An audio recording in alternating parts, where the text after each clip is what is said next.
Бисмиллях, ассаламу алейкум ва рахматуллахи ва баракатуху. Так, дорогие друзья, вы на канале Башлам.3 А также у нас сегодня эфир, посвященный непосредственно нашей истории, разбору новых некоторых документов, новой книги. Ва алейкум ассаламу ва рахматуллахи ва баракатуху. Сейчас подождем, пока подключится наш канал на ютубе. Это непосредственно Ибраим, как подключится, будет видно. Также мы, для тех, кто хочет задать вопросы в аудиоформате, у нас идет прямой эфир в телеграм-канале, идет прямой эфир в инстаграме и в ютубе одновременно. Алейкум ассалам. Сегодня я ознакомлю вас с некоторыми документами, как я и обещал вам, из новой книги, которая вышла тоже только, так сказать, сейчас мы скажем, когда она вышла. Так, она вышла 10 числа марта месяца в текущем году, в 2025 году. Книга называется, вот она, называется «Ингуши не забудут родных очагов и могил предков». Вы можете сказать, конечно же, а при чем тут чеченская история? Или что якобы мы только обсуждаем. Нет, я хочу сразу, чтобы было понятно. Здесь, в этой книге, в прошлом эфире, ва алейкум ассалам, все, Ибраим, понял. В этом эфире мы зачитывали документы. Я вам сказал, что, опять же, насколько она интересна, я ознакомил вас с парочку этих непосредственно документов. Оно касалось, в прошлом эфире вы можете посмотреть у нас на YouTube-канале, Instagram-канале.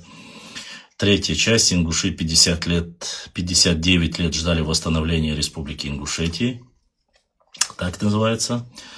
Потом «Голос Чечено-Ингушетии», выступление за 10 января 1992 года. Прошу даты запоминать, обязательно важно для тех, кто изучает какие-либо документы, последовательность выхода данных документов. Потом я зачитал председателю парламента Чеченской Республики Ахмаду Х.С. Это город Грозный, 14 января 1992 года. Потом «Хотим быть с Россией». Такой документ, если я не ошибаюсь, мы зачитывали. То есть ряд вот таких документов, очень важных по истории нашей Родины.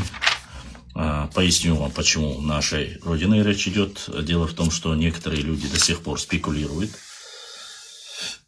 и начинают говорить, что якобы нынешняя власть, руководители, а также руководители, какие-то масонские ложи, что какие-то непонятные люди управляют теневой всей этой проблемой, стравливая друг против друга нас. Есть такие высказывания. Потом другие начинают делать исламские по догматам, исламским догматам, начинают выносить такфиры и говорить, что вот вы занимаетесь тем, что разделяет и так далее и тому подобное. Ну, Аллаху алям, Всевышний знает лучше. Мы работаем по документам, которые выходят, и по книгам. Алилу хуман маан худу вайдин хупайд биашва. Вайдини вайдин багдик да алартани. نيسون إخوات ترتاني غدي أشوصه ويديننا ويقومنا ويمخنا أبتي إنزيف مو قيت رسوه إبايدين دي أشوصه ديل سلام خيلسون صلى الله عليه وسلم وي أمت دا محمد بايمر حبصل ولا نجح سن Vay ummatda Muhammad Payg'ambar sallallohu alayhi vasallam hualla. Pitch bitchvek, herz uyuchvek, she ummatda khwats alla. Vay ummat das boğçto sunnat qoç diyash. Baqwant ya. Sayq oman baqdek daxa itarham. Pitan lilosh milo, kharsdek lilosh vek milo. Khaychuksa. Taganlash dina. Daduychto. İşte yazina erdekni jargdo. Har jarga yazin iş tondo ijarg. Hond yaha. Aswek din diits waam khina ha chuma wetna. Barch ba shoztre qoyt. Shoztre yet agoyorsa jargdo har. Wahdin hoqt yaha yazina история edu qoy. Haq ahlats do. Da qisa om ahlats do. Samach ahlats do. Da qa tsun ahlats. Nis wonte baq wonte gherch. Khilleg nahan dacha it gherch. Kharts o nachik tsayit it gherch. Isaq om khwalah. Iqhij qom khwalah. I haldorsh bol beshuksa. Апте инзиев. Итак, друзья, здесь ряд документов, постановлений правительства, парламента того периода. Точно так же здесь мы затрагиваем вопросы, напечатанные в различных средствах массовой информации, с точной датировкой. Однако я заметил некоторые компиляции и подмены некоторых вещей, с чем я вас и обязательно ознакомлю. Доведу до вас, что же здесь не так. Дело в том, что, забегая немножко вперед, хочу довести до вас, чтобы было понятно. В первую очередь, мой канал непосредственно работает непосредственно по истории нашего народа. Вот. Еще, друзья, давайте так. Я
надеюсь, он сейчас не будет прерываться. Итак, друзья, смотрите. Все сообщения, которые по WhatsApp вы написали, хочу, чтобы было понятно. Кроме от админа Ибраима, который сразу сообщает мне о поступлении и поддержке нашего канала, также внизу нашего экрана на прямом эфире вы можете увидеть непосредственно у нас, но на нашем канале вы можете отправить. Я буду уже через определенное время уже зачитывать то, что вы отправили на поддержку с вашими вопросами. На него мы обязательно ответим. Итак, друзья, мы сегодня разбираем книгу, которая непосредственно всю разобрать мы, конечно же, не сможем. Там 854 страницы. Затрагиваются ли там вопросы, касающие нашей истории? Конечно же. Здесь затрагиваются все вопросы и все участники того периода. начиная, как ни странно, здесь на этой книге документы идут с 4 января 1992 года. Есть некоторые законы, которые здесь непосредственно закон о реабилитации 1991 года. А так, в остальном, здесь мы ознакомимся с официальными, еще раз повторюсь, это книга, основанная на документации, на документах, основанная ингушом, по крайней мере, я так понимаю, или автор, по крайней мере, Аджигов Тамерлан Султанович, я его впервые слышу, не знаю, фамилия его или нет, но здесь все об ингушах и взаимоотношения на данный период истории. Здесь касается взаимоотношения того периода, 91 годов, правительства Чеченской Республики, парламента Чеченской Республики, различные организации НИСХО и так далее, и тому, там, обращение представителей организаций народа от различных по Сульжинскому району, по различным выступлениям. Здесь очень много и важного, чтобы было понятно. Здесь, чтобы было понятно, смотрите, мы обязательно будем зачитывать очень интересные моменты. Организации народа проверять по второй книге. Здесь это историческая тоже книга, но это уже версия непосредственно по документам, архивным документам. Я не говорю, что здесь не архивные документы, но здесь в основном все газетные вырезки того периода. А в этой книге мы можем найти все архивные документы, которые были взяты с Центрального архивного управления города Владикавказ, Владикавказского военного округа того периода, если я не ошибаюсь, в основе, и точно так же с некоторых архивов Чечено- и Чечено-Ингушской республики, чтобы было понятно. То есть здесь мы ознакомимся с теми материалами, которые не соответствуют действительности. Итак, друзья, чтобы было понятно, ни в коем случае мы, когда обсуждаем данную работу, если бы это какой-то был бы роман, исторический роман, не основывается на каких-либо документах, мне бы не было до него дела. Книгу мне, так сказать, как любят наши некоторые нарнийские друзья говорить, мне его задонатили, купили. Хотя, еще раз повторюсь, у меня есть еще один документ, чтобы было понятно. Вот такой документ, желтый, видите, да? Обращение. Здесь это за 1991 год. Это обращение. Здесь обращение непосредственно Малгобекского района, Псидаха, ныне в прошлом Псидахского района. Точно так же совхоза имени Энгиноева, Рашида Энгиноева. И также впервые публикуется там насчет карт и так далее. Публицист Лече Салигов, Уарстхо, и заявление его от 91 года. Книга, которая написана «Народ и земли». Я вообще работал вот над этой книгой, но вот она, книга Руслана Бузултанова. Но поскольку он, в принципе, не историк, и здесь это мы оставим очень много сказок, мифов. Это мне показалось, пока мы можем оставить. Вы знаете, над ней я тоже работаю одновременно. Везде работать невозможно. Если вы хотите задать аудио вопросы, прошу переходить по ссылке на наш телеграм-канал. Там идет прямая трансляция. Вы нажимаете, отправляете запрос, я принимаю.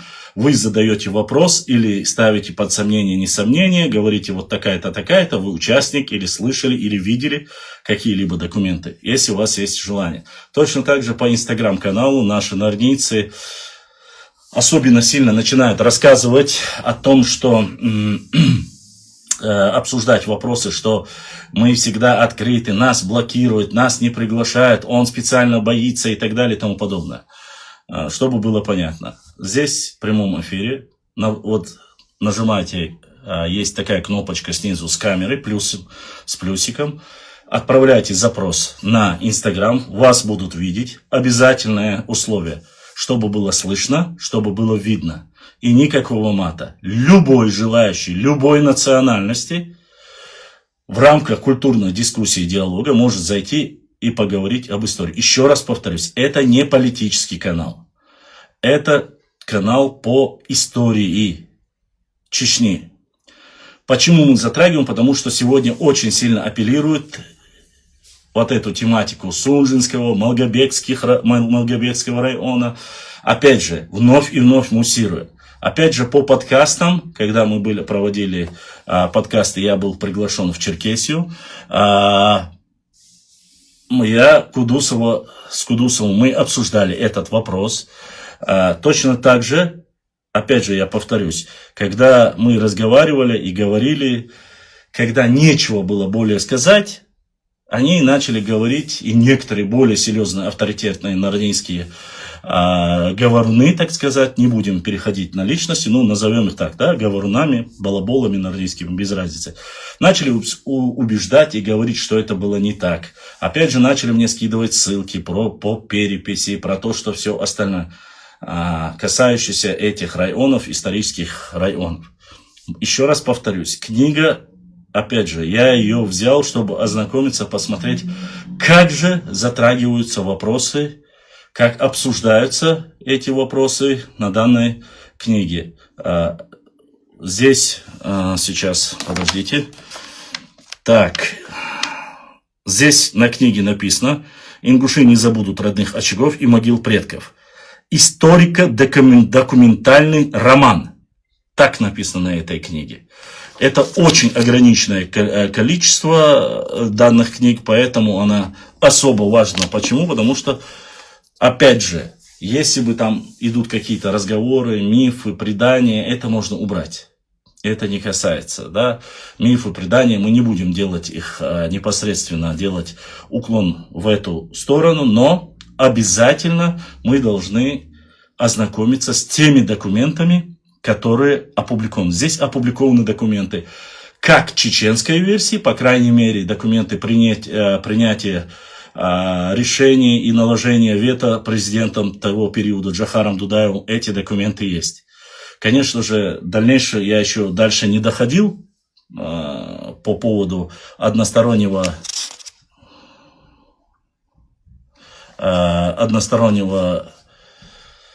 разрыва тех иных документов и договоренностей между Чечней и Ингушетией. До этого документа я не дошел. Не думаю, что он есть, но, однако, я постараюсь вам зачитать.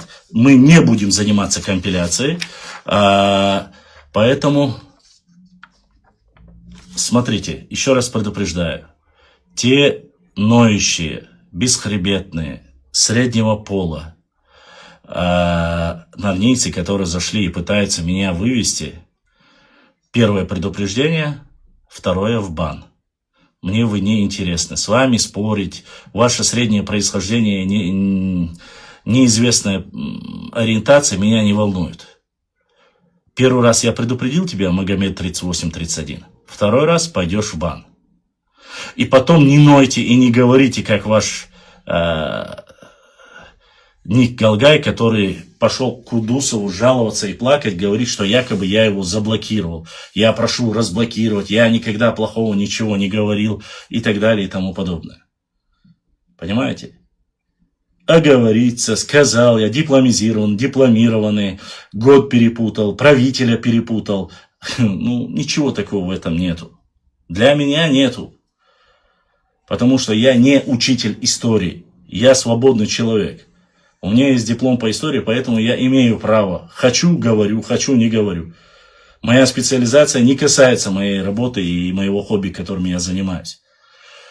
Еще раз говорю, у меня хватит нервов, хватит здоровья, чтобы не общаться с вами, игнорировать и блокировать вас. Или оставайтесь, закрывая свой рот поганый, потому что вы ничего не можете. Или же будьте нормальными людьми и слушайте, как вы очередной раз обделались, кто бы то ни был. Автора данной книги я не оскорбляю. Я не знаю, сделал ли он эти документы, просто скопировал это, или же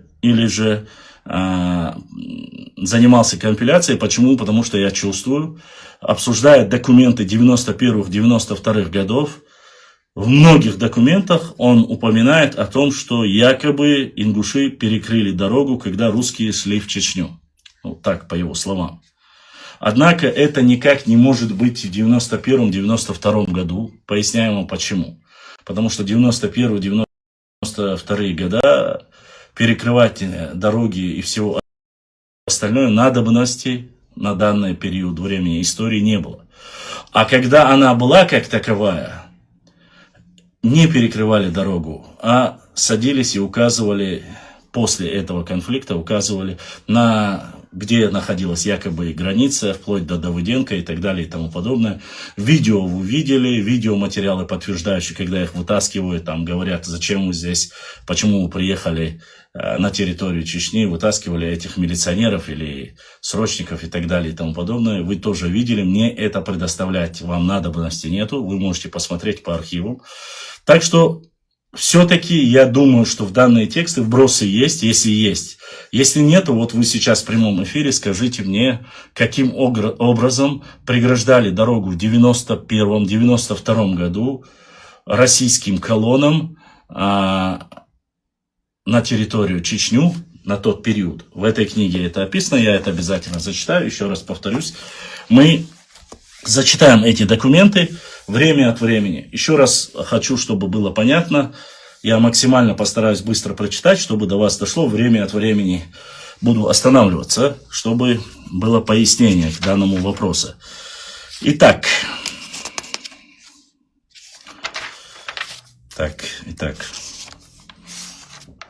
Документы, конечно же, я все зачитаю. Мы не оставим здесь, потому что очень много документов. Так.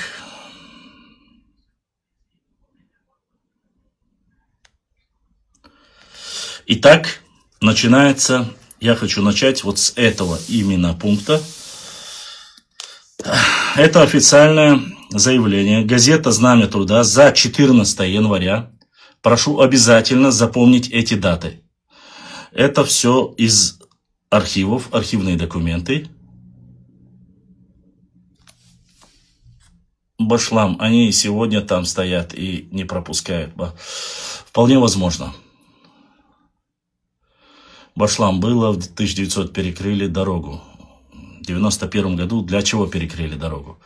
Здесь конкретно говорится, ну ладно, Амад. Я не видел просто ничего подобного. Они указывают, что после этого как раз таки...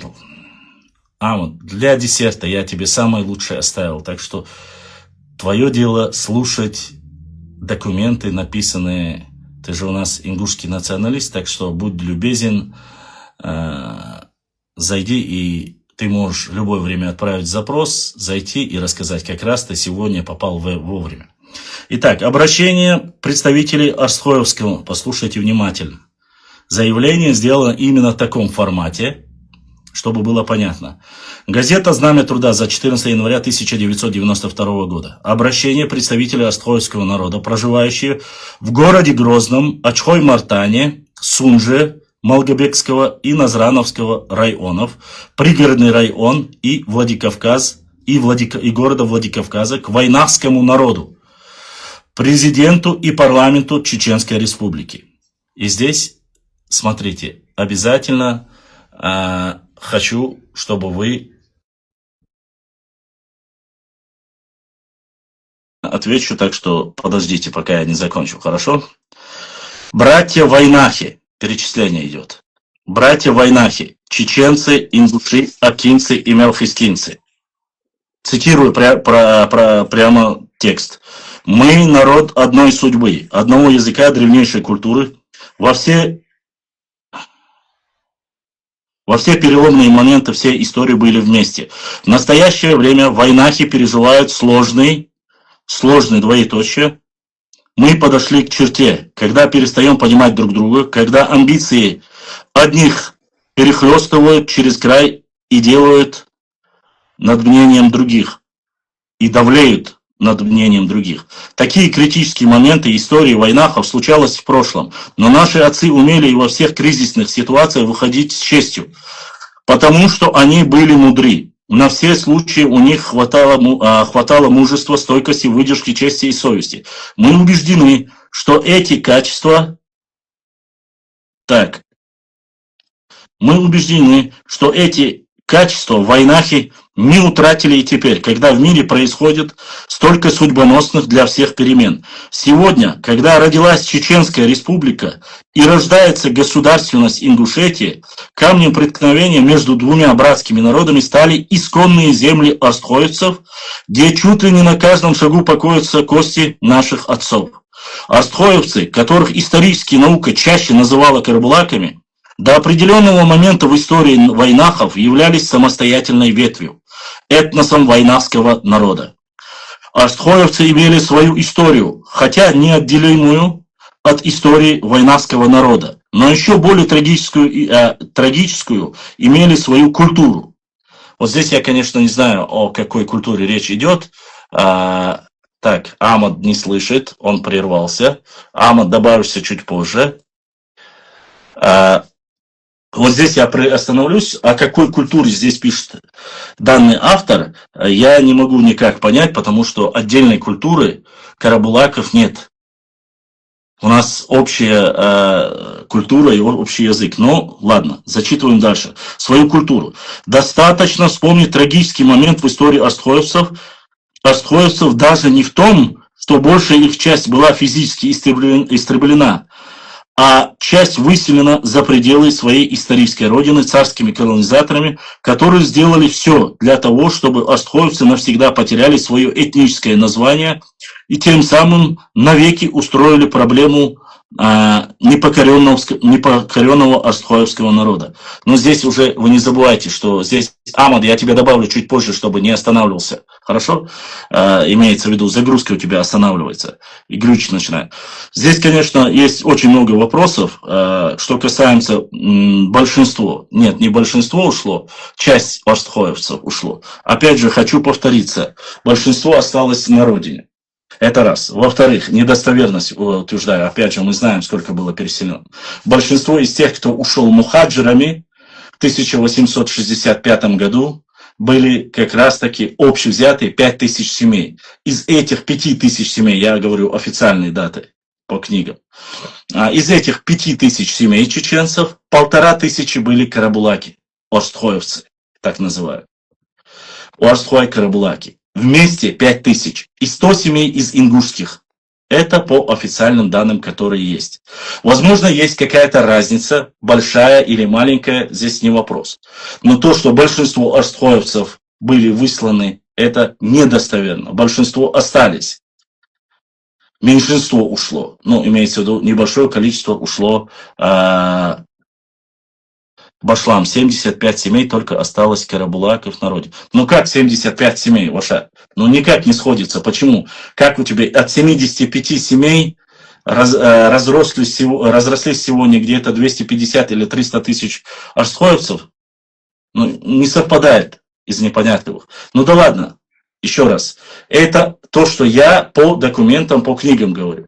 Сколько осталось или нет, Аллаху алям. Оставим, мы зачитываем по документам.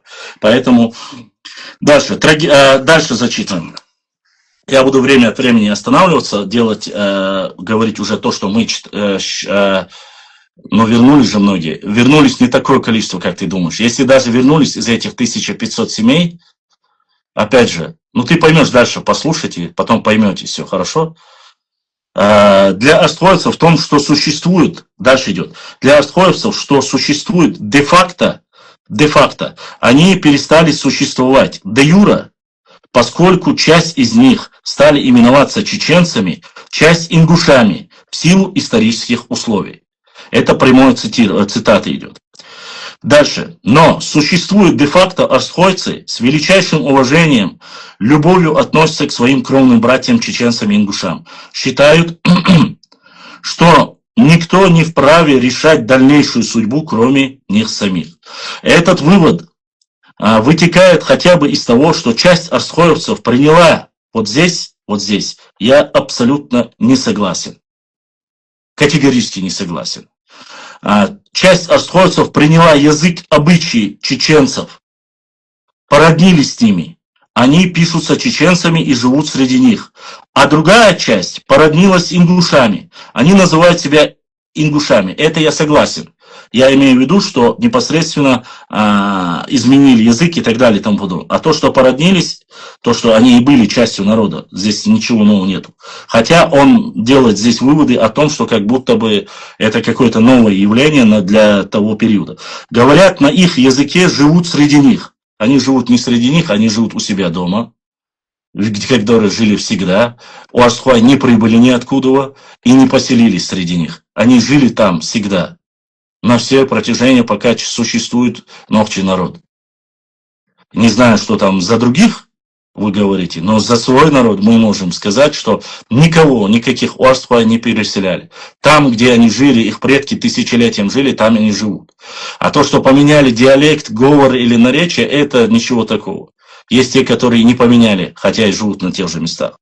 И тем не менее, астхойцы едины в своем стремлении быть астхоевцами. Тут я согласен. И очень жаль, что решая некоторые вопросы, в особенности территориальные, иные горячие головы, дальше, территориальные, иные горячие головы из парламента Чеченской Республики, даже некоторые ученые считают для себя возможным решать эти вопросы без учета истории астхоевцев и сложившихся фактических обстоятельств без мнения самих астхоевцев. Это очень интересный момент, конечно. Это по какому вопросу? По вопросу Сунжинского и части Малгобекского района. Мне интересен другой вопрос. Очень интересен. Немножко отступлюсь. Ну, во-первых, да, не спрашивали, говорят и так далее и тому подобное. Скажите мне, в 1929 году, когда все астхоевцы жили на своих землях, они относились к Сунжинскому казачьему округу, да? Именно те земли, которые я говорю, и проживающие там уарстхуай, в том числе русские, карабулаки, чеченцы и другие национальности, своим личным волеизъявлением, поскольку Чеченская автономная область была в составе, которые были в составе. Хочу заметить каждый этот момент. На тот период Чеченская автономная область была в составе России, СССР, РСФСР, без разницы. Прошу сейчас этих болтунов не обращать внимания. По сути, Россия, вы понимаете, что преемница России сегодняшняя это преемница СССР, РСФСР и царская Россия и так далее и тому подобное. Мы говорим об истории. На тот период, за 1929 год, ни один карабулак, ни один карабулак, ни один терский казак, армянин, чеченец, когда их присоединяют к Чеченской автономной области, не вышел на митинг и не сказал: мы отдельная нация, мы отдельный народ, мы хотим жить отдельно в составе той же Российской империи. Если я не прав, покажите опровержение. В 1929 году добровольно, из-за того, что большинство казачества и родственных народов проживают на территории Чечни, и Чеченская автономная область была максимально экономически сильно развита, и она была в составе России, я еще раз повторюсь, я хочу, чтобы вы понимали дальнейшие документы, которые я буду зачитывать, которые полностью противоречит тому, что я сегодня говорю, почему изменения, поколебания и описания, кто как воспользовался этим моментом, на тот период, в 1929 году, добровольно, по собственному желанию, большинство рабочих, трудящихся, казаков и всех остальных вошли в состав Чеченской автономной области. Прошу заметить, на данный период времени Ингушская автономная область не являлась составной частью Чечено-Ингушетии. Она была непосредственно отдельной территориальной единицей, основанной там, в 1924, кажется, да, я могу ошибаться, но не суть. Именно автономная область, я говорю, или 25 или 24. Понимаете? Получается, они приняли решение, несмотря на то, что в дальнейшем я вам зачитываю, это 92 год. В 1929 году до 92 года, еще где-то плюс-минус, да, лет 50 на 48, я один раз предупредил тебя удалить, подтвердить. Больше не напишешь ничего. В 1929 году никто не выявил желания, несмотря что депортированный народ отдельно и все остальное. Точно так же никакого войнарства, как раз это период времени, когда Яковлев и Мальсагов ввел этот термин. Прошу заметить, вот ошибки и вот это слово паразитирование, как было введено. В 1928 и 1930 году научную литературу впервые ввели в обиход слово неологизм войнахи и нахи. До этого периода нет. Опять же, оно вводится для 3 обществ, которые начали называться войнавскими. Перечисляю их. Не надо более позднее то, что вы обновляете и добавляете туда. Перечисляю эти 3 общества, состоящие из единого народа. Это нахчи, чеченцы, это ингуши и бацмийцы. Я вам начал зачитывать этот документ изначально, когда начали писать акинцы, мелхистинцы, арскоевцы, ингуши и чеченцы. Вот этого не было. И они не входили в группу войнахов. Мелхи, Уарстхуай, они все являются неотъемлемой частью нашего народа. Валейкум ассалам. И здесь, посмотрите, зайдите, для кого было названо и как называлось. Войнахи или вейнахи, не суть. Посмотрите кому. Там нету никаких мелхи, нету никаких эки, нету никаких Уарстхуай или карабулаков. Со всей моей любовью. Войнахи относилась к 3. Чеченцы, ингуши и бацмийцы. Но здесь уже проходит 60 лет, начинает переиначивание, начинает разжигать сепаратизм, деление. Кто к этому приложил усилия? Для чего? Для чего он это делает? Это не важно. Знакомлю вас дальше, зачитываю документом. Здесь очень важные моменты. Я прошу вас, если вы даже пишете вопросы, оставьте их на потом. Точно так же, если вы хотите задать вопросы, чтобы их прочитали по отдельности, вы знаете, что можно донатить и с ним отдельно отправить вопросы. Точно так же мы их тоже будем зачитывать после. Поэтому читаем дальше. Подобные действия не могут служить делу консолидации войнавского народа. Более того, арскойцы считают, что подобные действия вольно или невольно направлены против возражения Арстхоевского. Текст немножко кашьяц, со зрением уже, как говорится. Против возрождения Арстхоевского этноса. Мы считаем, что парламент Чеченской Республики должен был подумать о том, что если наши братья арстхоевцы из Чечни неотъемлемые неотделимы от чеченского народа, то точно так же арстхоевцы, Ингушетии. И самое интересное, в этой книге арстхоевцы с маленькой буквы, чеченцы с маленькой буквы, ингуши с большой буквы. В этой книге. Эта книга исторический роман на документах как бы основывается, но неотъемлемая от ингушей. Дальше. Иная трактовка этого вопроса является ничем иным, как подстрекательство, слушайте, является ничем иным, как предательством ингушского народа. То есть, когда Ингушетия решила отделиться от Чечни, чеченцы сказали, ну как вы пришли, так и вы должны уйти. И нужно решить вопрос по демаркации. Арстхоевцы пишут, что иная трактовка, по крайней мере, на этой газете, у меня нет оригинала данного документа, но я вам зачитал эту газету, если вы найдете в архивах эту газету, посмотрите, написано именно так или нет, потому что очень сильно переделывают на книгах. Но зачитываем, ингушского народа. На такое арстхойцы не способны, бах. Только с этих позиций должны решаться все спорные вопросы, в первую очередь территориальные, ибо иной подход ведет к конфронтации между самими астхоевцами. Нет никакой конфронтации. Нету. Конфронтации нету. Уарства есть уарства, и они неделимы. В Чечне они, в Ингушетии они, это уарства. Это тухум, это единое одно целое нашего народа. То, что там сегодня, если говорить отдельно народ и тейпа, это уже за линией, юридической линией, как вы говорите, де юре, мы не можем туда вмешиваться. Это не наш субъект.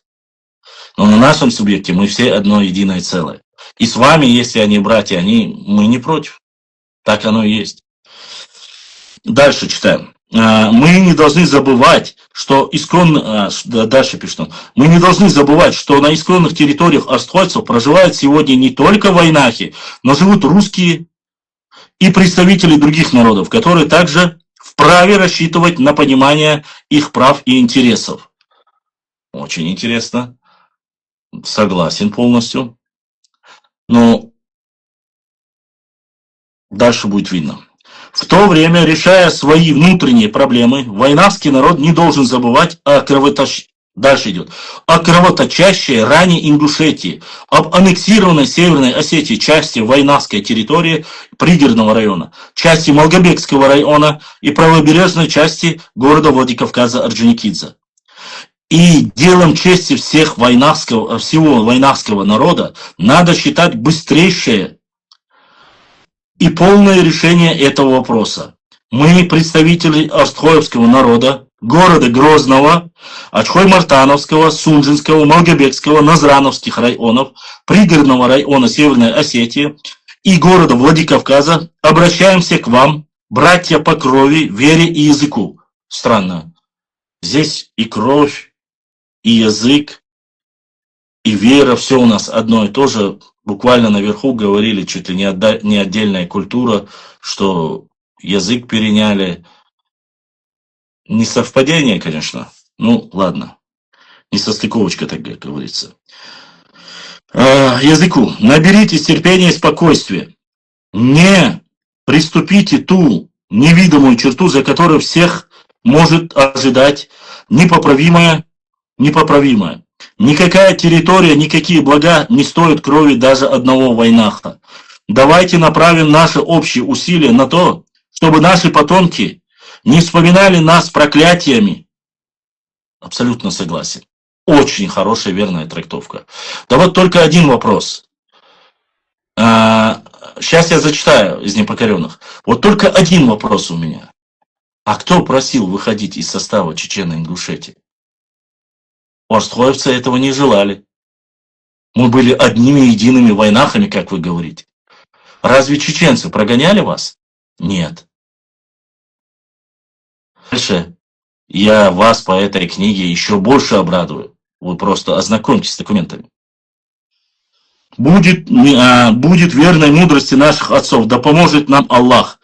Принято на собрание астхоевского народа из непокоренных. Здесь так написано. Посмотри по своим данным, ты, кажется, у нас Уарстхо, посмотри достоверность этого текста. Принято на собрание астхоевского народа 12 января 1992 года. Чтобы было понятно из непокоренных тебе, 4 января было принято решение парламентом Чеченской Республики о том, что Сунжинская часть Малгобекского района должны пересмотреть вопрос и добавить его туда, где они были последние 5 лет, еще до объединения с Ингушской автономной областью. Данный документ опубликован на газете «Знамя труда» за 14 января 1992 года. Дальше. Не меньше, как говорится, очень интересные, я надеюсь, это интересно вам, слушателям. Сайд, Чинхо или Антверпен, админ, скажите, телеграм, что хэштуй, остадуючтек. Слышно вам? Нормально слышно, видно, да, твой? Сайд, Чинхо. Хэштуйшун.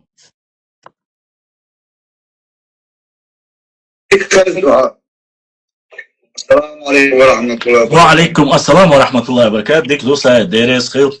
Зачитаем следующий документ. Микрофон дай, Сайд. Ежемесячная... Читаем дальше. Ежемесячная газета «Единство», январь 1992 года, Сунжинского районного совета, Фронта национального согласия Ингушетии, обращение к чеченскому народу. Уважаемые мои братья и сестры, прежде чем я начну зачитывать, я хочу, чтобы вы вникли и послушали каждую строчку. Я очень вас прошу, мои подписчики, любители достоверной истории, правды, я умоляю вас, слушайтесь каждую строчку, в дату, прислушайтесь, что они говорят. Январь, февраль, март, апрель, июнь. По крайней мере, я вот до этих месяцев дошел. Все документы, опубликованные ими, как они печатаются, какие вещи там говорят, это было 33 года тому назад. Когда вы обвиняете руководство Чеченской Республики, нынешнее, хочу вас, я исторические параллели, те люди, которые говорят вам и вешают лапшу, когда Абузар Айдамиров, народный писатель, настоящий патриот нашего народа, и многие того периода люди в 90-х годах говорили, этот вопрос нужно решить сейчас, а иначе это будет проблема на будущее нам. Когда их не послушали, когда Джохар Дудаев наложил вето на парламентское решение, все это в тот период, начало 90-х годов, все это в то время написано. И те люди, которые говорят, что якобы руководитель нынешнего НАМЕХКДА, или председатель правительства, или парламента, или президент Российской Федерации, это все делают, начали делать с 9, 12, 18 годов, специально, чтобы стравить нас между нами, я вам хочу показать. Эта книга написана ингушом. И это написано 33 года тому назад. И здесь, вот дальше сейчас я буду вам зачитывать, вы только вслушайтесь. Понимаете?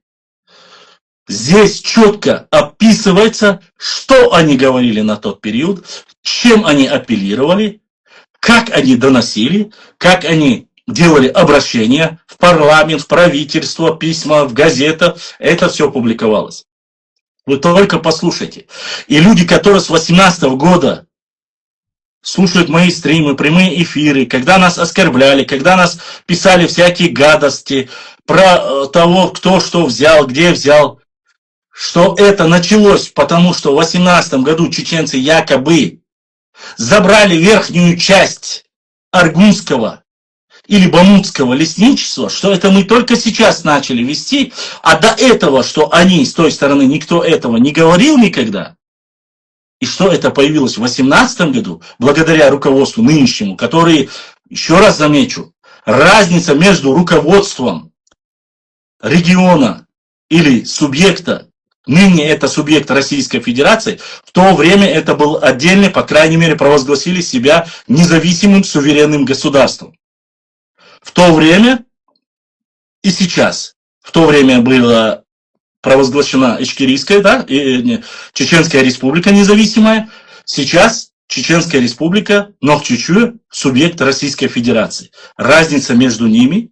Но несмотря на это, в этих документах обвиняют они и власть, и руководство того периода в истории нашего. И делят именно так же. Но, чтобы не забегать вперед, давайте я дальше зачитаю вам документы. Альхамдулилля, по воле Всевышнего Аллаха, Всевышний Аллах дает нам глаза, голову, ум, зрение, и чтобы мы прочитали и ознакомились. Валлахи, биллахи, таллахи, я противник любой фитны. Я хочу, чтобы вы знали правду, откуда это идет, как долго это идет, для чего это идет. И нохчи не занимались подстрекательством. Нохчи не разжигали всего этого. Мы были всегда за братство и единство. Но, несмотря на это, доклады, писульки, сюли задействованы, в Грузию бегут, рассказывают, туда-сюда, приходится отвечать. Эта книга напечатана 10 марта 2025 года. Она вышла в 100 экземплярах. Читаем дальше. Обращение к чеченскому народу. Принятое на митинге на митинге ингушского народа в станице Орджоникидзевской. Даты запоминайте. 9 января 1992 года. Братья чеченцы, никогда за годы попрания национальных прав, никогда за годы попрания национальных прав ингушский народ не был столь близок к тому, чтобы осуществить свою полувековую мечту возвращения аннексированной Северной Осетии родины, как в настоящее время. В своей нелегкой борьбе мы всегда ориентировались на поддержку чеченского народа. Это ярко проявилось в дни ингушских событий в 1973 года в городе Грозном. Мы, только в этой книге, в этом документе я вижу, чтобы говорили, что мы вместе, совместно это сделали, который является на самом деле достоверной информацией. Мы в одинаковой мере испытывали на себе сталинский геноцид. Одночасье лишились в феврале 1944 года своей родины. У нас общая вера, общие святыни, святые и святыни. Когда в Чечне было введено чрезвычайное положение, ингушский народ в полный голос заявил о своей готовности быть с чеченцами. Ценою своей жизни преградили путь войскам, идущим на Грозный. Таких примеров истинного самопожертвования, ну вот какой момент они говорят, что это было во времена непосредственно чрезвычайного, когда было чрезвычайное положение. Назначено, говорит, переградили путь российским войскам. Таких примеров истинного самопожертвования в истории нашего совместного проживания немало. Наши предки сумели сохранить прочность братских уз, оставив нам в наследство добрые взаимоотношения, которые никогда не определялись поведением отдельных лиц. Тем более, никогда не омрачались территориальными притязаниями друг к другу. Понимаете? Дальше смотрим. Мы обращаемся к вам в критический час, когда ставится под угрозой все то, что объединяло нас, давало право называться братьями. Обращаясь к чеченскому народу, ингуши надеются на то, что он по-должному оценит позицию тех чеченцев, которые руководят сегодня Чеченской Республикой. Их позиция в ингушском вопросе во многом соответствует позиции, слушайте дальше, национал-экстремистов Северной Осетии и являются по сути антивойнавской. Как вам такое заявление? То есть они утверждают, что парламент и президент Чеченской Республики, они антивойнахисты и национал-экстремистов Северной Осетии, как они утверждают, да, являются на одной. Дальше. Не без ведома президента Дудаева и парламента Чеченской Республики в средствах массовой информации в лице ингушского народа создается образ врага. Дальше нету никаких доказательств, кроме утверждения. Здесь уже народ противопоставляет, зная нелегкую ситуацию в Чеченской Республике, они манипулируют и играются вот этими чувствами. Дальше мы, разделяй и властвуй. Разделяй и властвуй. Выступая на съезде осетинского народа, представители Чечни, Сасламбеков и Абу-Муслимов заявили о том, что не надо отождествлять Чечню с ингушским народом. А разве вы последние 33 года заявляете как-то иначе? Ладно, вы говорите, Сасламбеков и Абу-Муслимов утверждает. Но сколько бы я ни печатал, говорил, что мы один народ с одной историей, разве вы не утверждаете обратно? Что мы не одно и то же, вы не говорите разве?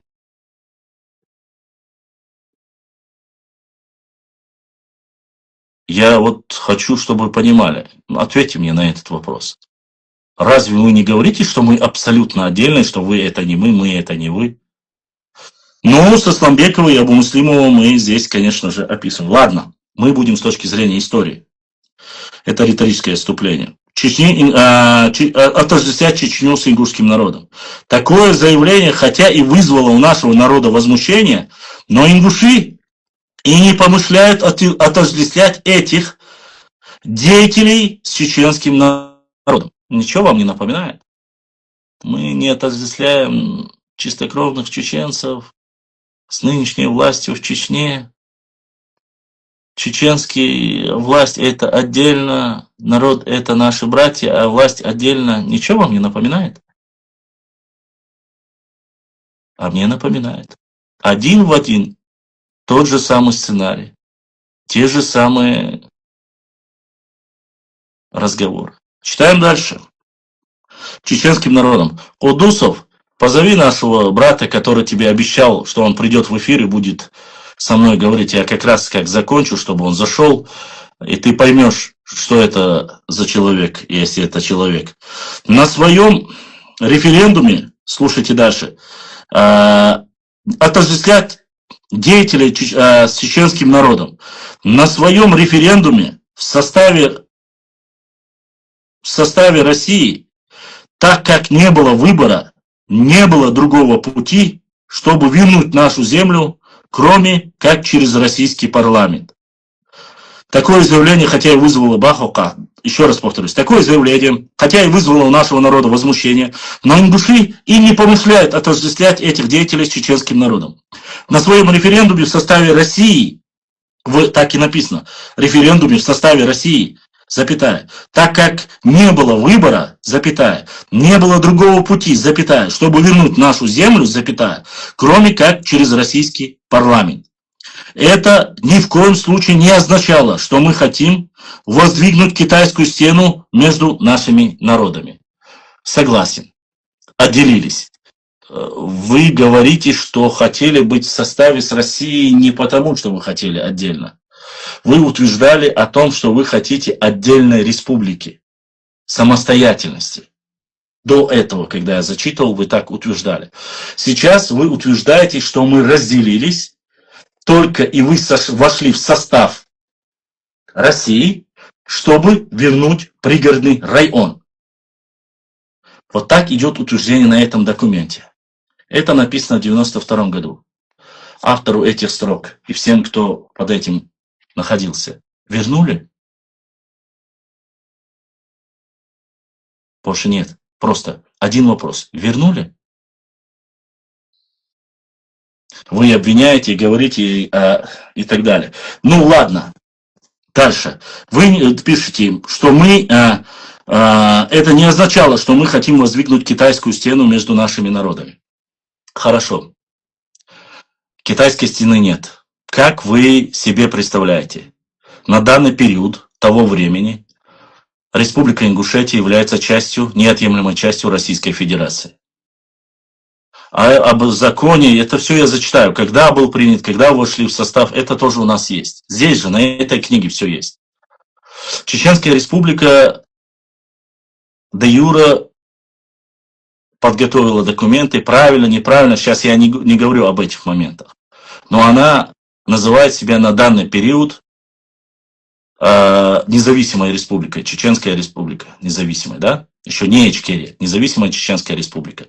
Каким образом должны были решить вопросы по границам, поскольку вы являетесь субъектом Российской Федерации? Чеченцы в то время это независимый субъект, вы субъект Российской Федерации. Должна ли быть демаркация? Должна быть. А как этот вопрос решать? Чеченцы тоже не говорили ни о какой китайской стене. Вот только речь шла о другом. Как раз таки, что границы должны быть такими же, когда вы присоединялись к Чеченской автономной области по 1934 году. Продолжаем дальше. Слушайте внимательно. Это никогда и никому не удастся построить между нами стену китайскую. Руководитель Чеченской Республики, искажая правду истории, слушайтесь, на тот период речь идет. И как же отказываю? А до прихода Джохара Дудаева чеченцы полностью поддержали ингушских братьев, чтобы они были независимым государством. но имеется в виду отдельной республикой. Когда вы проводили в 1989 году первый съезд ингушского народа в ДК Кирова, до Дудаева, почему об этом ни слова нету? Что братья чеченцы поддержали. А видео выступления, которые есть за 1989, где выступает тот же Бимбулат Богатырев и все остальные, забылось, да? Прошло 2 года, 89, 90, 91, 3 года прошло, а мы забыли сразу, что было до этого. Читаем дальше. Ингушам вправе быть суверенной нацией, предъявляют к нам необоснованные территориальные претензии на Сунжинский район и часть Малгобекского района. Необоснованные? Вы серьезно? А чем они необоснованы? Тем, что они до объединения с вами были в составе Чеченской автономной области? Юридические основания были на тот период у Джохара Дудаева.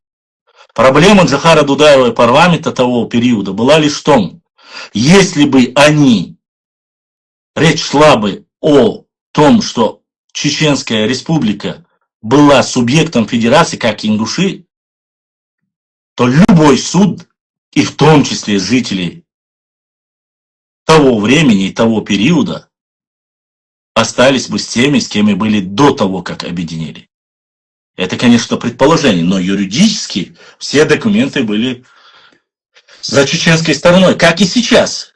Если все, что принял Дудаев, было недостоверно, и парламент Чеченской Республики было недостоверно, и если юридически, без человеческого фактора, если зачитывать, то юридически, де юре, этой территории, они должны были быть за Чеченской Республикой.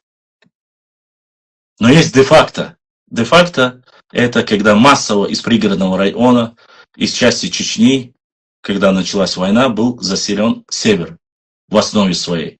И не только в это. Во время массового переселения части арцхоевского народа на Ближний Восток с остальными чеченцами своим народом были заселены эти земли и так далее и тому подобное. Ну да ладно, это, как говорится, сейчас дальше.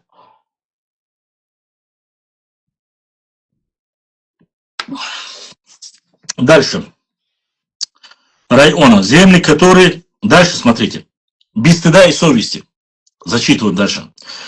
Земли, которых никогда не принадлежали чеченцам, за исключением Серноводска. Как вам такое? Никогда не принадлежали чеченцам, за исключением Серноводска. Документ написан январь 1992 году. Понимаете? Дальше. Более того, уважая суверенное право чеченского народа, жители этих районов в выборах ни президента, ни парламента Чеченской Республики не участвовали и на референдуме высказались за вхождение в состав России. И тут мы приостановимся немножко. Жители этого района высказались за то, чтобы войти в состав России. Какая радиоработа там была проводилась? Элементарно. Война, там будет разрушение, не будет пенсии, будут убийства, хаос, они националисты, они сепаратисты. Большая часть населения на тот период, большая или меньшая часть, само собой, там проживает на тот еще период русские. Опять же, переехавшие из пригородного района на тот период. И небольшая часть таких горцев, которых осталось мало-мало 1010 чеченцев, которые там есть, среди общего количества. И тебе говорят, они изъявили желание, что они хотят остаться в составе России. Это здесь говорится. Еще раз повторюсь, никаких бы этих проблем не было бы, если бы речь шла о двух субъектах России, Чеченской Республики и Ингушской Республики. Тогда бы выбор был бы немножко другой. Здесь сыграла политическая ситуация и мировоззрение чеченцев, которые хотели себя непосредственно жить, чеченцы хотели независимо жить, а ингуши хотели жить в составе России. Здесь, по крайней мере, так описано. И поэтому совершенно необоснованными является требование некого самому... Слушайте дальше. Дальше идет. На тот период, кто знаком, кто там поднимал перевороты там, и так далее. И поэтому совершенно необоснованно является требование некого самозванца Чекиева, изгнанного односельчанами с поста председателя колхоза. Дальше интересно, вы только послушайте. Колхоза селения Ашты,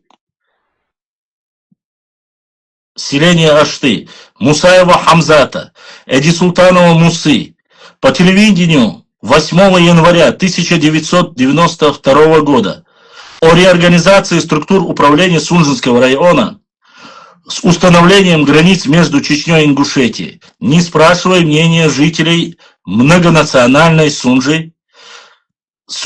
Точка. В подтверждение решения парламент эти требования поддержал. Поддержал президентским указом Джохар Дудаев. Тем самым заложил основу для конфликта между народами. Братья чеченцы, мы призываем вас обратиться к мудрости наших народов, сохранить великое достояние. Мы верим, что чеченский народ сумеет остановить взорвавшихся правителей и не допустить братоубийственной розни между войнахами. Неужели мы допустим, чтобы во имя сомнительных целей правящего в Чечне режима не способны решить социальные... Слушайте дальше, как дальше специально заводит. Не способные решить социально-экономические проблемы народа, пролить кровь народных братьев. Националистический удар, стремление в лице ингушей создать образ врага. Эти попытки только на время могут отвлечь народ от его насущных нужд. За свои незаконные действия и противные Аллаху и народу провокаторам придется ответить перед историей, перед своими потомками. Между чеченцами и ингушами в нашей истории никогда не было войн и конфликтов. Ну, немножко не надо утрировать. Конфликтные ситуации были, к сожалению, но они улаживались. До войн народа против народа такого не было. Это верно. Неужели мы допустим это сегодня на радость нашим врагам? Правители приходят и уходят, а народ остается. Ничего вам не напоминает это? Дальше слушаем. Мы должны помнить это. Не имеем права оставлять нашим детям в наследство вражду. А вот тут я согласен полностью. Мы не имеем права оставлять вражду нашим детям. Это 1992 год. Друзья мои, дату запомните. Прошло 33 года. Об этом говорил Абузар Айдамиров и все остальные на интеллигенция чеченская. И призывали, и говорили, что... Что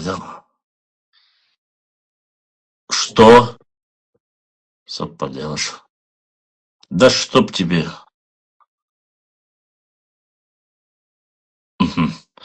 И призывали, говорили. Наследственно, здесь вражду, здесь написано, это не имеет права оставлять нашим вражду братья чеченцы, они пишут. Сегодня прошло 33 года, об этом говорим мы, в то время говорил об этом Абузар Айдамиров и вся научная интеллигенция. Да чтоб тебя, как могла, что особо делаешь. Здесь у меня на телеграме трафик, наверное, на соплях держится. Так, мы взываем к вашей совести, чести, мудрости, просим быть в это судьбоносное для нас время единым с нами, давать решительный отпор тем силам, которые сеют между нами рознь. Дала то оболба война юг ирбахт. Аминь.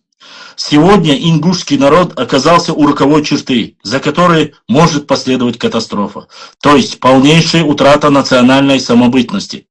и исчезнуть как нация. Казалось бы, многолетняя драматическая борьба за возвращение аннексированной Северной Осетии земель близится к концу. Несмотря на яростное противостояние антиингушских сил в лице лидеров печально знаменитого Неисхо и его незаконнорожденного дитяти Мехкел во главе с самозванцем Мухиевым и Шабиловым и прочим, по существу сомкнувшийся с осетинскими национал-экстремистами, ингушский народ в своем референдуме высказался за свою государственность в составе России. Вот что самое интересное, за свою государственность в составе России. Никаких утверждений, что это было сделано специально, чтобы вернуть пригородный район, дальше не упоминается.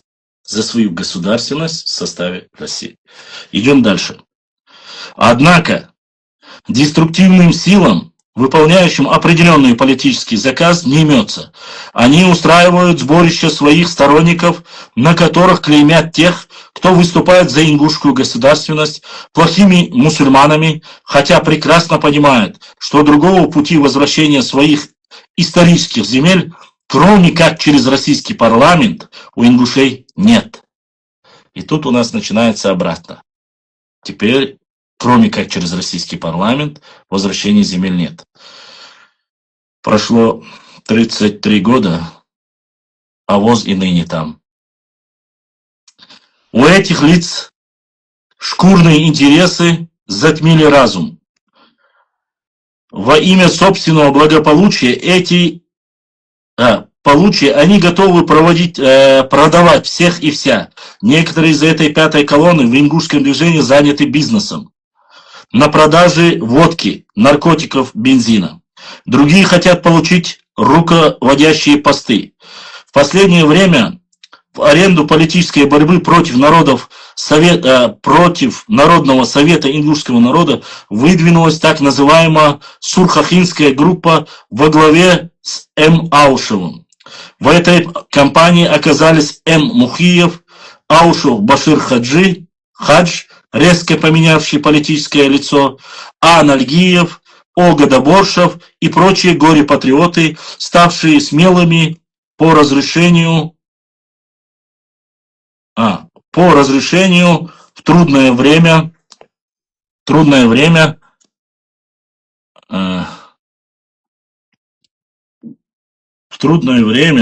палец о палец не ударившие для ингушского дела. Они обманывают стариков, хаджей, мул, ловко спекулируют на их религиозных чувствах.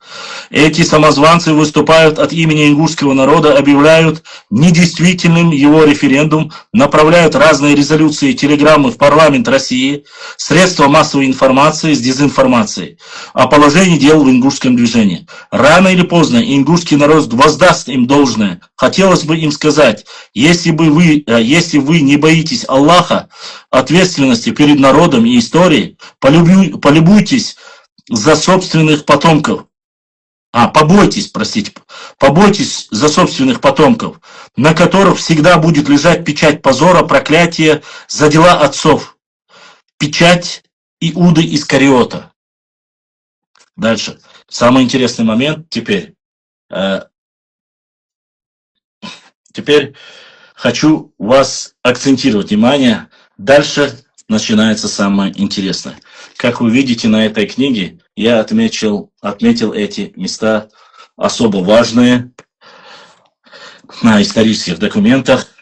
А теперь вы можете, конечно, сказать и высказаться, а при чем тут мы и дальше некоторые, да, как зашедшие, что ты делаешь для укрепления ислама и Албарицу. А теперь давайте посмотрим, что же написано дальше в этой книге. После того, как обвинили всех, замаяли своих мы не вмешиваемся, это их личное дело, да. Дальше, после Иуда Искариот идет. Народному совету Ингушетии в данный период приходится по существу вести борьбу. Слушайтесь очень внимательно. Как мы видели, клинчик, да, еще зрение уже много когда читаешь. Проблемы возникают со зрением. Народному совету Ингушетии в данный период приходится по существу вести борьбу на 3 фронта. Внимательно, двоеточие. Против осетинских национал-экстремистов, запятая. Сомкнувшись с ними, запятая. Президентом и парламентом Чечни и против, собственно, проосетинских, продудаевских элементов в ингушском движении. Как вам такое? То есть он вполне серьезно заявляет, что чеченцы объединились с осетинскими национал-экстремистами, парламент и остальное. Дальше, слушайтесь дальше.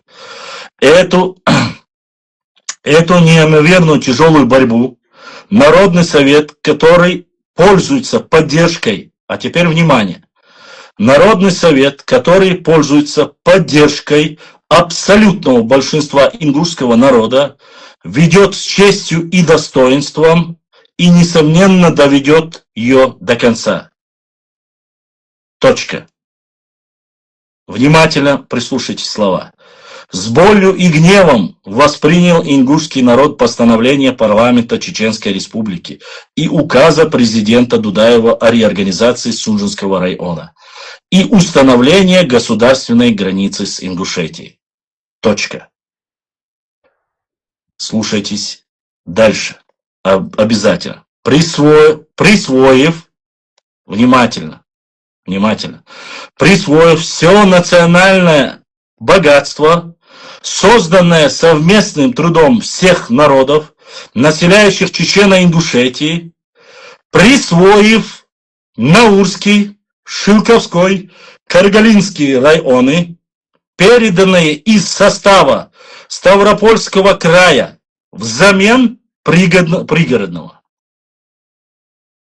Написано в 92 году, в январе месяце.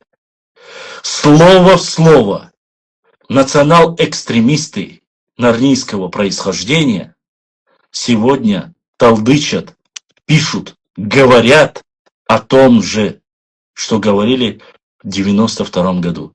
Ничего не изменилось с тех пор. Абсолютно ничего. И на этой книге мы видим этот документ. Но это еще не все.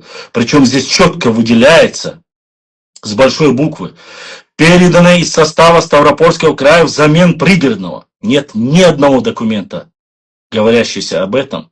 Это абсолютно фейк. Взамен никакого пригородного оно не дано. Сам Бимбулат Богатырев назвал все это бравадой, и что никогда бы чеченцы и ингуши не согласились бы на такой обмен. И так далее, и так далее, и так далее. Я уже молчу о том, что они отказались заселяться в Наурский, в Шилковской и Каргалиновский район, потому что далеко, потому что пески и неплодородная земля. Это высказывание этих же национал-экстремистов, как они нас называют. Читаем дальше. Пригородного. У правящей верхушки Чечни хватало совести претендовать. У верхушки Чечни хватало совести претендовать на Сунжинский и часть Малгобекских районов, земли которых издревле населяли арстхоевцы-ингуши. Арстхоевцы-ингуши. До этого документ самих арстхоевцев он опубликовал, где они говорят, что эти земли арстхоевские. Не ингушские, не чеченские, а сами арстхоевские, они говорят, братья в войнах и так далее. Но в данном документе они ставят арстхоевцы-ингуши. Они не понимают, что по их же Макару чеченцы могут сказать, а большая часть арстхоевцев проживает в Чечне, мы тоже так можем заверять. Арстхоевцы-чеченцы. Один из чеченских больших токулмов. Все. Чеченцы тоже могут это заявить. Но у чеченцев хотя бы есть какие-то документы, что они до объединения с ингушской автономией, они были в составе Чечни. А что могут предъявить эти люди? Оставим под большим вопросом. Читаем дальше. Кого же они отмечают? Земли которых издревле населяли арстхоевцы, ингуши и более Дальше. И более 150 лет казаки. Все. Казаков записали, потому что это русские, надо.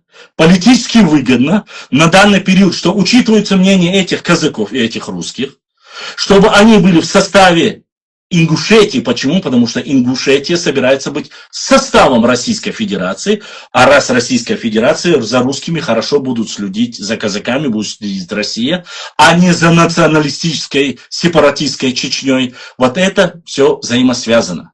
Одно единое целое. Рука руку моет, как говорится. Не упоминается, что там на протяжении 400 лет живут чеченцы, псидаховцы, Дюркюртер, что у них был свой район до Малгобека и Малгобекского района, который назывался Псидах и Псидахский район, что до появления ингушей там проживали псидахцы, что проживали там кабардинцы, что остались их могилы, то бишь черкесы или адыги, что проживают другие народы, там ни слова. Упоминается важная часть на тот период, там проживает количество русских, упоминается количество русских, 150 лет, что они проживали там, и упоминается ингуши. Ни слова о чеченцах там нету, или о других народах там нету, будь то кумыки или другие остальные. Что же пишут дальше? Малгобек, 150 лет казаки. В настоящее время эти земли населяют ингуши и русские, которые составляют здесь абсолютное большинство. На референдуме ингушского народа более 95% жителей многонациональной Сунжи высказались в вхождение в Россию в составе Ингушетии. За все, что причитается народам Ингушетии, а это самое важное. Пункт чеченцы, которые должны запомнить и которые мне говорили в прямом эфире взрослые люди и молодые на протяжении последних 7 лет. Документ написан 33 года тому назад. Зачитываю. Прислушайтесь. За все, что причитается народом Ингушетии, при разделе республики, слушайте, в свое время будет предъявлен иск чеченской стороне. Аллаху Акбар. Как вам такое? За общее нажитое будет направлен иск чеченской стороне, чтобы мы вернули им общенажитое. Это я написал эту книгу. Это документ чеченцы написали? Нет.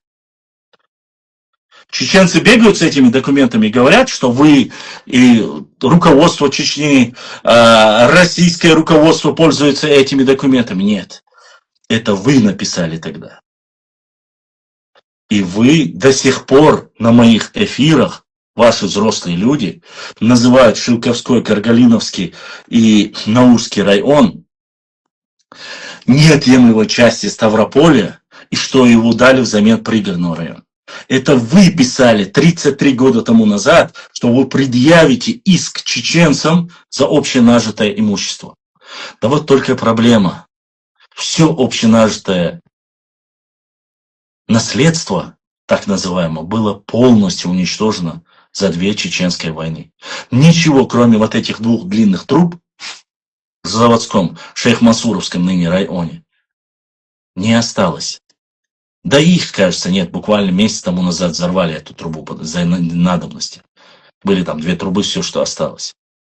Больше ничего не осталось. Предъявлять иска не к чему. Ни одного завода нет.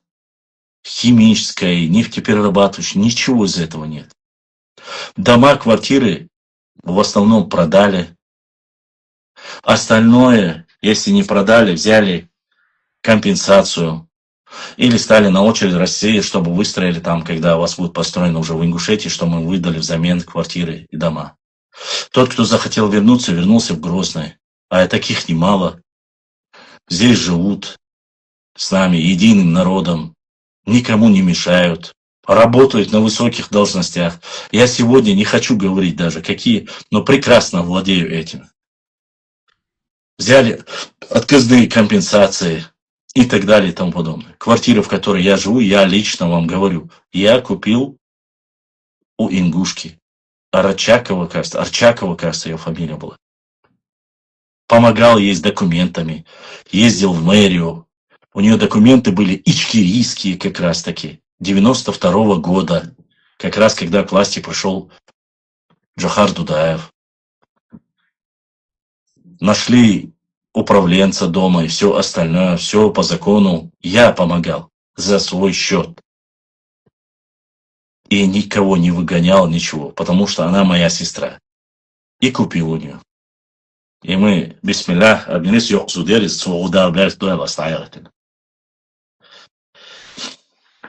вот так вот. В документах написано, что предъявит нам иск чеченской стороне. Ну, на этом, как говорится, не все. Не будем долго отвлекаться, еще мне нужно на ваши вопросы отвечать. Ингушский народ никогда не отождествлял и не отождествляет братский чеченский народ с некоторыми его правителями. Ничего не напоминает? Я еще раз повторюсь, это документ 92-го года, январь месяц. Правители приходят и уходят, а народ остается. То же самое говорят и сейчас. И вбить клин между братским и войнавским народом никому не удастся. Согласен. Ну, своих норнийцев остановите, здесь никакого клина нет. К сожалению, средства массовой информации, находящиеся под прессом, не могут правдиво освещать события. Серьезно? Сегодня они ни под каким прессом нету. Почему же, когда вы рассказываете о депортации чеченцев-ингушей, не говорите, что депортация ингушей, а слово чеченцы убираете? Там, где должно быть войнахи, вы пишете только свое. Сегодня нету никакого давления.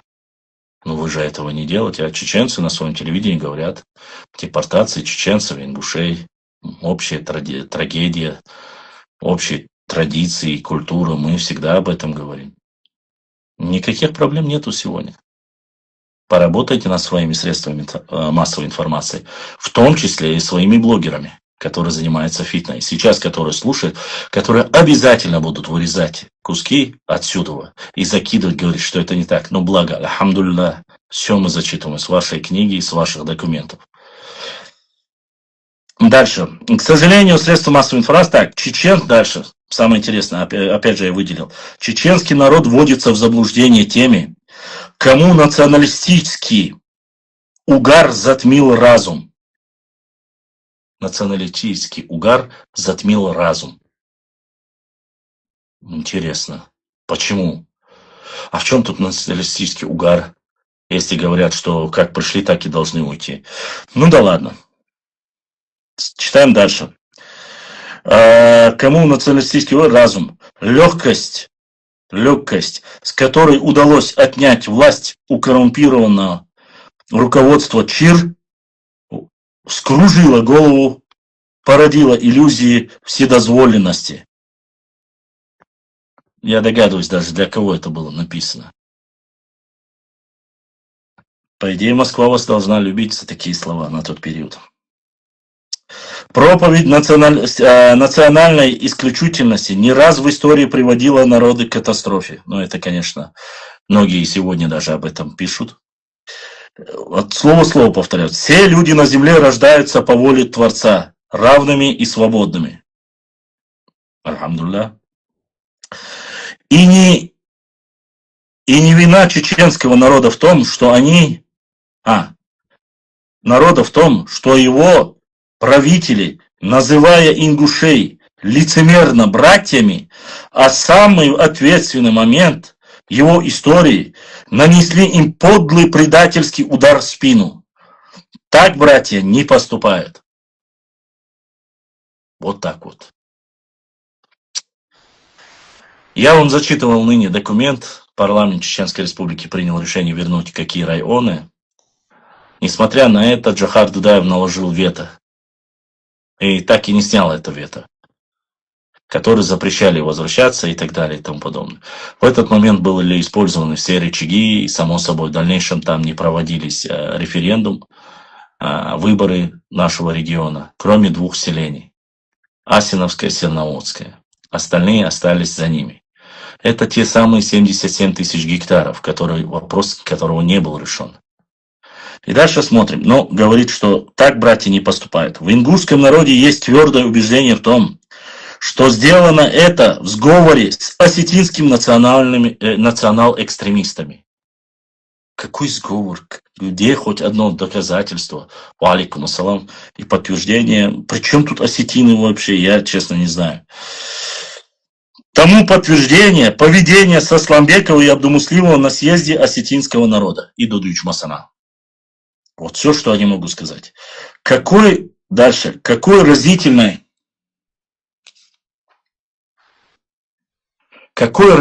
контраст с поведением ингушей, которые, рискуя жизнью, закрывали войскам путь в Грозный.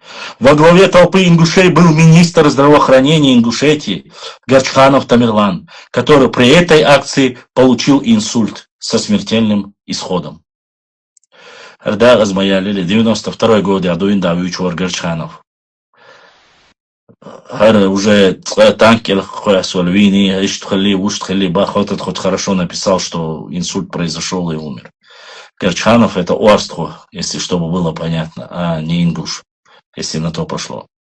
И те, кто пытается сеять рознь между чеченцами и ингушами, какой бы из этой нации они ни принадлежали, будут на вечные времена прокляты нашими народами. Маша Аллах, Маша Аллах.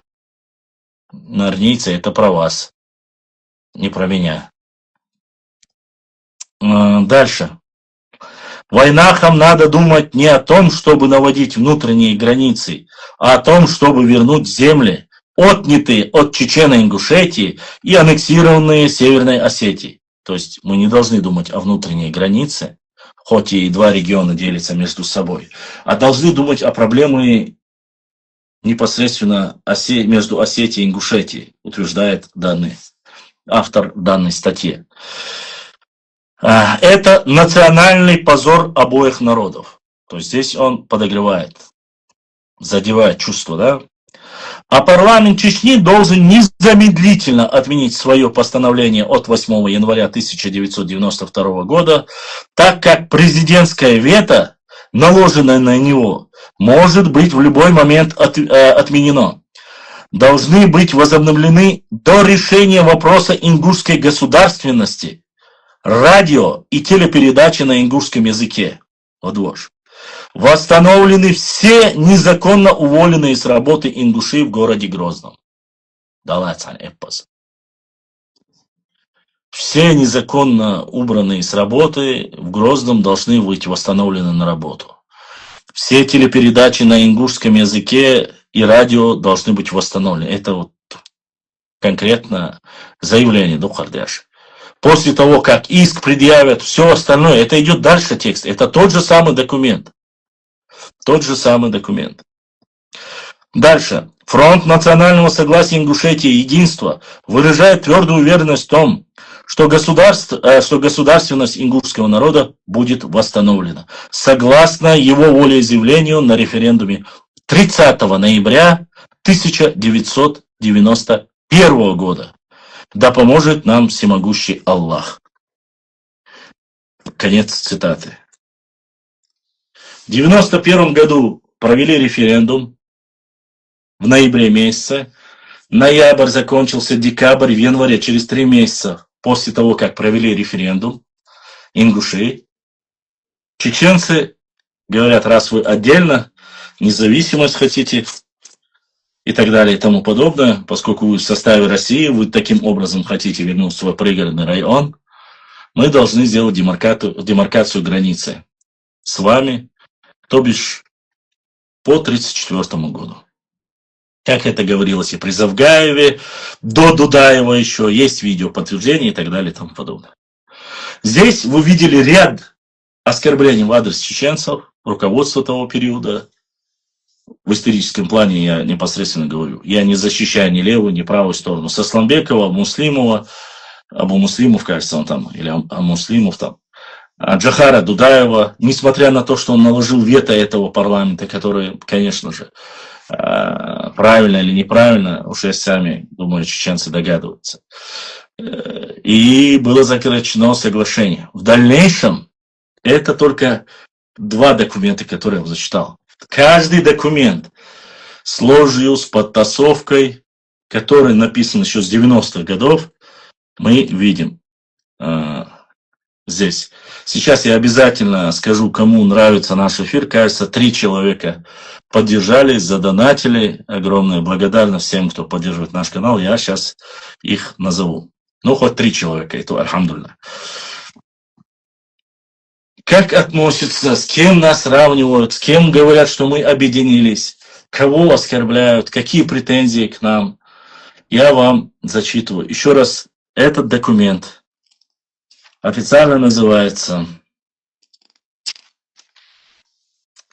ежемесячная газета «Единство», январь месяц 92 года Сунжинского районного совета Фронта национального согласия Ингушетии. Обращение к чеченскому народу. Вот так оно называется.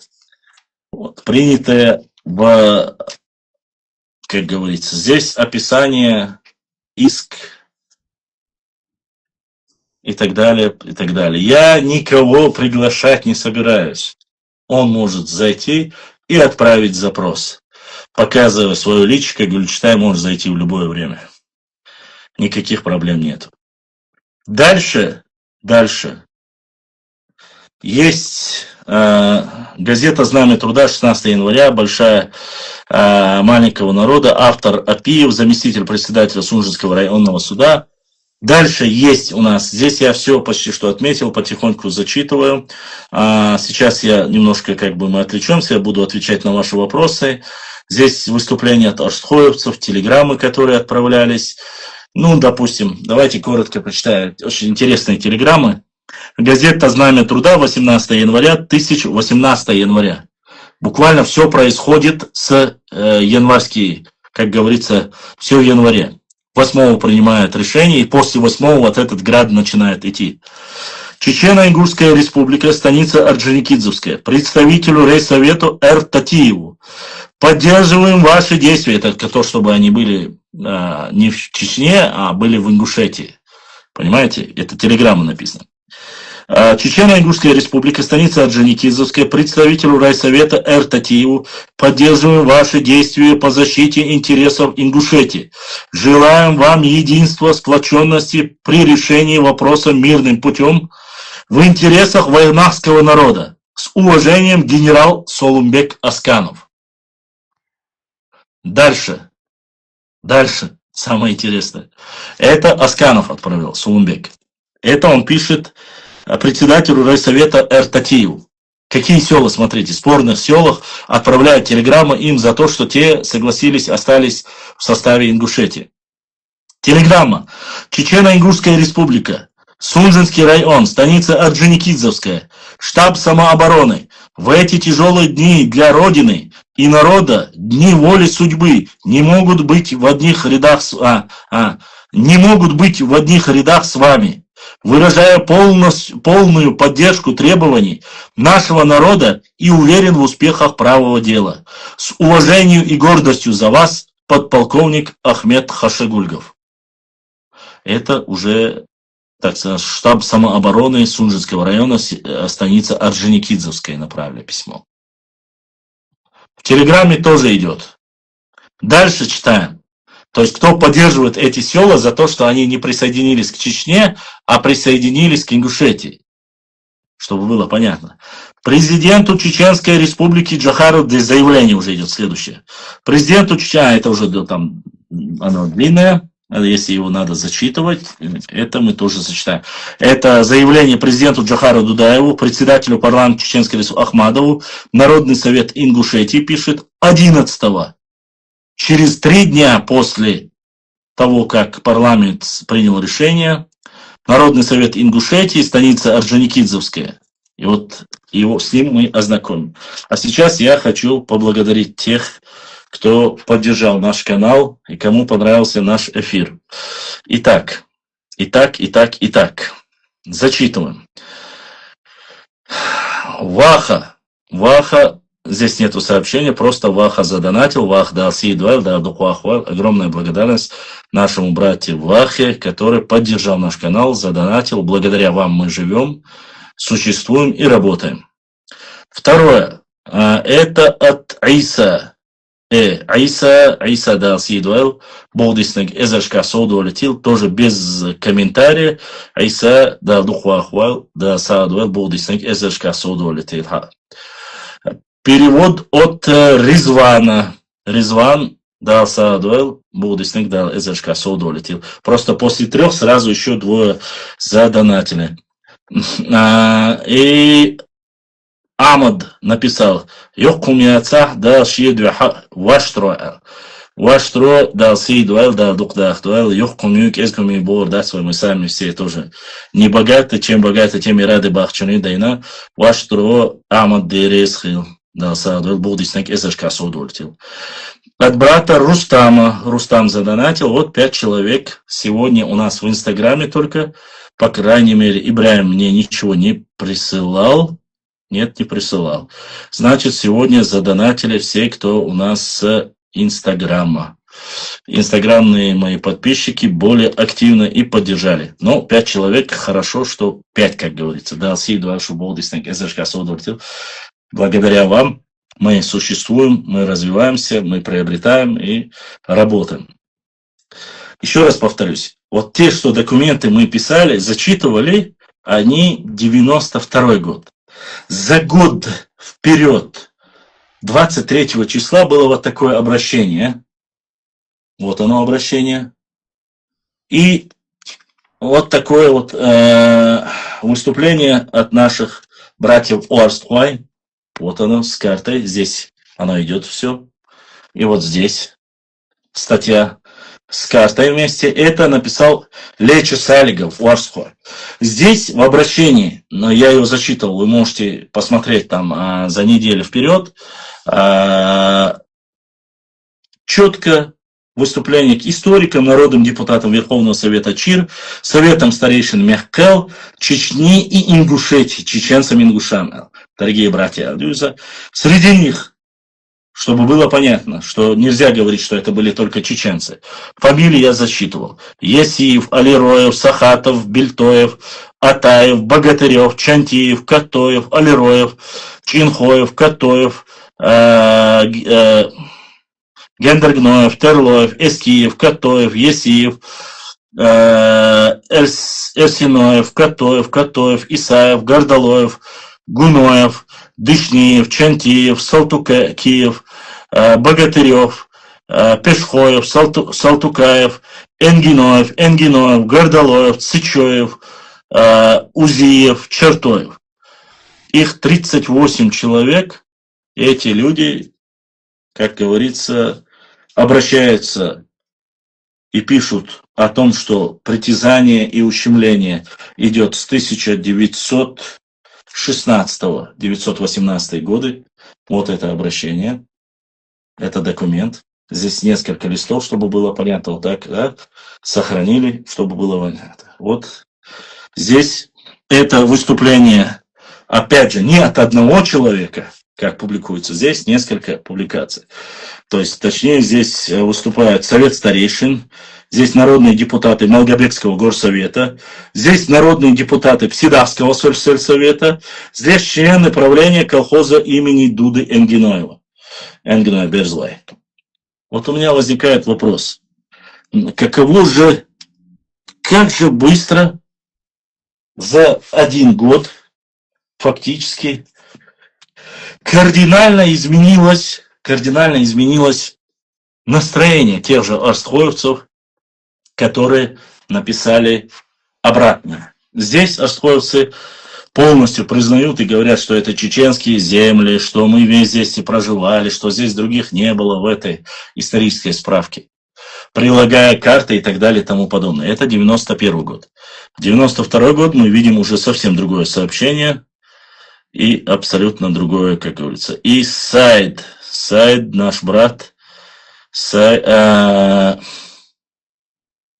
Адлан или Саид задонатили. Дересхил Саид Адлан Далдухтахтуа за поддержку. Так, друзья, вы можете задать вопросы, потому что Сажим Барикшик Садуаш Сахала. У меня уже, как говорится, с дух Юэш уже двоится, я что. Потом мы вас ознакомим. Дальше идет исторические документы, очень интересные, описанные Апиевым. Здесь очень интересные моменты. Коротко, в конце этого документа, которые написаны в газете «Знамя труда» за 16 января 1992 года, статья «Большая трагедия маленького народа», автор Зей Апиев, заместитель председателя Сунжинского района Совета историко-культурного общества Арстхоевцев Карабулаком, вошел братство. Вот так называется данный документ. Хорошо. Пока вы будете думать Башлам, он есть в эфире, пусть заходит, пусть отправляет запрос. Я никого заходить и просить не собираюсь.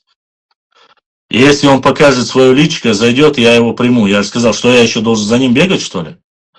Дитя, что ли, малое? Давайте я быстро пробегусь и что ознакомлю вас, пока вы думаете о своих вопросах и напишите его.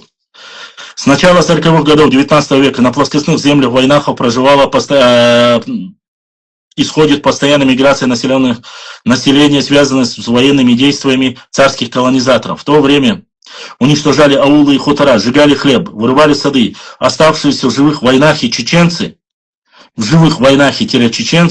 ингуши и арстхоевцы, карабулаки, скрывались в лесных горах. Интересно, зачем нужно было ингушам скрываться в горах, если они были на стороне царской России? Ну, уже понимаете, да? Ладно, хорошо, там они могут сказать, что какая-то небольшая часть скрывалась. Пускай будет так. Ну да ладно. В лесах, горах царизм морил голодом и истреблял свободолюбивые народы Кавказа. На место уничтоженных войнавских аулов строились крепости и казачьи станицы. Здесь это правда. История свидетельствует, что в реализации плана по преследованию по присоединению Кавказа к России серьезной помехой стали войнавские народы. Прежде всего, чувствительное сопротивление продвижению наместников царя вглубь Северного Кавказа оказывали арстхоевцы-карабулаки. Не ингуши, арстхоевцы-карабулаки здесь отдельно пишут. Внимательно прислушайтесь. Расселившись в буферной зоне между чеченцами и ингушами. Ну, не расселившись, они всегда жили там, на своих же землях. Зачем вот эти расселившись? Это предопределило судьбу арстхоевцев-карабулаков, а поэтому перед царскими колонизаторами стояла задача полностью истребить и изгнать оставшихся в живых непокоренных арстхоевцев-карабулаков. Ну, да не так это все. Не так. Ну, цель была всех, там без разницы, уарство, не уарство, нохчи и остальные. Никакой разницы не было. Все, чтобы ушли и освободили землю. Но войнахи, чеченцы, вот я не знаю, вот здесь это зачем, но войнахи, чеченцы и ингуши не только защищали своих братьев арстхоевцев, карабулаков от царских колонизаторов, но и спасли оставшихся в живых в горах. То что-то новое, походу. Честно сказать, очень что-то новое. Со второй половины 19 века арстхоевцы-карабулаки, которые спаслись от поголовного истребления в горах Чечни, стали называться чеченцами. Но это тоже ерунда. Это полнейший бред. Они и так назывались и были чеченцами. Вот это бред уже. А в Ингушетии ингушами арстхоевцев-карабулаков, оказавшихся упорнейшим сопротивлением, смотрите дальше. Смотрите стихотворение Лермонтова «Валерик», где речь идет о сражении с войнахами. А при чем тут сражение с войнахами и Валерикское сражение? Или вы хотите сказать, что Валерикское сражение проводили чисто Орстхо, что ли? Честно сказать, я немножко не понимаю. Ну да ладно. Выселяли особенно, же здесь написано дальше, к сожалению, войнахам, выселяли особенно жестоко, так что больше половины из них погибло на путях переселения в Турцию. Тоже неправда. Не погибло больше половины во время переселения. Из-за багдадцев. В Сирию и другие страны. В 1854 году царский полковник Деса записал: система войны против Хочу, чтобы было понятно. 1854 год – это еще до окончания войны как минимум 5 лет. И то, что писал Десажа в 1954-м, и то, что нас депортировали фактически через 11 лет, в 65-м, это совсем разные вещи. Ну да ладно, зачитаем дальше. Против кавказской природы и сынов ее избрана была верна. То есть та карательная экспедиция имеется в виду. Каждый наступательный шаг отрезал горцам безвозвратно кусок от родной земли. На всех этих землях на всех этих местах поселения казаки устроены, укреплены в штаб-квартире полков. Итак, на месте Карабулакского аула Энхешк в 1819 году было построено преградный стан, позже в 1846 году основали станицу Михайловская. Село Асламбековское, современный Серноводск, на месте Карабулакского селения Дебирюр. В 1845 году построена станица Покровская, более позднее название станица Сунжинский, Слепцовская. Современная Орджоникидзевская, ставшая штаб-квартирой первого Сунжинского полка. На месте Карабулакского аула Баргюфт возникло волынское укрепление, позднее 1845 года станица Троицкая. В 1847 году на месте Карабулакского аула Гажар-Юрт, Берд-Юрт заложена станица Нестеровская. В 1847 году на месте Карабулакского аула Эхбуарз воздвигнута станица Асиновская. В 1851 году на месте Карабулакского селения Эльдархан-Юрт сооружена станица Карабулакская. А Автарханов, краткий исторический, культурный и экономический очерк о Чечне, Ростов-на-Дону, 1931 год, страница 10. Это они откуда взяли, ссылку зачитывают. Дальше. Казакам были также отданы земли выселенных, вот самое интересное вот здесь. На месте, да, казакам также отданы земли выселенных карабулаков и галашевцев. На месте селения Галашки была основана станица Галашевская. На месте карабулакского аула Даттых станица Даттыхская. На месте карабулакского аула Мужичи хутор Мужичи. Казаки не смогли использовать малоплодородную землю этих мест и ушли. Однако эти места оставались в собственности казачьего войска. Некоторые, а вот тут уже самое интересное, я хочу, чтобы вы послушали. Это очень важный момент. Некоторые ингушские и чеченские селения возникли с разрешением начальства на арендованных казачьих войсках земли, отнятой у карабулаков. А теперь, как я сказал, возьмем вот эту книгу.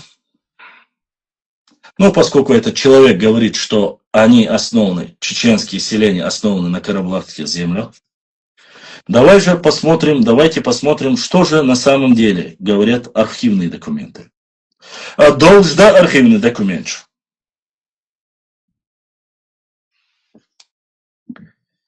Сейчас. Куда? Ничего, я.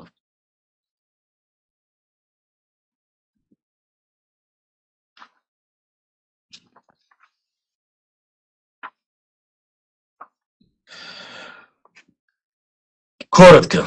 Документ номер 3, 1893 год. Список жителей Горной Ингушетии, поселившихся в качестве временно проживающих арендодаторов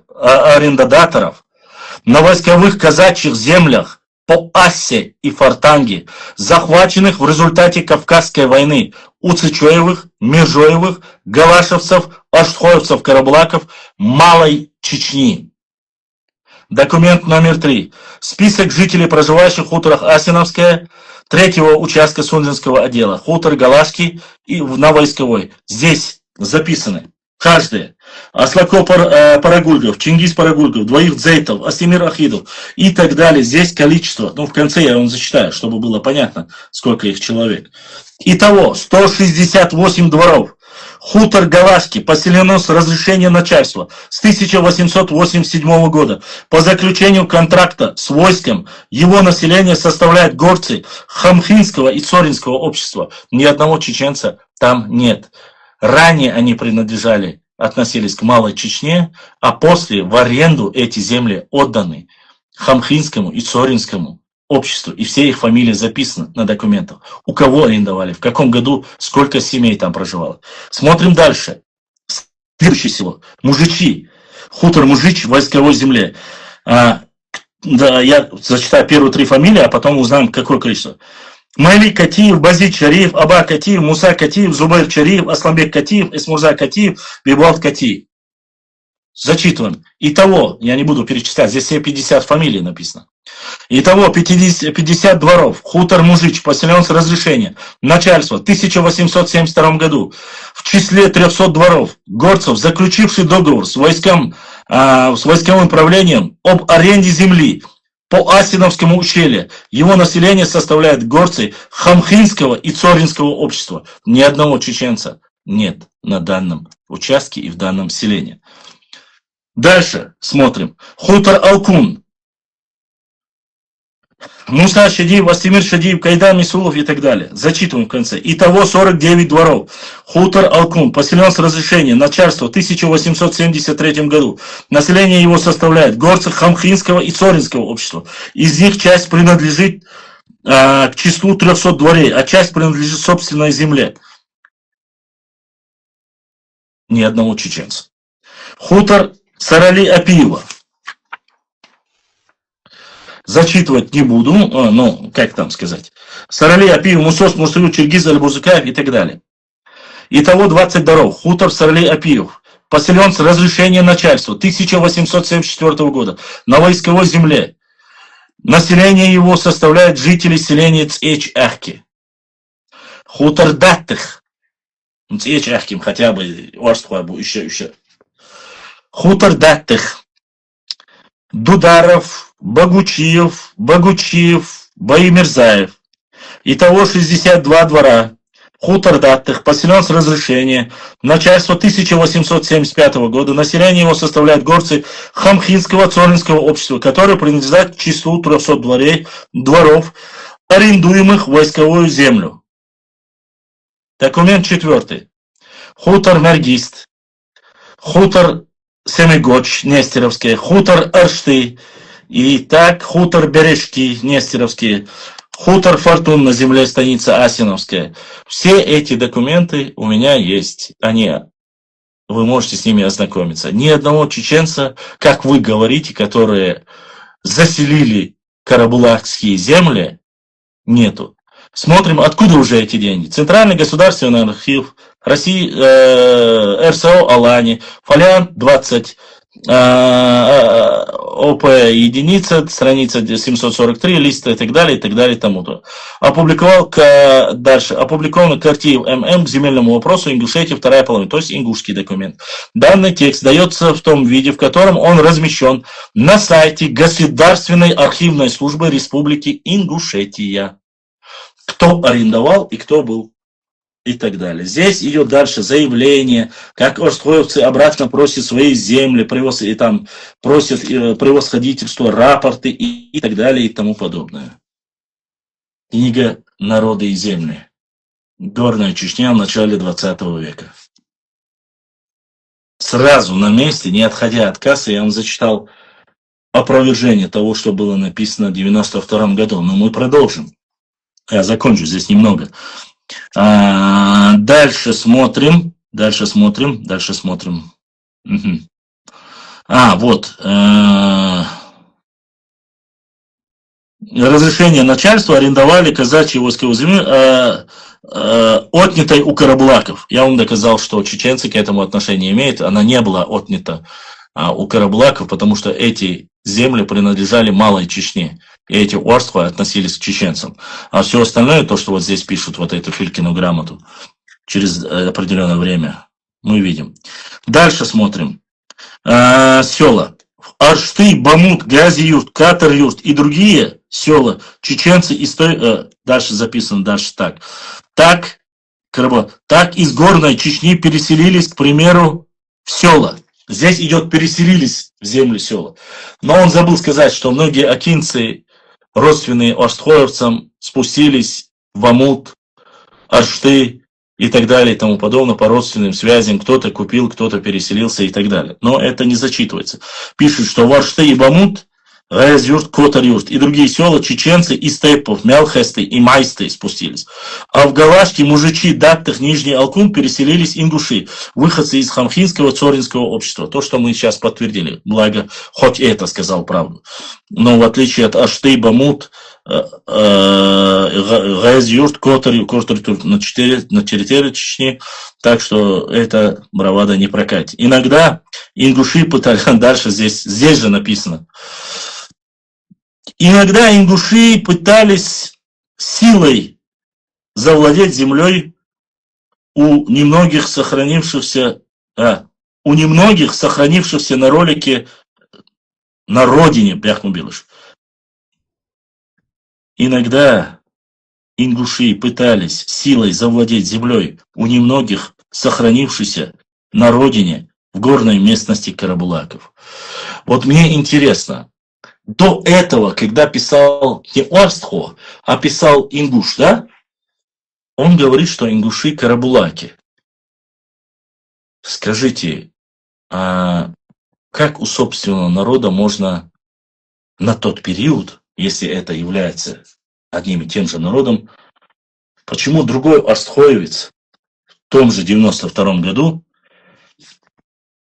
Апиев, 16 января пишет, что некоторые ингуши пытались забрать силой оставшиеся земли в горной части, если ты принадлежишь этому же народу. А как же заявление, которое вы делали, что исторически вы вместе, народы войнахские и так далее и тому подобное? Алхамдулилlah. Оставим на размышление для вас. Иногда пытались тогда и в местности Карабулаков. Нередко сами орсхойцы разрешали поселяться ингушам рядом с собой, в одном селе.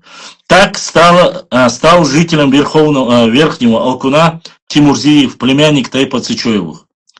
Были и такие, кто хотел поссорить орсхоевцев с чеченцами и ингушами. Желая выслужить перед властями, пытались столкнуть войнахские народы старосты. Офицеры, в общем, горская зажиточная верхушка. Профессор М.Д. Мальсагов старался объяснить это социальным прошлым, древними обидами и другими причинами. По словам Д. Мальсагова, противостояние карабулаков продолжалось и в советское время, когда было убито 102-108 карабулаков. Вмешательство духовенства советских органов прекратило трагедию.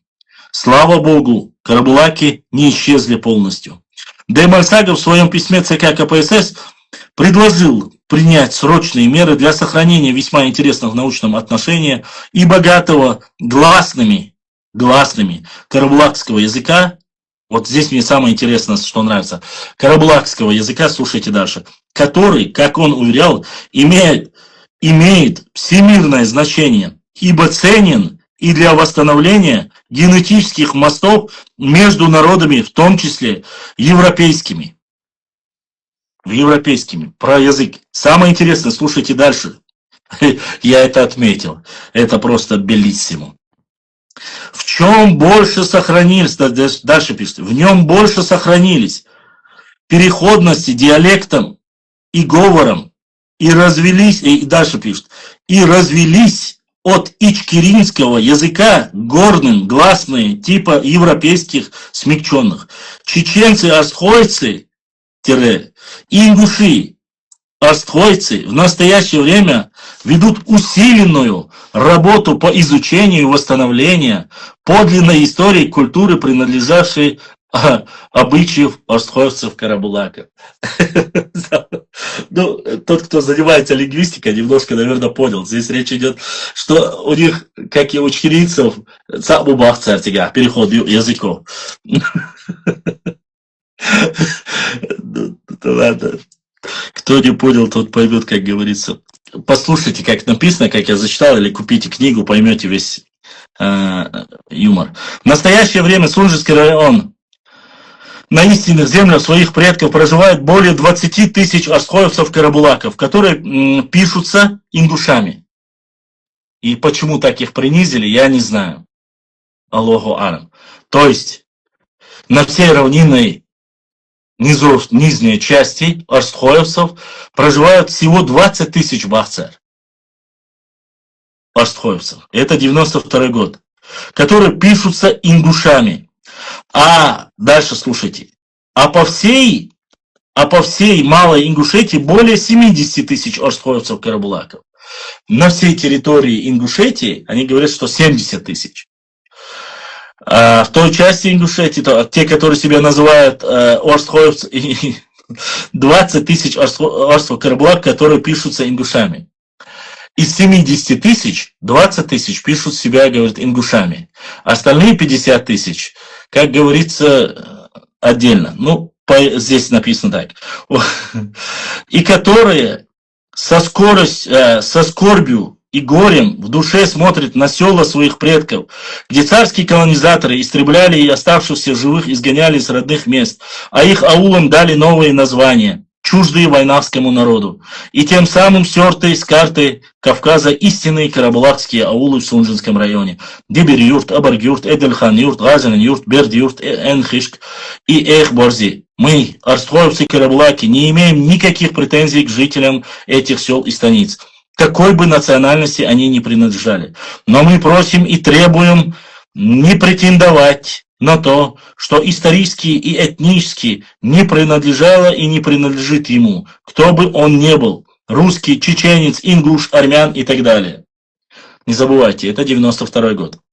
Помочь в восстановлении исторических названий орстхоев-карабулакских сел Сунжинского района, измененных царскими колонизаторами, в оскорблении истории войнавского народа. Орстхойцы и ингуши Сунжинского района просят чеченцев и ингушей, русских, самое интересное, как написано, орстхойцы и ингуши Сунжинского района. Чеченцы орстхоевцев здесь не упоминает. Или отдельно орстхоевцев здесь тоже не упоминает. Просят чеченцев и ингушей, русских и представителей других национальностей не поддаваться эмоциям экстремистов из нашей среды, которых морально и материально поддерживают, мягко говоря, недобрососедские люди. Точка. И здесь я выбрал очень интересный момент, который, как говорится, посчитал важным. Уважаемые чеченцы и ингуши Сунжинского района, к вам обращается более 20 тысяч орстхоевцев, проживающих в Сунжинском районе,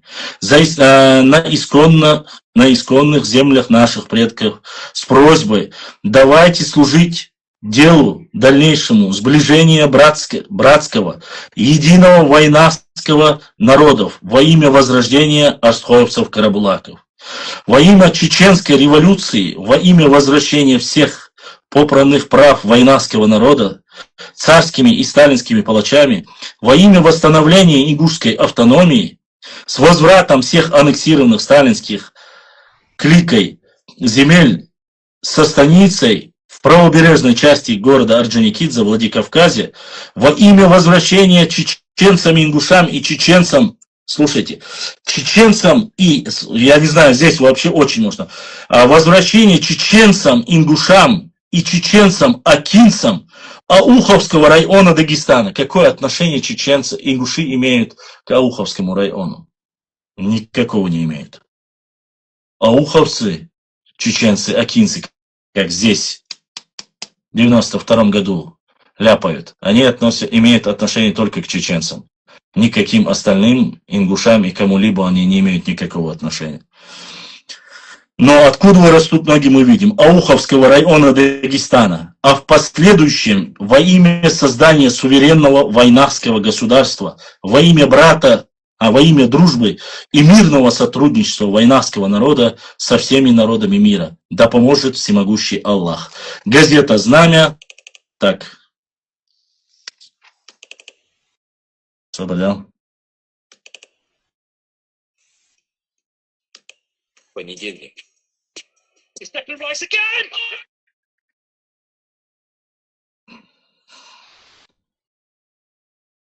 Итак, Иуда, да? Итак, это написано у нас 16 января 92 года. Итак, хотел передохнуть, глазам отдохнуть, но работа кипит, как говорится, без остановки уже мы работаем 2 часа без малого, да? Друзья, я готов теперь Так, посмотрим, кто же еще нас поддержал. Итак, у нас есть Donation, тот, кто нас поддержал в Ютубе. В Ютубе Заур, Биноевский Заур поддержал нас в Ютубе. Есть с Ютуба один донат. Заур, ну, один ютубовец, видите, поддержал наш канал. И то хорошо. Итак, смотрим, кто еще поддержал нас. Байайл. Гурба наш обл дуайлвей Байайл. Байайл, дал си дуайл. Байайл, то, что ты задонатил, дошло, дал си дуайл, дал духвахва. Ислам, Башлам. Так, сейчас понял. Инкогнито, пожалуйста. Инкогнито от брата дал си дуайл, был диснек эзершка соудольтил. Ну, уже раз, два, три, четыре, пять, 6 человек, 7 человек поддержало нас, и то хорошо. И один с Ютуба. 8 человек не пожалели и поддержали наш канал, за что им огромная благодарность. Итак, друзья, я готов отвечать пока на ваши вопросы, пока мои глаза отдыхают. Эта книга просто-напросто разрывает мозг и документы. И дальше я даже, как говорится, только вам рассказал маленькие, небольшие отрывки из этого.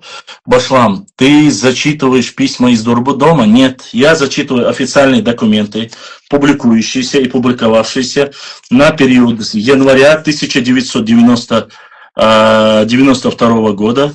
Заявление, принятое решение парламентом Чеченской Республики, наложенное вето Джохаром Дудаевым за 1992 год, январь месяц. Все вот это, да. 14 января 1992 года, это с уважением президент Джохар Дудаев, это председателю парламента Ахмадову, то, что написал. Все документы, заявления парламента Чеченской Республики с определением границ с Ингушетией. Еще раз повторюсь, для тех людей, которые якобы утверждали, что речь идет, я хочу сообщить, что речь идет только о 7 селениях, которые оставили для братского взаимоотношения, оставил Мехда наш Рамзан Ахматович Кадыров и Магомед Даудов, чтобы вот эти братские отношения между нами не испортить. 77 тысяч гектаров.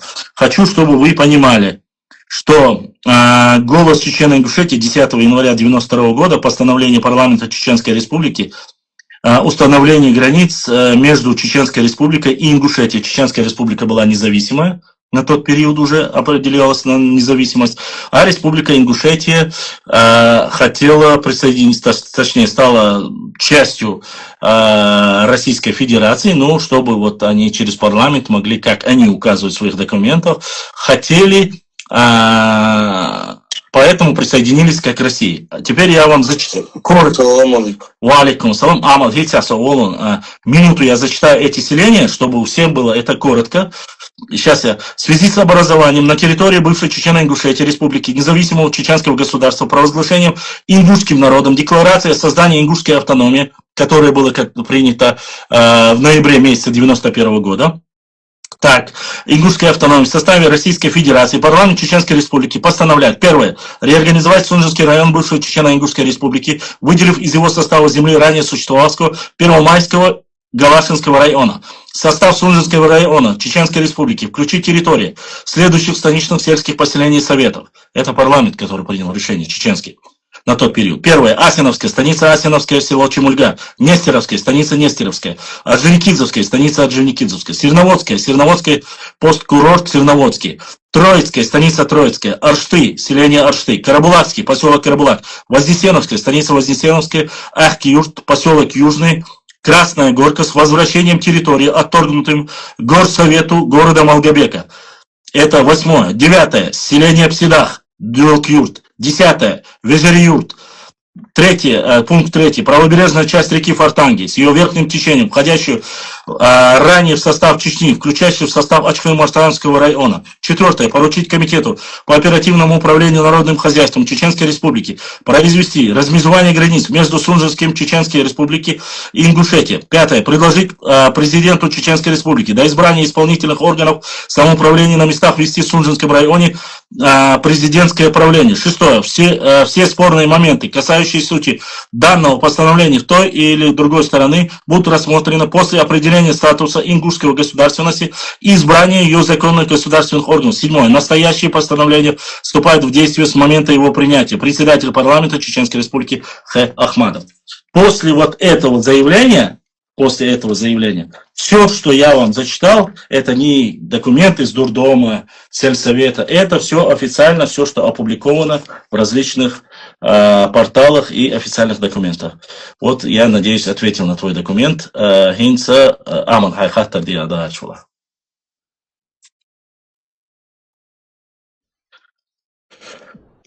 Сам фактор отвечал на фактор, да, сам Ардуас, вот из того, что ты читаешь, ранее я послушал, то есть любой ценой такое ощущение по тем временам, вот, если судить вот, на сегодняшний взгляд Ардуса, вот, если вот посудить, то основная цель любой ценой там, обвинить в коррупции, там, не знаю, объявить в людоедстве, короче, все подряд, только чтобы отделиться и в процессе отделения прихватить не свои, а чужие территории. Да. 2004 год тоже я прослушал.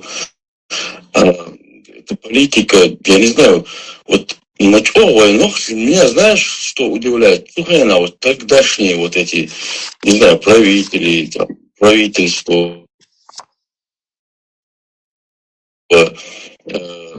руководство, насколько вот беспечно, я не знаю, просто так вот взять росчерком пера или без росчерка пера, просто передать территории, зная 100%, потому что люди же не совсем глупые, не до конца глупые были, что впоследствии этот вопрос разрастет в большую проблему. Понимаешь? Так и есть. Просто так, без определения, без никаких условий.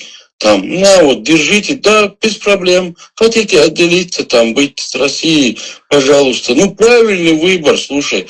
Если вы идете туда, ребят, маломальский, политически подкованный человек должен же знать, что впоследствии из-за этого у народов огромное количество в мире примеров. Бывают большие проблемы.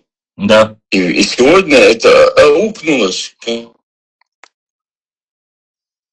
конкретно. Просто из-за того, что свое отрезали, вот, как есть. Все, давайте, ребята. Можно вопрос к тебе?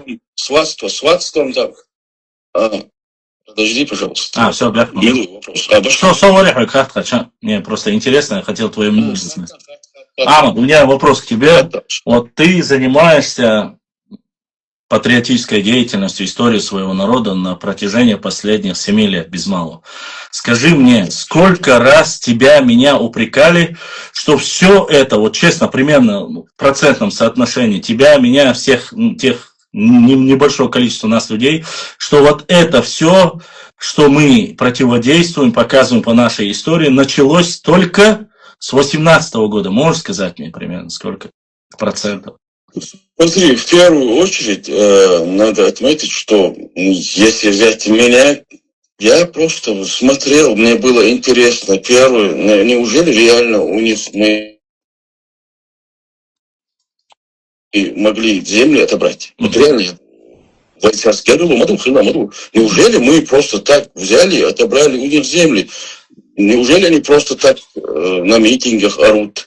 Там, книги пишут там, и так далее. Когда копаешь этот вопрос, ты натыкаешься, что это неправда, слушай, это даже не такая ложь, которую нужно исследовать, там, разбирать, это явная ложь.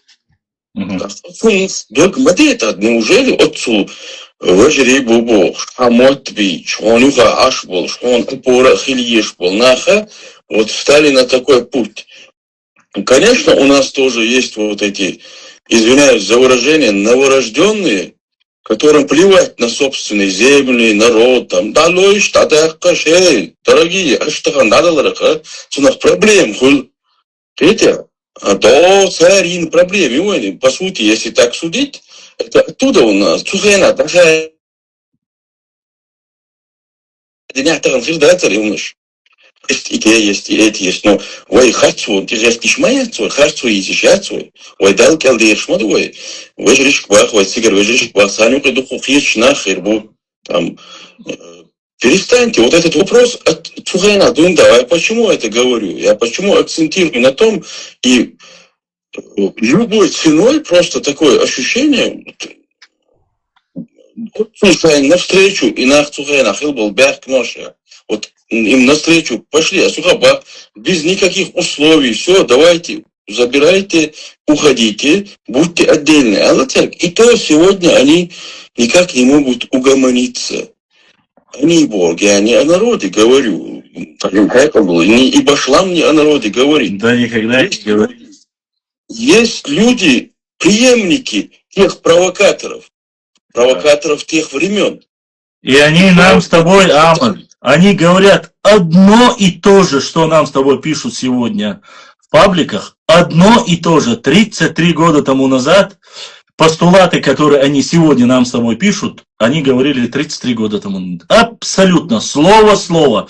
Цухайна дить через 33 года, дичь похож.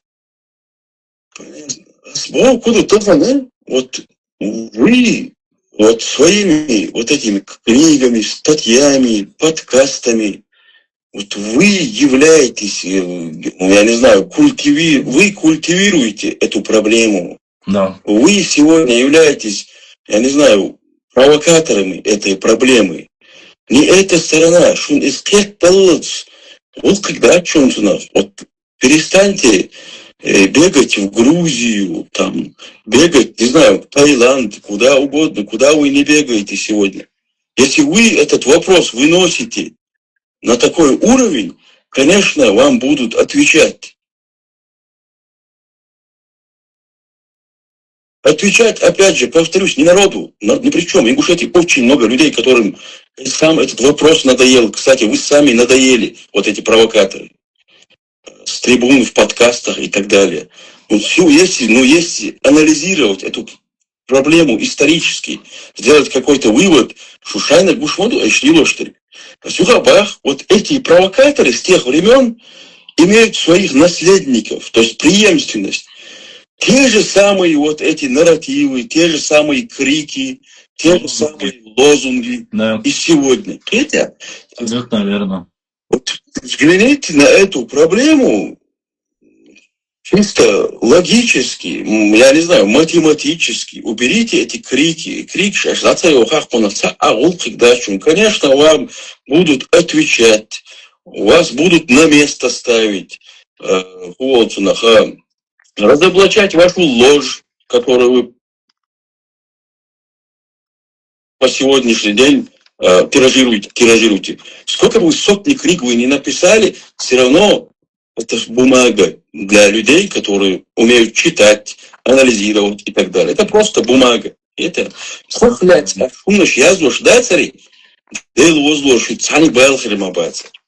и когда вы начинаете сами, а когда отвечают, получается, эти наши, вот Башлам тоже, провокатор у вас получается, у вас странная логика, слушай, в тот же момент я возьму, вот ты зачитал, ранее, что человек сидит и обвиняет какое-то правительство в коррупции там, и люди, которые свергли это коррумпированное правительство, возомнили из себя что-то, то есть поносит как может, потом в конце говорит, тот, кто делит войнавский народ, его проклянет весь мир.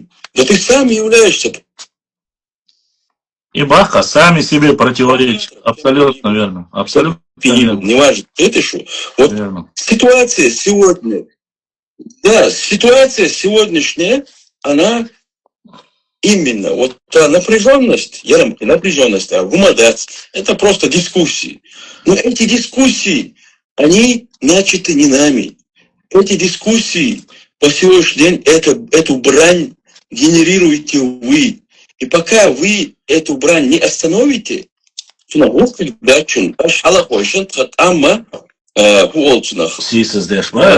пришли сброд, слушай, шуншайна эжди чо, дошли ты шун.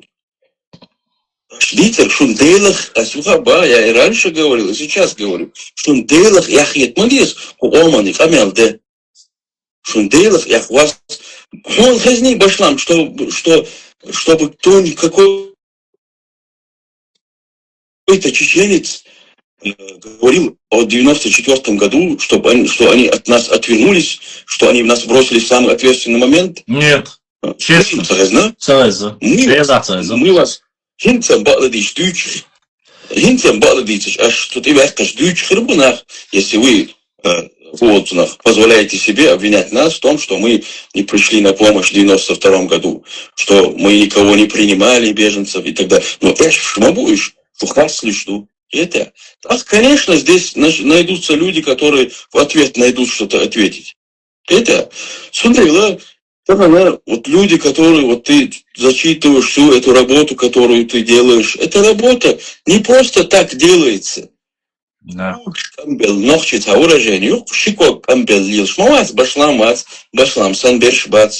Ну, вы сидите день и ночь, у вас целые передачи нашему народу посвящаете, вернее, поливаете. Если бы посвящали, куда бы еще не шли. Грязью. Есть те среди нас, как действительно, а что удача, которым плевать действительно, а что сандерш, да, а что инерш якабо, шберш бутхонухи, сэр ой хаздяхан душу. Это на самом деле сэр ой хаздяхан душу. Тавик ширади ши бизнесах, ши бизнес таихи чудолчи, шун дич муха даля бехмабил иштайларн, шун мот такуалло, кевек мот токшу, это. Конечно, аж купчи хабастхох. Царь шуна мотаик. Извиняюсь за это выражение. Так что уж боимах есть, что камаду мот ищет. Царь ой хаздяхан душу. Это. Сундел делаешь осличных и категории людей. Я ни в коем случае, ни я, ни Башлам, ни кто-нибудь другой никогда не позволит себе говорить о целом народе плохо. Мы из безобразия, из мракобесия, мы разумные люди в этом плане. Сундел, мы обращаемся к этим разумным провокаторам, этим лицемерам, вернее, буду сказать лицемеры, потому что масит яил сагага лицемер. Остановитесь. Соут шунетер багдачун. Что хаешь? Шун томем кедит сумат сахила оказывается. Дихар вопрос, шун интересно даст твой чай решить доллар домочь. Твой да чахнах диз ёршам вежри бубош да аегор барой кастер да чахнах диз бубош шагдел чо тер душу. Тодай ихет. То шудича дат шудича шуд баацер тахита. Шдитаря. Делузорос интернет чуяч ашмелязо что хума таган шайн галуниаз до бог шрез дачу. Вот представь, дораш юм. Ну газ дает бахай лушдик. Он дал маязди. Что бать бухаш, ну что провокатор, что он дал ума маязди, ох что купчи агду, что юрмола зудрию агдуба, а что их да вот что агдуба, а чеку я отсюда. Что их он дал маязди. Ну вот что дал ардуш, это что?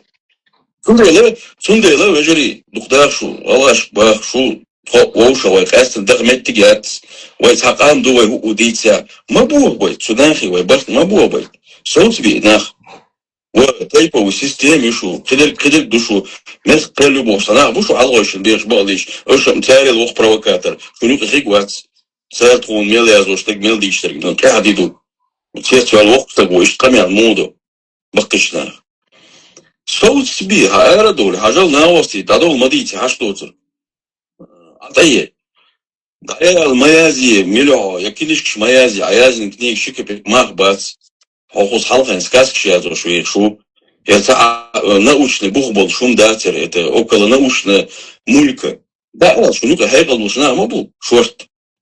Да, почему вы сидите, заткнув ты? Что с вами происходит?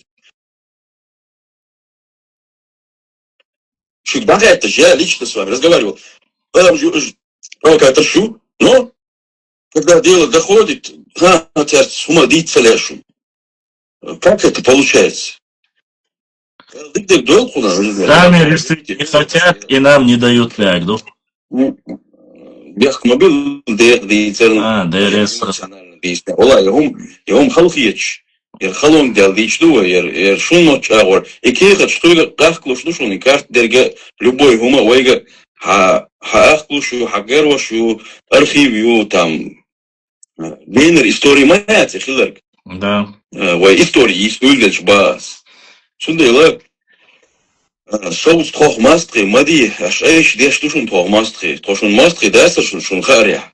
Дела десер, маждинах трох, деш трох, аш именно. Что политик, что пропаганду в 70-х годах, 70-х годов аш хая шула,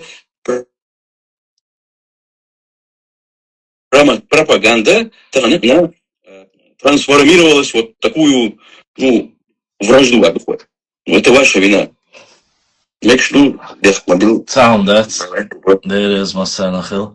Друзья, смотрите, в любом случае, чтобы было понятно, вы видите здесь некоторые параллели я вам всегда показывал, параллели то, что было 33 года тому назад и сегодня. Я не просто так это зачитывал. С 18 года, 19-20 год они утверждали и говорили, и точно так же обвиняли руководство Чечни. Раньше они утверждают, что сепаратизм, они как национал-сепаратистами называют, спевшиеся с осетинскими национал-сепаратистами, Бог сейчас идут на этой книге, да, то, что они описывают. Сейчас, послушайте, как они связывают в то время, сейчас они говорят, вы путиновцы, Путин вас поддержал и отторгли у нас земли. То есть раньше, когда мы были де юре, да, говорим о том, что было раньше. Раньше, когда мы были независимыми, да, грубо говоря, объявили свой суверенитет, они были не согласны с тем, что мы якобы тут на своих документах они пишут, мы не можем решить свои социально-экономические вопросы и пытаемся там объявить в своем независимом государстве. Сережин Султыгов заявлял, там говорил, он собой и так далее и тому подобное и так далее.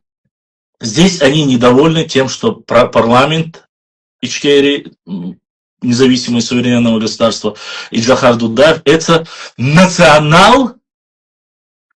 сепаратистами их называют, объединенные с осетинами. Так они написали в этой книге. Что это большинство ингушей так считает, Бахца. Это мнение. Я говорю сейчас непосредственно той политической элиты на тот период. Это 91-90-е годы.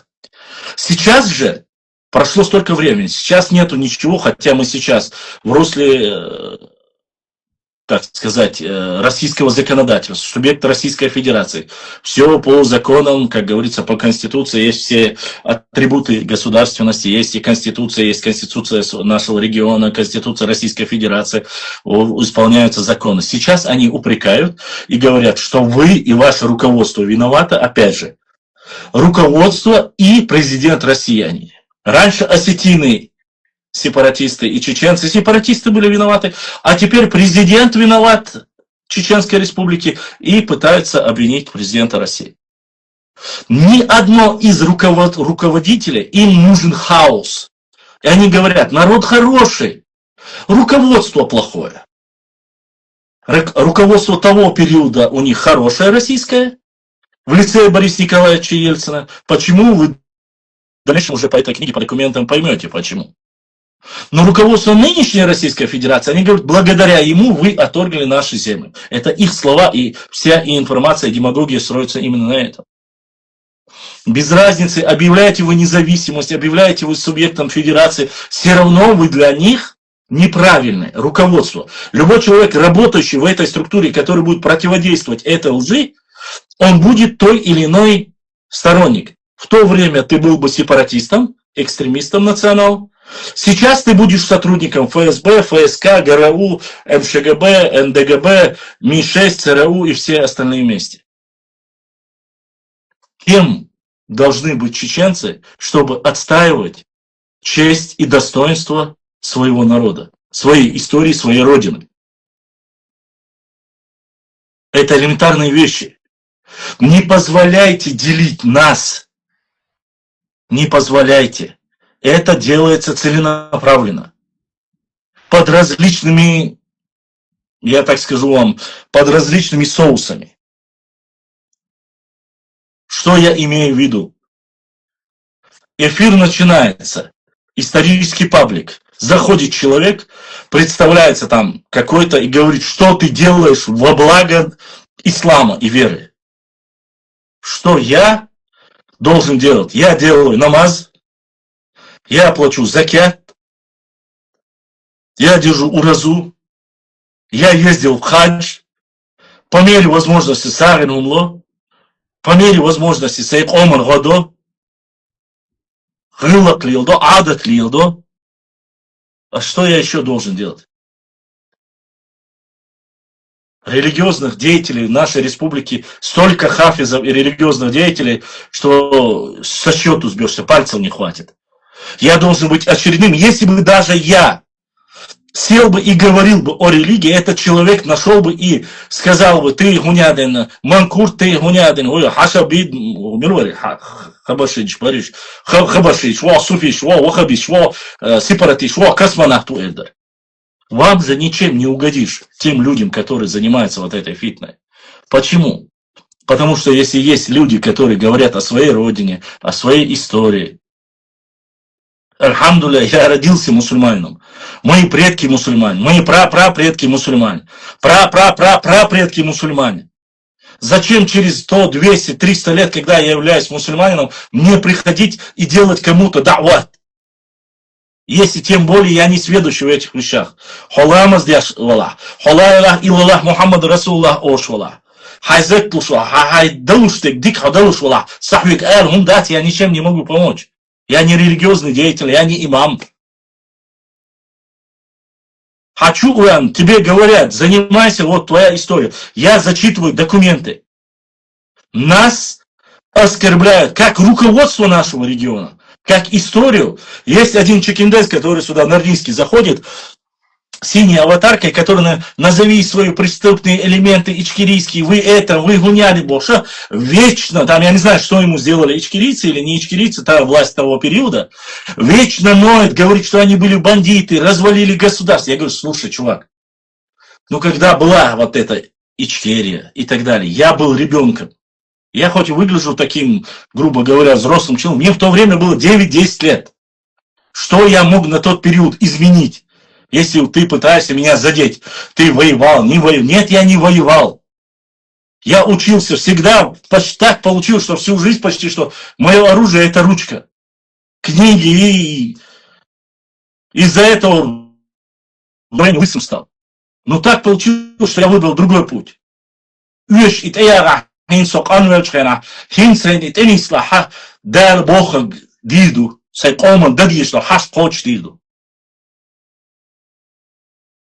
Ну, да сколько можно, что вам еще нужно доказывать и показывать? Понимаете? Одна партия, это говорит, другая партия. Ну вот, хаусиш, а? Гуши. Сун лерин сохтан хареру вежри бахка бахкин. Харун сохтан ялляр нохчи байракы архаял сундабанапуш. Есть у меня нелюбовь или неприязнь, вот. Чеченский петроглиф, чеченский национальный орнамент. Гуши. Приехали сами, подарили сун ялла ардаггара, эфири ахилит ле арсунав, хайла вот он. Дабана. Для меня это чеченский атрибут, чеченская история. Современный, несовременный, неважно. У меня нету никому, понимаете, претензий. Он санейн хуай балаш, садей хуай балаш. Нету к народам претензий. Но есть вот эти книги. Вот эти книги есть. Вот она написана, она только что буквально дошла до меня, допустим. Там есть документы, которые, еще раз, я ознакомливаю, не потому что кто-то может знать, а кто-то не знает. Но я вам поясняю, что люди, которые занимались этим 33 года тому назад, до сих пор их потомки, потому что пишут молодые в комментариях в основном, они пишут одно слово по этому вопросу. Они разделяют, говорят, чеченцы и власть, они раздельны бахсу, мы вас не виним, и тут же обвиняют Сасламбекова, ныне покойного, и других. Они все в основе своей, насколько я знаю, все из них не живые уже. Все обвиняют их. Ну вот это, вы же хороший, народ хороший. Мы войнахи, мы гарту, туда-сюда. Здесь они обвиняют, говорят, что мы ингуши и Орсква это одно и то же. Этот документ я прочитал, читаю следующий документ. Здесь они говорят, ну, даже были случаи, которые ингуши пытались насильно отобрать земли Карабулака. Ну это же вы печатаете, это же ваши книги. Да, там есть и обвинения в адрес чеченцев. Я же вам зачитываю, говорю все как есть. Когда я останавливаюсь и поясняю, я поэтому только они сказали, что чеченцы живут, заселили в этих селах. Я вам зачитал, сразу взял, послушайте. Далеко ходить не нужно. Опровержение этому. Я поднял архивные документы. Вариант назвал, где, в каком архивном управлении они есть. И мало того, они на госпортале Ингушетии опубликованы. Все эти села, которые являлись, как его перечислять здесь, в Арстхуе, они были арендованы у терских казаков, казаческих войск, определенные года, различными горными обществами Ингушетии, соринскими или хамхинскими и так далее, там дальше есть еще тоже. Все без исключения. То есть большинство всех этих дворов, кто там жил, были из этих обществ. Однако вы начинаете Майства и Мелхисты, которые переселились в Бамут, и там Ашты и так далее перечислять. Когда это произошло, в более позднем периоде, там, в 20-м чуть ли не веке последних мелхистинцев вообще насильно с Мелхисты выгнали. Имеется в виду военные. Причем тут они, которые Майства и Мелхисты, которые спустились, поселились, опять же, они нигде не сказано, что эти земли взяты в аренду у терского казачества. Нет такого документа. Хоть основал их Орстхойцев, там живут эти же Орстхой, Мелхи, Майстой, потому что мы один народ. Здесь же в этих документах, что эти земли были Малой Чечни указано. Номер документа указан. Поэтому эту книгу, этот документ, который опубликован в 1992 году, опровергая, я привожу архивные документы. И это документ архивный, а это официально на газете где-то выписано. То есть с тех пор, 33 года тому назад, ввели в заблуждение людей, обманывали, занимались подлогом, аморальными вещами занимались. Как будто бы мы делим кого-то. Как? Да и причем Арсквой, Карабулаки, Арсквой отдельно, и третье, десятое. А кем был Джахар Дудаев? Кем он был по национальности, если вы говорите, что Арсквой отдельная нация? Он был с Ичо. Он был Арскво. И он являлся инициатором этого суверенитета, одним из. Он объявлял независимость. Он призывал к славу людей. Разве не так? Как же получается, один Уарского стоит во главе всего чеченского народа и говорит, мы это одно, надо провозгласить. А другие Уарского, они говорят, нет, мы отдельный народ. Тогда своему отдельному народу бы взяли бы, поставили бы его к себе. Если это так. Ну что-то не сходится, одна ложь не совпадает с другой ложью. И это только цветочки, я там даже и половина, 10% даже вам еще не зачитал. Это я. Бузутанову далеко сейчас. Да, это книга, автор этой книги, если она попадет там, допустим, если ее будет проверять ЦП и все остальные, я не знаю, вот эти высказывания, они, насколько это по закону можно или нет, я не знаю. Я не знаю, честно, врать не буду. Но книги есть, документы есть, и я знакомлю вас с документом, с историей. Они опубликованы, я вам говорю год, я вам говорю число, в какой газете, кто именно опубликовал. Если есть фамилии, называю вам фамилии. Верить, не верить. Благо вы никто, ни один из вас не может сказать, ни один из вас не может сказать, что это твое, Башлам. Ты занимаешься фитной, ты вот... Нет. Документы не мои, и книги не моя. Вы можете... ты рекламируешь. Нет, не рекламируй. Книгу я не рекламирую. Она не нуждается в моей рекламе. Книга есть, факт остается фактом. Чем больше людей ее будут покупать, читать, рассказывать своим, а эта книга у вас продается, не в Чечне ее нет.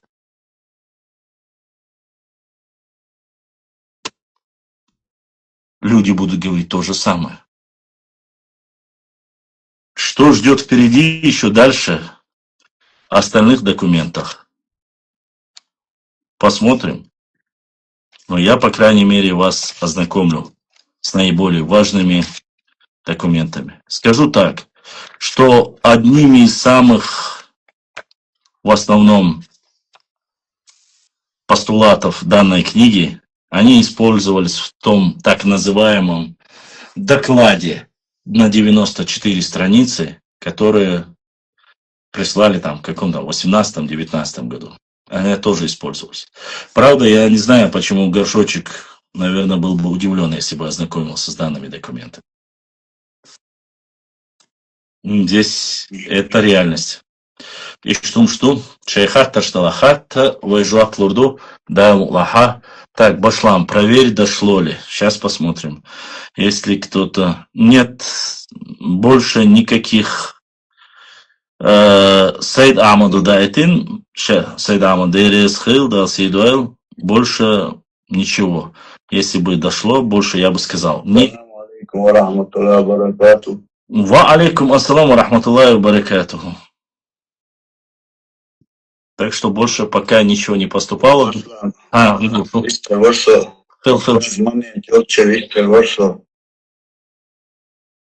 Ahmad anjaldirhi çoğu hayaldoş gramatan çoğu وينوك عدك خلق دان حدو دق شو دي كان يالدير تو يتصحال خلو الأحمد بوش برده ويبين شو الله تسغط شو دان نيس كراس دوش أن يالدير تو دي نقا تام ايدوت وألشون دا ويخلدو الأيدو تخي نحتاره تيجا دخل دينار ألا تخي نار سون مدر دلقو دو صوتاني حالا يقول لي شوية تحصل تيجاور سون شادك دلقو دو تيجا خلدو الأيدلا تيجا خلدو البرلمانتا جوش نلجيتنا أهل دوليتا إيش هادك هم يلوشت ويتحدث سرداترت يا ويتحدث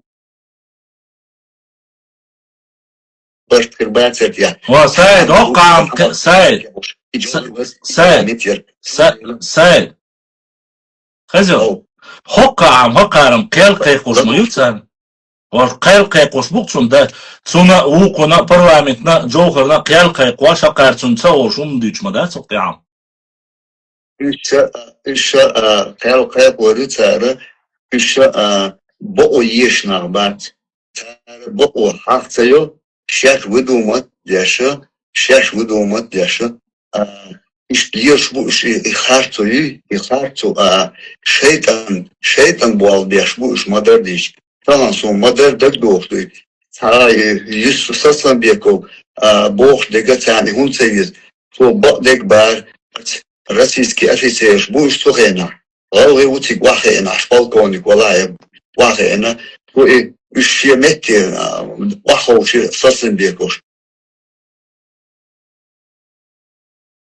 شو تخلات تيهوشن شو تخلات تيرا شو قادح كان طموح خلات فاتوبو تير أفيتيش تير وين مو ساسان بيكون دو على عش شون زابس جين غري да جنا لا أنا جينا إيش جوش بوخ بس تخينا إيش جوش بوخ سان إتساتينير إيش بس دوش داتي غاية شيش حديش تير على بولش بتيش تيهوشن سيرنا وستكلش حاجو كاتير هو قصقات شلتي وقتيري توري وشوديت على بهارات كتشو واسكي волшеб я-то знаю где между вами вон يعني границы была это лайт качу إيش بتيش تيهوش حق يخشى وزاي بوش гранич дагайтнаше يغلي بو بوش بيش بو أنا اوغا اسكر ستدين تعالى داس اسكر ستدين اسكر ستين تجعل بولشة اما اول مينسترو بوشة بوستو نوخشو Said,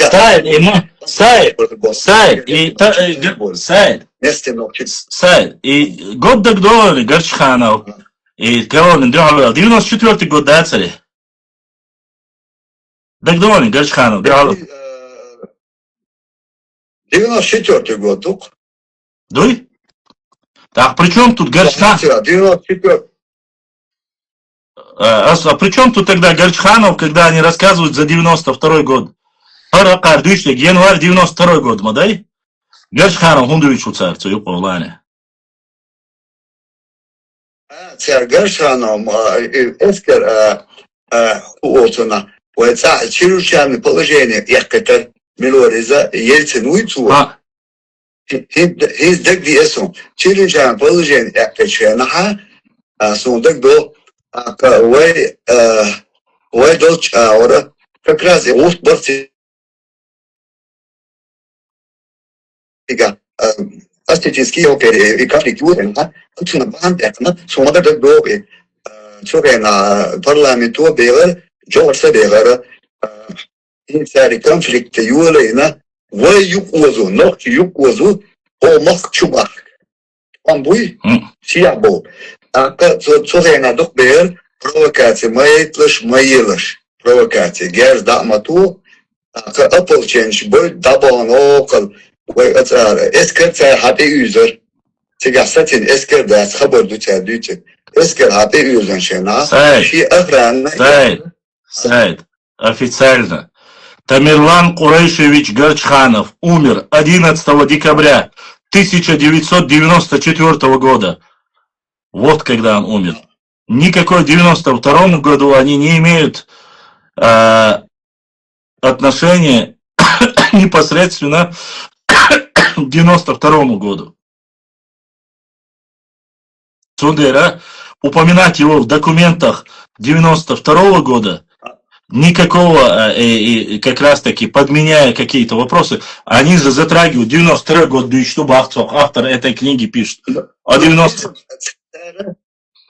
Сардицега, это тяхтак и церкви, любой абот олюх, дорога элло цахост хардедон, а вот оли дорога элло цадош эдон, и кигдеш, и бог он это, цердеш болбу шейнту шашхат буй. Что дицек все это куда он это, цурена, это асинок я солтин буш. Долго реши, это она есть, и вот он хестереса. Да, Генасу. Видео телевизор. Представь, товарищ, официруйте команды, товарищ генерал туда-сюда, форма я ну джога. Я тебе не товарищ, я вот он. Мишкинер, Йоварс. Это Мишкин, Ушчовеш, ты говоришь, жидешь. Если я объемал, сега герсту, цепионирца. Но это 92 год. 92 год, да?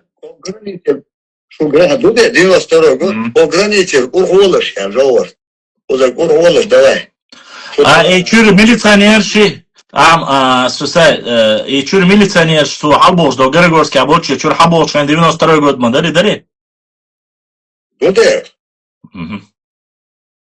А царю, еще, шаждает, да, Турена уже, состав России до Элдот, прошу границы, что территория реш, да, Джовар. Шей границу дау, что чеченская латяду, что уже все ходили даже. До границы, вот она, дали волч дау бать, он дальше, не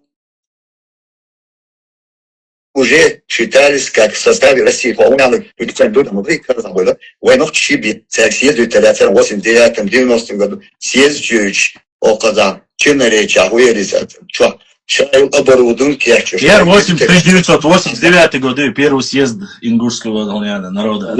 И съездили в название, что я говорю, это это, тогда вы шадик дойшло, что это Ахмад, Тикхена, Дахадина. Дахадин яр, Дахад цехадугач, Каюкшма, бери Джовар, вер парламент, нохчи бар, вер цанохчи ду, вер цаканду, вер режири бу, вер эрст цадиез бошин, таган ахдючек дуй, таган ахдючек, цухена бердюч. سخينا دردوش ويتصعدوا ويدعسا يخش ويقرني سخلة سيز بوشتان أحمد دوش بر نقصون ديلا إش دي سري وبرس جوهري تان دين وشو أو شوي إيه فرطان سراسون فرطان دوي وينوكا فرطان تجيبتي Да. Dia ora, ela morre se a hora não tiver ela já ora o elso, michau e hunsa bo elso, so já het fartan tijd ala já ora o elso bom. Dia a hora, afrano jos dia goten, se a não tiver eu que até dos dos dos fartan. So met dat ansten bin bona, dia se a no هو نتيجة دوز خادم ده دي يحكي يخردو البحر دو سخينة يخوش دو أوشن يخوش دو يخوش دوش يتو تبو هو يوتنا وسيم ناس تميتي قابي أنا بكات تيملي وسكاين ما يستيقظ تبو يحتغي يتشوم كتات زين هو كتات شيرهم شيرلات люди здесь хотят Бога, я хочу речь, кус хайдан, я вот хайдери, и бауакаш, или ураш, я масха вот хайдери, или ураш, и ураш, шиен чатдакач, шиен территория хаякач. Мы не имеем никакого претензий с этим Бош. И дичь трибун дялауш, а вы территория, вы делать докш, бухош. Рау, адолиндери, йокуров, зязиков, мастер йокуров, сумбади полный печать, ана. ولا شو ديازنا وتيجي تشد دكتور نورمال لا شيء ده زمين يشتر يو أرجون دوس راميرو إذا بربوه دكوات من ووتنا on تدين هدين ودي شو بوفنا واسي دوس هر ميرو دين ديته هر حبا برايتو هر ميرو بس إجالي أرسوني هر ميرو هر شيء ودي شو دينن ودي شو قومن ودي شو نو قوم ولا بوس تعرفون فدي شو فني وشو قومن نحكي عن دلا نحكي موقت بلا دين دلا هر ودي شو هو ودينا عن السويت بلدي شو يحد خارج ليزني هو تنا في داش ويستي يشو истории чеченского народа. Все. Вот они, короче, объяснят, да дишь, ваться, а я проповеднички, усы, это мог я ты, тига, вот она, дешен дана, лурду, а сон те обчу, вопрос Марола. Я историк, занимаюсь своим народом, своей, вот она, мог, все. Это всегда ходится, он объяснят, да, тига, что он, похоруй, уважуй, еще шумаят, قومني مفكني سجدتش بلحاري تاريخ أمير جيرة ياتر تيتا وينах تانح دوي بوش بشي وينах بوبو بشي وينах باتون يسي بوشو تبي ويا وينах باتون ويبتيسكي сатанду مدريش дал хала бош дом. Да. А собаки из то же самое. ما قال وتحقق هو دكان ده قوريت تحقق ده على أشياء دي زون ثان كان هذا لان شو ده حتى لكن ده حتى حدا حبول لازم يصدق كان يشغل بلا حاري يسمشني هو يتوسطهم هو إنكوباترسكي تعم شو سار حدا حبول بيتنا شيء على كورة تشبول سار حدا حبول شيء بول بانيا شيء سوان بانيا شيء ده كان ساتي حتى ده حش بويرة بات إيش أزنا وينو كبرت سقولت تاكاندو ويلا ميشادو بيجي ما كرنا أو كما تكشف ويلا تو ويلا كلا دات وينو كه تاملك قوم كهين إبدو إيه تايب إيه دو تعرفون شنو بقوم بقول إيه براسو وينو كهين بس تاكاي أنا ده نقول أشياء أصلا بوتيكا مدرج شنو بوتيكا دوسري بوتيكا نفسه بوتيكا إيش مش برا سيأتشو بو قلا بو إيش مش برا نقطي بو شابش نقطي مبين شابش نقطي بو شو ده هوكا بودينا أيد لو ديشه تاسك أيد لو بو ديشه какой-то кучка ночью оман, тебя что, ночью оман, ты хайн кучки, по сегодняшней хайовши кучки. И кучки-то она командует, дешь, я люблю, дешь. Лыга, от ебо, ночка, от ебо, масяга. О, шенлу büyütürdü, yok şartı diyor yüce. O tenlu büyütürdü, şey ne soğut beş, harunca satı.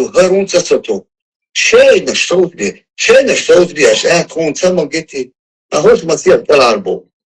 O kan hukka diyeti şu, hukka bağı yala diyor yala hukka diyeti. Dünya nelo çet şu abu sun sayıdır. Kersna sadinak serdin dolu venziye. Kersna sadinak serdin venziye. Hatta informasyonu bambuy. Yani что zie.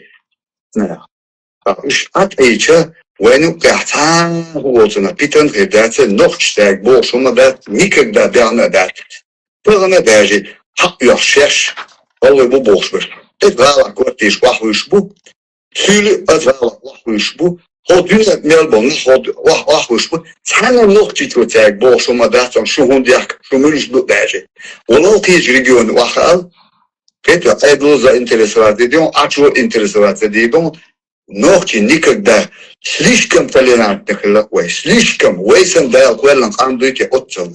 Дал ахетен биндуе уграл, слишком толерантный хандуй. Просто любой чух ешет ешвей, любой чин ахетен бой, и просто доктор вей тешери, вот ахет мехала, и пользуется деш, вен я хабош буш.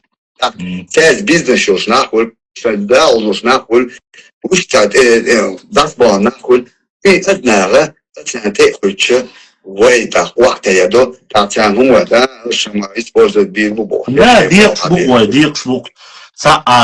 دحل عيدل ثاني وأوتر شيء ثاني وشنو وين خرجي دول عليه دو ثاني. طبعا حيحصل политика, حيحصل политику. طبعا я не вижу ничего, это босс, он вот она, خذ это босс. طبعا حيحصل политика тактия. طبعا я не вижу второго, третьего человека или 10-го человека. طبعا и бог события, царь укадидер, укадидуш. Bu sonduyla iş nisika politika nis hayat yani dağla muka ter hütte yani ter bakışık yakmış ter o kedat asatsu nokçı kamsazda eto dağla eto bol dağla barca bol ve dağla diknak dol ve nokçı koman dağla bu sordin çağ dol homakka. There is still a sound do vallahi özür. Asa itya jua plošuno hataršan.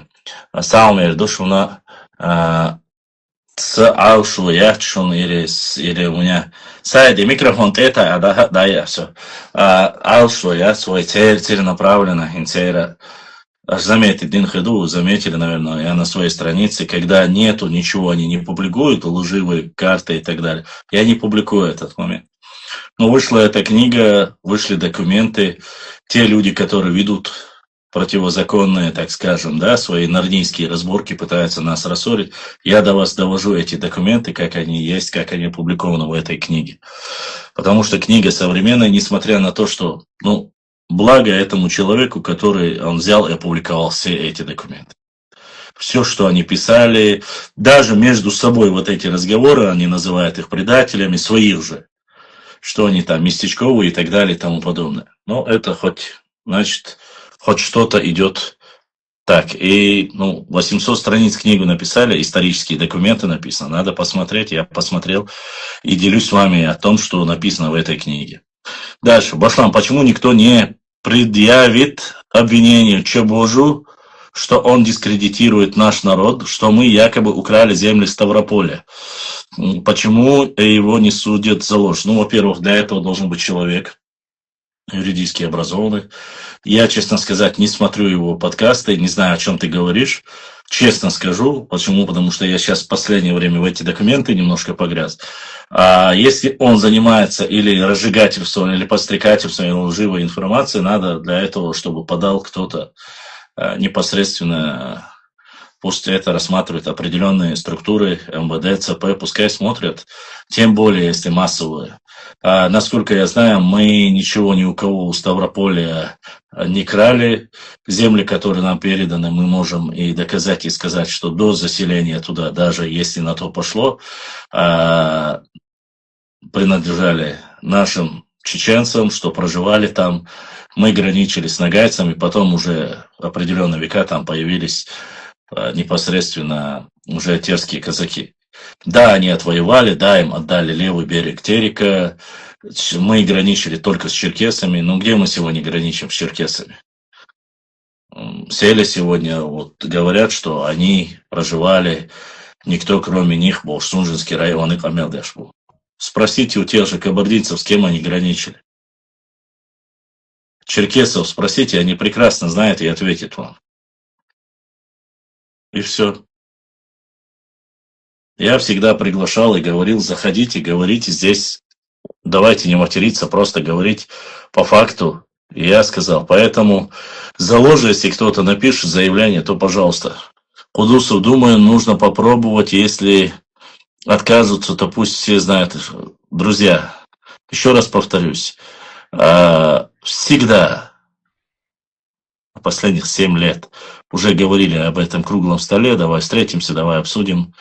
Но, опять же, для этого должны быть определенные люди с определенными. Если целая Академия наук приглашает людей на официальное государственное, региональное мероприятие, если туда не приезжают, на круглый стол кто приедет? Вот. А так говорить можно и там, и здесь. Еще раз говорю, в интернете можно это провести, круглый стол. Пожалуйста, никаких проблем. Он ехал домой к себе и не преграждал колонну, говорит Тона Монтана, это Горчиханов, который умер от инсульта. Так, он ехал домой на машине, обогнал колонну военную, те его столкнули в кювет. После этого он ехал к себе домой и умер дома от сердечного приступа. Он ничего не преграждал, его никто не избивал, написал. Дахед, бах, ингуш тебе товарищ, там мои товарищи и так далее. Аушева на детектор лжи. Ну, а как Аушев за чеченцев никто не газовал?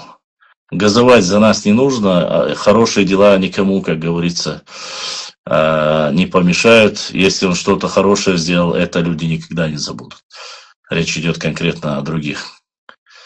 Если наша сторона начала и виновата в провокациях, пусть Аллах унизит провокаторов. Если это ваша сторона начала виновата в провокациях, пусть Аллах унизит провокаторов. Аллаху амин. Амин. Амин, я Аллах. Еще раз повторюсь. Тебе, наш лицемер, вспомни, что ты присылал мне в директ. Ну ладно, оставим то, что ты прислал, что ты писал про ногчи народ и все остальное, да? Вот эту книгу возьми, вот эту книгу. Прочитай ее, в документах она изложена, здесь все написано, кто начинал, как начинал. В 91 ноябре провели референдум, объявили независимость и так далее и тому подобное. После этого, в том числе и ты лично публиковал очень часто документы, и вы показывали, говорили, что, опять же, те же самые постулаты, которые здесь, что нам даны взамен пригородного района Шелковской, Каргалиновский. Хоть один документ предоставь, где сказано, что взамен даны эти земли. Хоть один. За все это время вы не смогли предоставить ни одного документа. Ни одного. Вот. Я тебе еще раз говорю, ни одного документа, что эти земли даны взамен пригородного района, нету. Все знают, какое это уже непосредственно. Вот. Поэтому мы должны прекрасно это знать. И давайте, если у вас есть... вот кто-то еще. Айса Гудермесский, Айса задонатил. Это у нас 3, 4, 8 человек. Айса ДРСХИЛ дал Сейдуэл. Огромная благодарность тем, кто поддерживает. кто поддерживает наш эфир. Болдисник СЖК Соуду улетел, что потому что без вашей поддержки мы не сможем существовать и работать.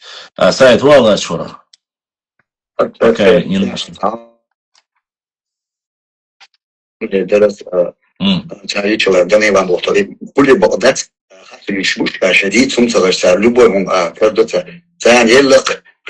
район, Сунжинский район, Малгобекский частный район, Петян, Уюш, Ищук, Цанеллак. Тут я точку букву. Я понял. Я просто-напросто что говорю. Изначально, когда вот в 2018 году вся эта тема началась, я слушал вот эти вот доклады, 94 страницы и все остальное, когда я вот это выслушивал, я все время думал, вот это что-то новое. Понимаете, вот то, что они сейчас в 2018 году это придумали, в 2019 я это слышал, в 2020 я это слышал. Я думал, что это вот сейчас они придумали. Но сейчас, когда я начал видеть публикации их обращения, документы, я говорю, после 8 января заявление парламента Чеченской Республики просто начинается хаотичные заявления. До того, как парламент Чеченской Республики предъявил претензии через 3 месяца после их референдума, то, что они хотят быть в составе и так далее, только тогда, через 3 месяца, чеченцы уже в январе следующего года заявили, 8-го. И начинается, я вот смотрю один за другим эти документы, и я хочу вас сейчас вот ознакомить. Смотрите, давайте я вам зачитаю, чуть вперед забежать нужно. Смотрите, закон, так, заболел, я вас ознакомить с документом. Вот, он говорит, Фронт национального согласия и единства выражает твердую уверенность в том, что государственность ингушского народа будет восстановлена согласно его волеизъявлению на референдуме 30 ноября 1991 года. Референдум прошел в ноябре 1991 года. Заявление чеченского парламента происходит через 3 месяца в январе 1992 года. И все равно они обвиняют и говорят, что виноваты в этом чеченцы. Понимаете? Вот что самое интересное. Давайте, ладно, сейчас пока горячо, я быстро зачитаю еще один документ. И мы остановимся. Он цалисты одушены. Заявление, это заявление.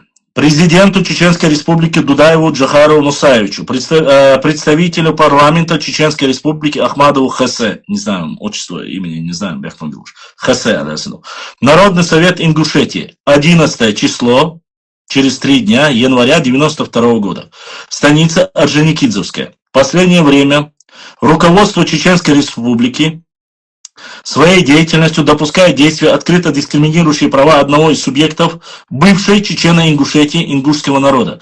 Начало таким действиям на официальном уровне было положено провозглашением Чеченской Республики.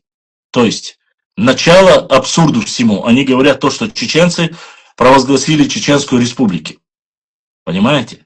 Вот для чего они говорят. Изначально провокация положена Бахцар, когда провозгласили чеченцы независимость. Это первая Бахцар.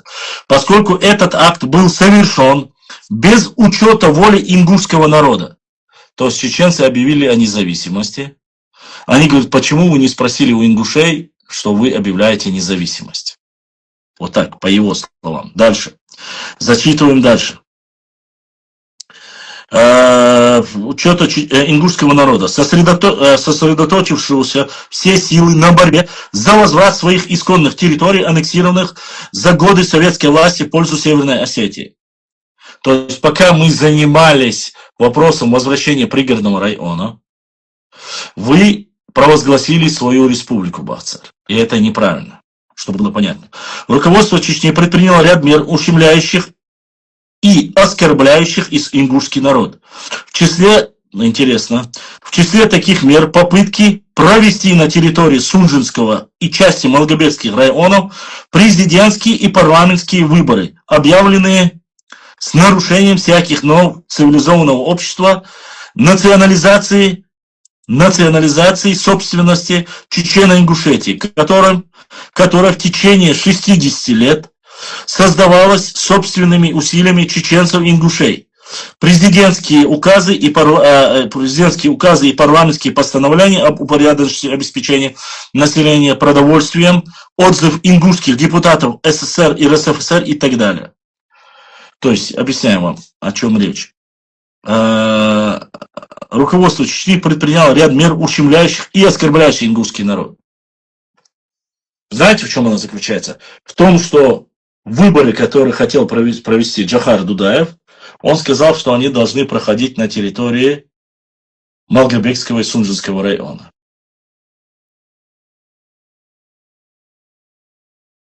Понимаете? Вот что самое интересное. Продолжим дальше. Как дискриминацию рассматривает ингушский народ и активно идущий в Грозном в районах процесс освобождения с занимаемых должностей руководящих работников ингушской национальности, сопровождающие оскорбительными выступления в средствах массовой информации в адрес ингушей, проживающих в Грозном, Сунжинском, Малгобекских районах. Интересно, если это все проходит в Грозненском, Малгобекском, Сунжинском районе, почему тогда не имеет права там же проводить выборы? Ну да ладно. Всего ингушского народа для информации нужно было бы хотя бы зафиксировать эти документы и показать их. Зафиксировать нужно было. Не говорить и писать об этом. Ну да ладно. Глубоко возмущены ингуши антиингушской позиции отдельных представителей руководства Чечни, которые они заняли в ингушско-осетинских отношениях. Опять же, догадайтесь, кто. Считаем, что выступление членов парламентов Ю. Сасламбекова, С.Х. Абдул-Муслимова на съезде осетинского народа носит оскорбительный характер не только для ингушей, но и всего чеченского народа. Странно. Сегодня каждый второй заявляет о том, что сказали Сасламбеков и Абдул-Муслимов. Вы говорите, мы не один народ. А сейчас говорите, что это оскорбляет чеченцев и ингушей. Точнее, в 1992 году так говорили. Позиции этих и некоторых других лидеров Чечни полностью отвечают интересам антиингушских осетинских кругов во главе с ярым ГКЧПистом Агалазовым. Особую тревогу у ингушского народа вызывает усилившаяся в последнее время попытки руководства Чеченской Республики оседлать ингушский ладош. Время попытки руководства Чеченской Республики оседлать ингушские, Сунжинские и Малгобекские районы. Почему они ингушские? С чего вдруг они ингушские? Вы с ними пришли в 1934 году. Вы претендовали до того, как они объединились с чеченцами на этот район. Где ваши митинги? Где ваши восклицания недовольства? Где ваше ярко выраженное недовольство? В документах, в петициях, различных, я не знаю, митингах и тому подобное. Почему нету ничего подобного по отношению к этой территории? Вы скажете, а есть ли у чеченцев? Согласен. Вы можете сказать такое. Да, вы можете это сказать. Однако, если даже и чеченцы не претендовали на эти земли, если даже, хотя волеизъявление Асламбека Шарипова, это все есть прекрасно, при встрече с красногвардейцем. Ну ладно, не об этом. Может быть, это еще не подтвержденный факт. Однако, в 1929 году волеизъявлению всех жителей Сунжинского казачьего округа или отдела, называйте как хотите его, всех, кто проживал там, в том числе у остхоевцев, терских казаков, они добровольно вошли в состав Чеченской автономной области. И без вас, без вашего митинга, возражений, всего 5 лет они жили в своей республике, которая называлась Чеченская автономная область. И будь проклят тот, кто 1934 году решил объединить нас. Лучше бы с тех пор, если бы жили отдельно, а мы жили бы отдельно, все бы было просто белиссимо, великолепно. Не было никаких проблем. И никто бы не сунулся на Сунжинский и Псидарский районы, часть Псидарского района, или ныне называющийся Малгобекский. Будь проклят он, пусть горит в аду за то, что он объединил. Оставил бы и вода, и свет, и газ, все бы там было, как сегодня по всей республике Чечне идет, было бы точно так же восстановлено и работало бы, как швейцарские часы. И не было бы там никаких сепаратистских высказываний, вы гордуй, вождуй, все бы жили одной семьей, как один единый народ. Это мое личное мнение. Поэтому, почему вы пишете нас, это даже если вы писали спорные районы, какое на это место имеет право? И кто имеет? По документам это право за нами. То, что вы туда заселили и подселили, и сегодня стало там больше ингушей, молодцы, вы хорошо среагировали. А окончательно печать поставил Ивкуров. Да, мы-то с вами прекрасно знаем, как это все вы сделали и провернули. Дальше зачитываем документ, заявление. Оседлать Ингушский, Сунжинский, Малгобекский районы, то есть в этом они уже в утвердительном характере пишут, которые обрели конкретное содержание в принятом парламентом Чечни 4 января сего года постановление о полномочиях Временного комитета самоуправления Сунжинского района, постановление о реорганизации Сунжинского района, установлении государственной границы между Чеченской республикой и Ингушетией, других документов, направленных на слом властных структур в 2 из 3 ингушских районах. Ну вот так и скажите. В 2 из 3 ингушских районов. Скажите, что не хватало земли. Вся проблема только в том, что не хватало земли, что не было бы никакой государственности, если бы не было вот этих 2 районов. Скажите, вот что нужно сказать, а не говорить, что это ваше. Без этих земель не было бы того, что вы говорите. Понимаете?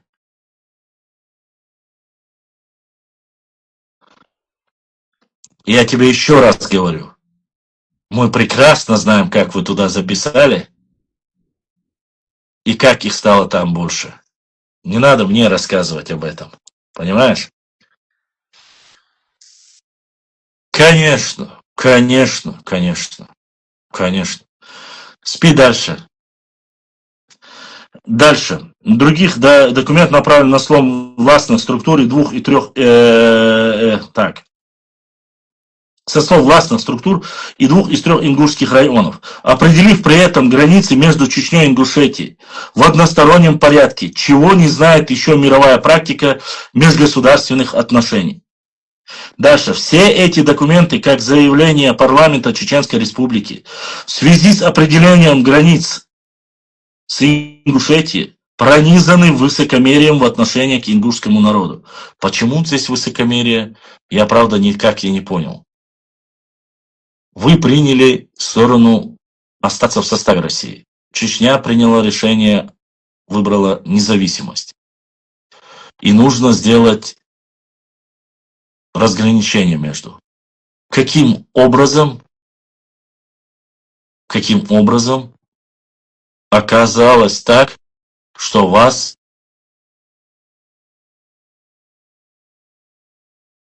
не устраивает, что Чечня хочет демаркацию границы? Ладно. Пронизано высокомерие отношений ингушского народа. Его истории сегодняшней национальной трагедии ингушей. Такие действия приводят чеченские и ингушские народы к роковой черте братоубийственной войне. А то, что вы говорили с тех пор и до сих пор говорите, это нормально. Которой пострадают ни в чем не повинные граждане Чечен и Ингушетии. Согласен. Вот поэтому остановите своих норнийцев, которые до сих пор пишут всякую ерунду.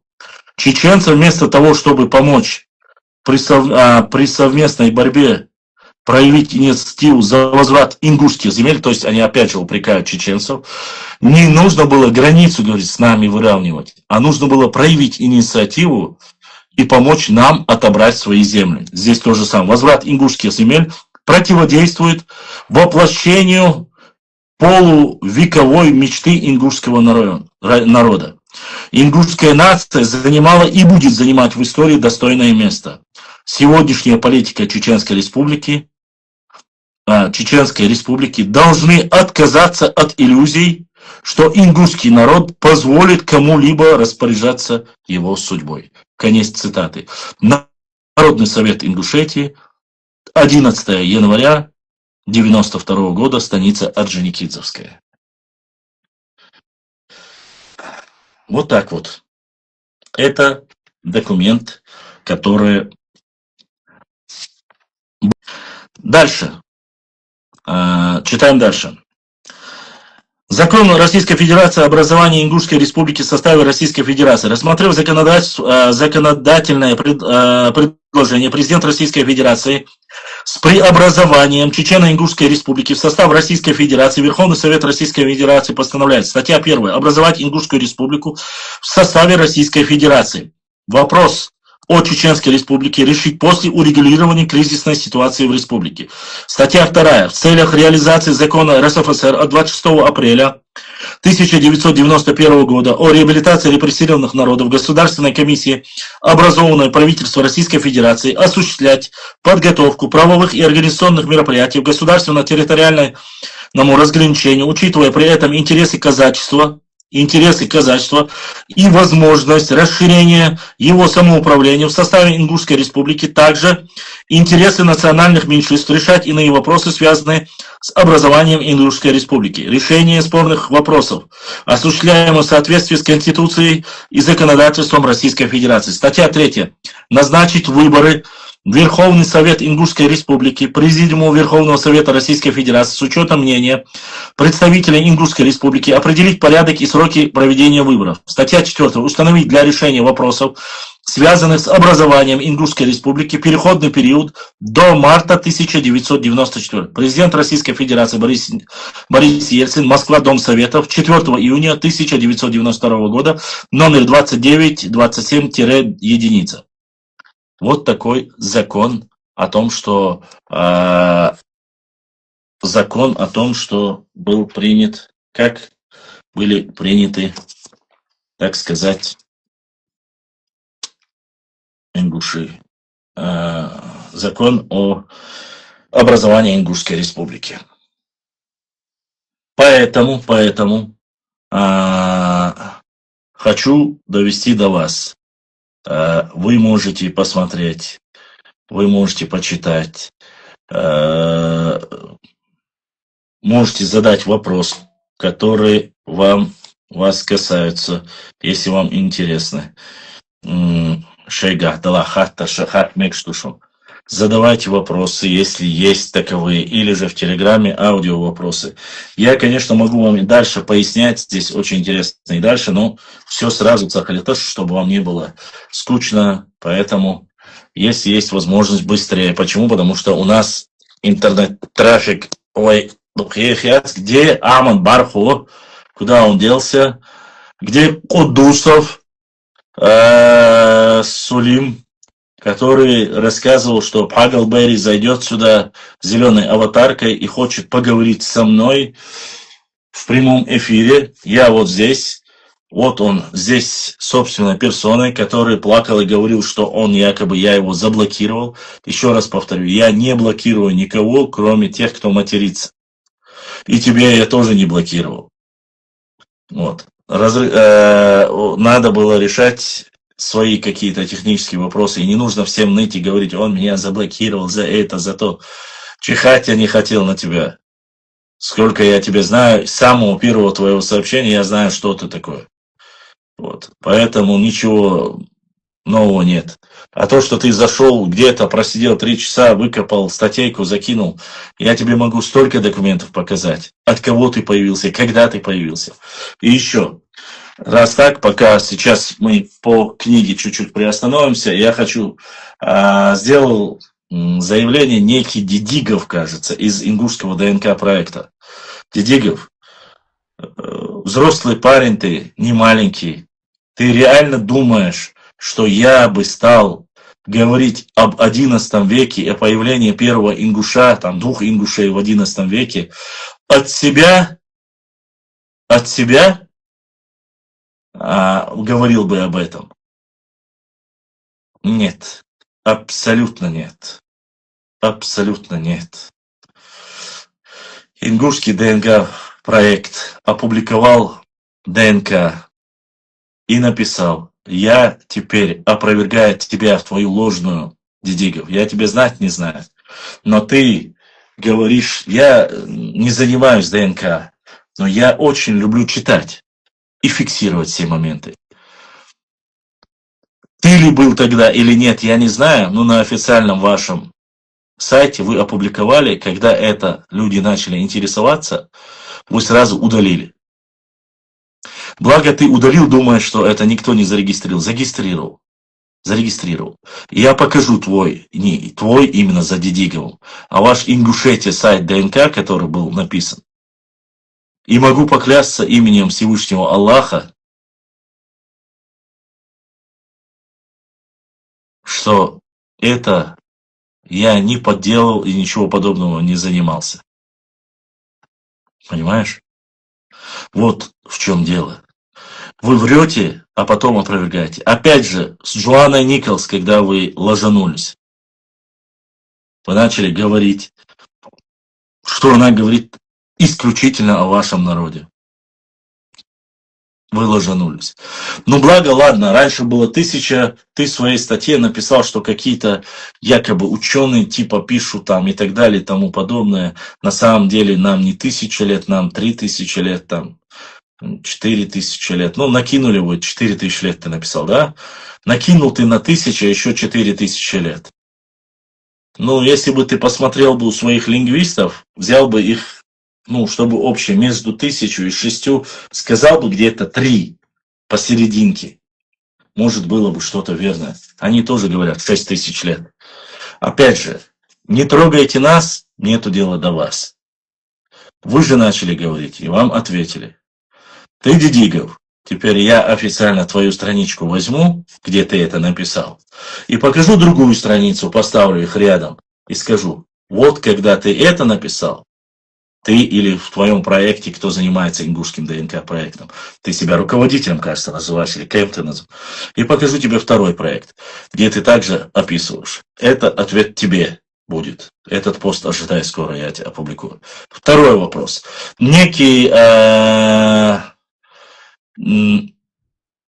Чикиндез, еще один, начал плакать и говорить, что я занимаюсь компиляцией, что якобы Танзила говорила о родовых башнях, а я говорил о тейпах, и что я подменяю и не отвечаю на этот вопрос.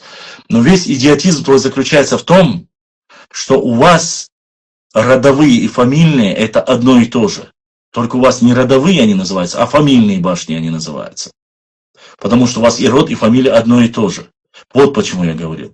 А что касается наших, я же говорил там и показывал, что я могу назвать каждую башню и сказать, к какому роду он принадлежит.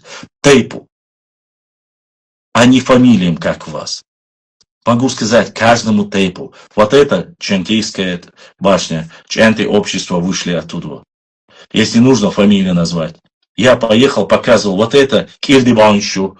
У них есть 4, 5, 6 фамилий, которые вышли из этих башен. Хар Эль Папваншу, Эль Пацунтяхина, Хар фамилишу, Хар Никарабаншу, Хокер фамилишу. Я могу рассказать. Но твоя проблема в том, что я просто-напросто не хотел чрезмерно вас опускать. И это было реально смешно. Со мной был человек, который в этом районе работал 9-10 лет, в музеях. И знает каждую тропинку, каждую башню в этом месте. Он и археолог. В этом проблема ваша. Мы можем назвать а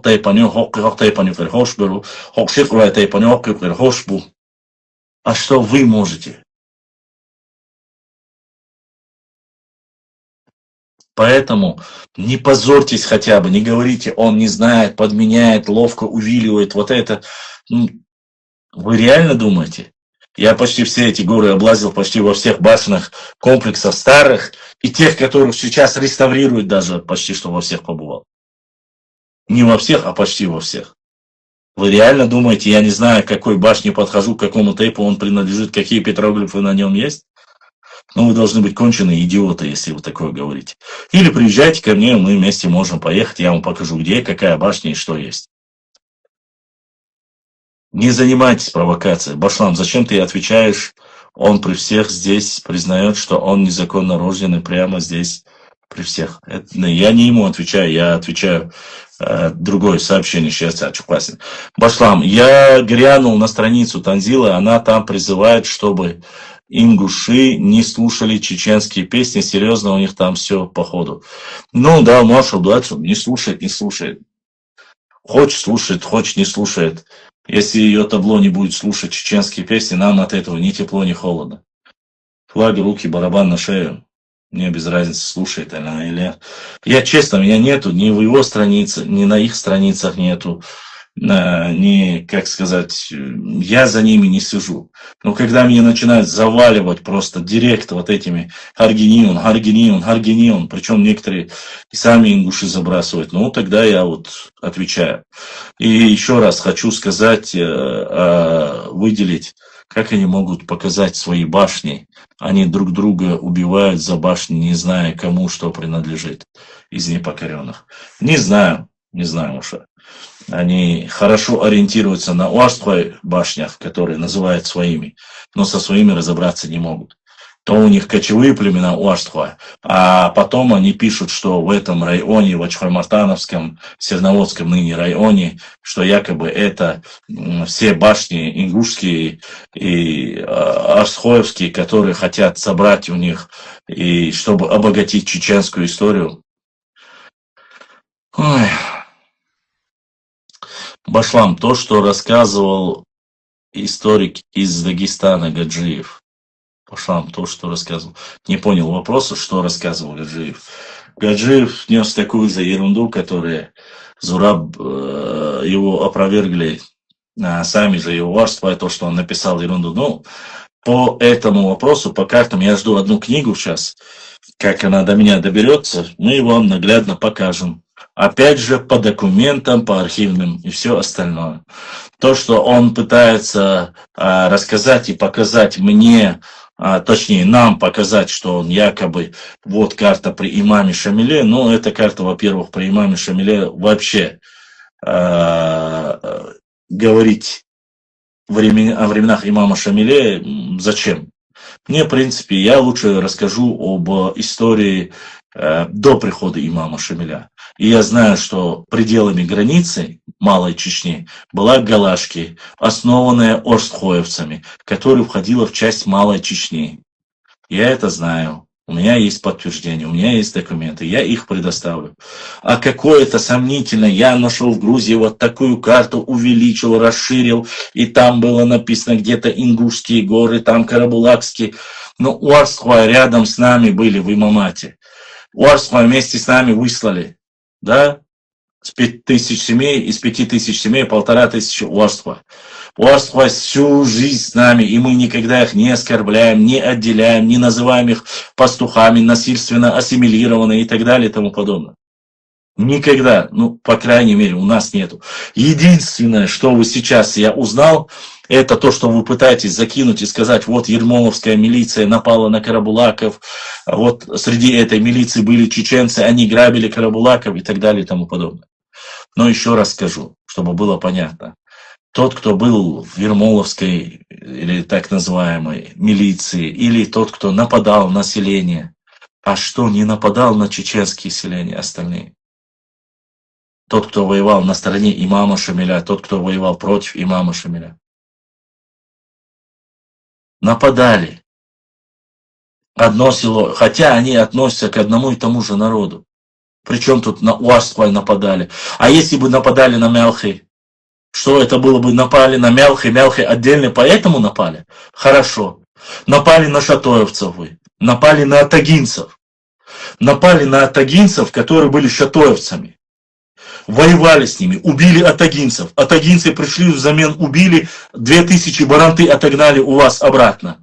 И вы после этого говорите, вы побежали, пожаловались российской власти, попросили у них защиту, ушли чеченцы, атагинцы.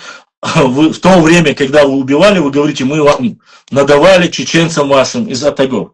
Не проходит время, вы сегодня заявляете, весь Шатой был нас, шатоевцы это вообще Варандуа, Хаккуа, Пхантуа, это на самом деле все ингуши, это мы построили там башни, и Шатой это был вся правая сторона Аргуна, левая сторона Аргуна это наши, мы атагинцы наши, Шатой нации, а как они ваши, если вы воевали с ними, убивали?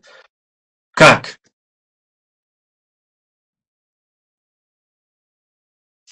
Одно с другим не совпадает. Вы говорите, тут уарство ваши, но вот на этом документе, в вашей же книге говорят, что на некоторые земли насильственно нападали и хотели отобрать ингуши. Не чеченцы. Альхамдулилля, что хоть этого не написали. Но вот эта книга. Сплошь из документов, докладов. И здесь, когда нужны земли, уарство ваш народ. Когда есть о войнавстве, здесь они идут как войнавские народы, отдельно закинуты. Когда что-то плохое, чеченцы, как вы сказали, переняли чеченский язык и так далее и тому подобное. Зачем переняли? Да нет. Чеченский язык очень богатый, красивый. У него 7 диалектов, 10 наречий. Нет, недоверия не заслуживает. Не заслуживают. У меня нету никаких доказательств. Я говорю тебе лично, не заслуживают. И имам Шамиль не заслуживает никакого доверия. Вот прикинь, я говорю тебе так. Еще нужно доказать, что это его. Ты хочешь меня удивить своим красным горшком, и ты вместе взятым, объединившись, два лицемера мне будут говорить, кто такой? Вы же поносили этого Юсуф Хаджи Сафарова. Говорили, что он предал имама Шамиля, что он на картах указал царской России, где находится Шамиль, чтобы его убили и пленили. Разве не писал ваш Горшок об этом? Не писали вы, что говорили, что чеченские наибы отказались и предали имама Шамиля? Как у вас язык повернулся такое сказать, когда вы сами никогда и не были? Позвали 2 раза и оба раза его кинули. Я же тоже так могу сказать. Но я сейчас разговор веду не о целом народе, а тебе конкретно. Потому что ты и тебе подобные, когда вам индивидуально отвечаешь, вы вырезаете, и ты, гнилушка, тоже побежал, сказал, вот он оскорбляет весь народ. Нет, гниль ты моя местная. Я тебе скажу так, нарнистый, недобитый. Ты под разными аватарками заходил меня, оскорблял мой народ, и когда я тебе индивидуально отвечал, ты гнидус. Такое латинское имя дам тебе. Самое подходящее. Ты гнидобус. Вырезал это и сохранил. Но точно так же то, что ты написал мне в директе, я тоже сохранил. И я его опубликовал. И еще раз опубликую. Я горжусь, что я нохчебуш, а я зинал. Неважно, для чего ты это делал. Для подлости, лицемерия, предательства. Но ты это сделал, гнидобус. Ты же гнидобус. Якобы хочешь, я сказал на подкасте, что у меня нету ни одного поста, оскорбляющий народ. Гнидобус. Народ. Поста. И если я напишу пост, и он где-то будет не соответствовать действительности, я удалю его. Так я и поступил. И поступаю. Братья адыги говорят, я убираю. Другие говорят, ва алейкум ассалам, я убираю. Если есть достоверная информация, что это компиляция или подстава. Поэтому, гнидобус, мне абсолютно не авторитет. Ни ты, ни высказывание Горшка, ни из алдов Юсуф Хаджи Сафарова, который прожил в Египте, оттуда вот там проучился, вернулся, якобы Шамиль. Ну, не надо мне рассказывать про мою историю. Расскажи про своего Гургала. Ты не веришь своему Гургалу? Юсуф Хаджи Сафаров реально существовавший человек. Ладно, хороший, плохой, неважно. Расскажи про Гургала. Ну, как он, 3 дня. Я тебя прошу, легенда свою, расскажи про него. Ты веришь? Ты веришь про Гургала? Вот и расскажи нам про него. Про Юсуфа Сафарова не надо. Дальше. Ассаламу алейкум, бассаламу алейкум. Как ты относишь в войнах? Я свое мнение по этому вопросу сказал категорически против этого. Работай, гнидобус. Сколько хочешь. Работай. Ты можешь, вот сколько? Ты-то у нас от горшка 2 вершка посильнее тебя видел. Пережил их. Понимаешь? Так что ты меня, гнидобус, не испугаешь. Для меня вы слишком слабые. Просто есть время, когда вы думаете, что на вас я буду делать внимание, обращать. Я не буду, мне абсолютно не нужно. Мне важнее, что пишут вот эти. Мне важнее, что пишут вот этот. Видишь? Узуртанов Руслан. Тот, другой. Мне это важно. А на тебя мне времени нету. Да и масти нету. Что ты такое? Кто ты такое? Мне не интересно. Я даже, честно сказать, думаю даже и не отвечать. Реально омерзительно. Я знаю, что тебя гнидобус зовут. Ну, что мне дальше с тобой? Если я буду зачитывать твой ник, люди скажут, ты про весь народ говоришь, а зачем мне? Так что продолжайте, братья. Ни один. Итак, господа хорошие, если у вас вопросы, задавайте. Ну, так, пока тишина.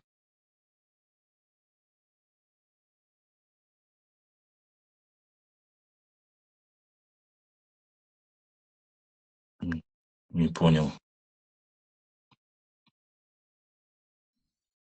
Написал. Нет, друзья, послушайте, когда у нас есть кто-то Сёгинс Директ, я знаю, Милугару. Да. И Уэйс подключился к нашему эфиру. Уэйс дал Си-2, дал Дупахвал. Очень уважаю нашего брата Уэйса, достойный сын нашего народа. Всегда, когда заходит в эфир, пытается поддержать. Так что у нас сегодня нет на одну книгу задонатили. Так что, да, не самую крутую, но на книжку, как говорится, сегодня понемногу, каждый день по одной книге был. Хоть так поддержу, честно сказать, это вообще, как любят очень сильно акцентировать внимание наши нарнийские упыри, как они говорят, за донаты, не донаты и так далее и тому подобное. Да нет, уважаемые, хорошие. Вот книгу, которую очень любит наш,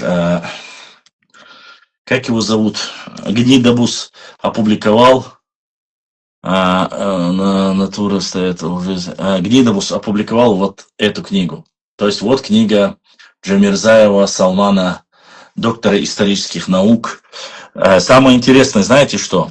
Они обвиняют Джамирзаева Салмана в том, что он написал вот в этой книге про ингушей. А здесь снизу, это даже не на официальной, снизу есть ссылка, где Джамирзаев называет ингушей, это всего лишь отколовшаяся веткой от чеченского народа. Якобы оскорбляет вот на этой книге. Это одна из книг, которые... Тут всего 2 книги, которые они говорят, что... Вот они по этой книге Джамирзаева говорят, что он на этой книге оскорбляет ингушей. На самом деле там сноска Это сноска, официальная страница снизу. Галгая, отделившаяся часть чеченского народа и так далее и тому подобное. Искусственно отделенная часть. Вот что написал Джамирзаев. Больше ничего. Но интересно не это, чтобы вы понимали, когда выходит такая книга, она выходит через рецензию. Знаете, кто рецензент? Официально, где эта книга напечатана? Смотрите. Вот. А я вам зачитаю. Но ни один из нарнийцев не зачитывает и не говорит, где она напечатана. Джамирзаев виноват в том, что он написал. Но напечатано где это? Написано. Академия, да, для тебя, Гнидобус. Вот твоя любимая книга, которую ты опубликовал. Зачитываю. Джамирзаев Салман Мирзакаевич. Древняя история чеченцев. Нохчик. Древняя история нохчийских племен. 1-2 тысячелетие до новой эры. 2002 год. Написана книга. Академия наук Грузии. Института истории и этнографии имени Иаджева Хашвили. Кто же рецензент и кто полностью, прочитав эту книгу, ознакомился и полностью согласился с доктором исторических наук Джамирзаевым? Рецензенты. Доктор исторических наук академик Меликашвили, грузин. Доктор исторических наук академик Георгадзе, грузин.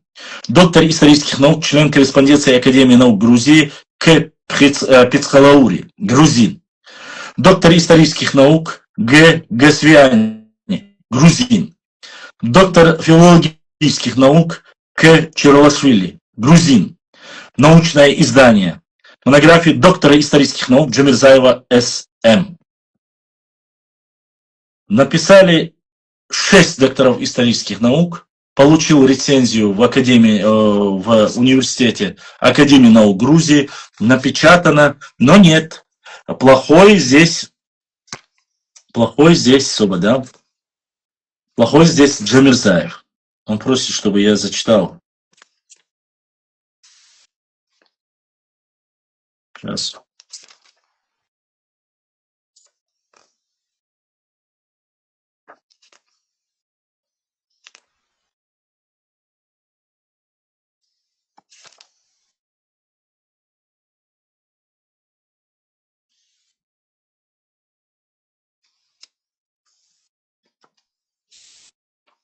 За что обиделись наши норняши? Сейчас мы зачитаем.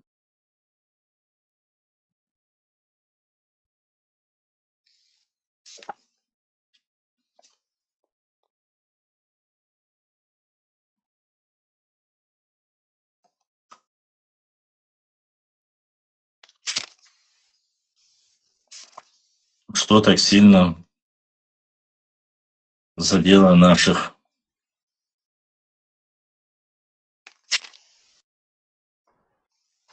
свободилов?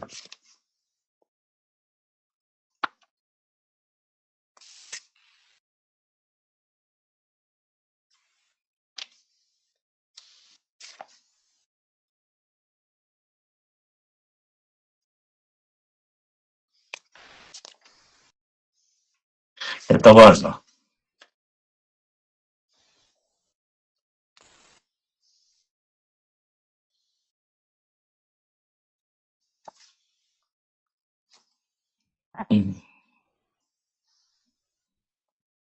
Сейчас мы Кеги буква шмуни моделер.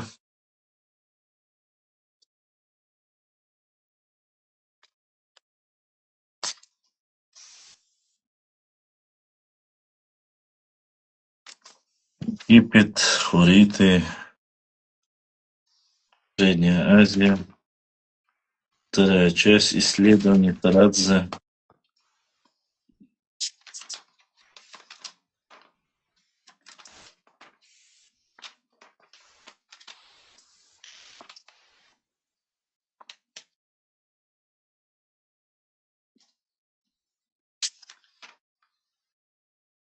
Гнидову страницу назови, у тебя же есть скрин майора, можешь его страницы, а я извиняюсь, где он там вас опустил? Назови страницу, ага, ты же у нас.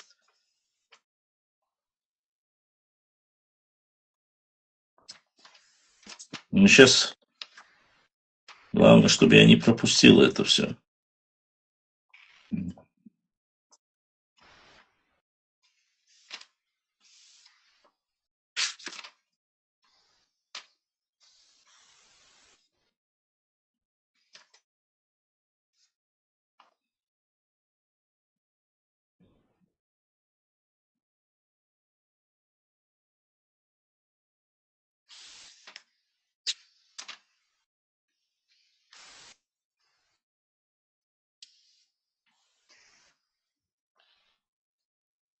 Так. А ну, расскажи, Гнидовус, назови страницу. Какая страница была? Скажи, чтобы я не искал. Дарина, надо себе закладку положить. Полевой материал.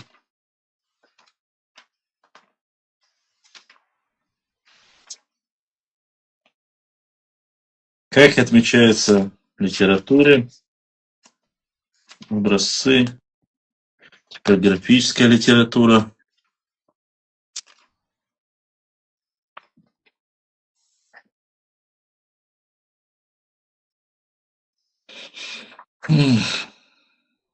После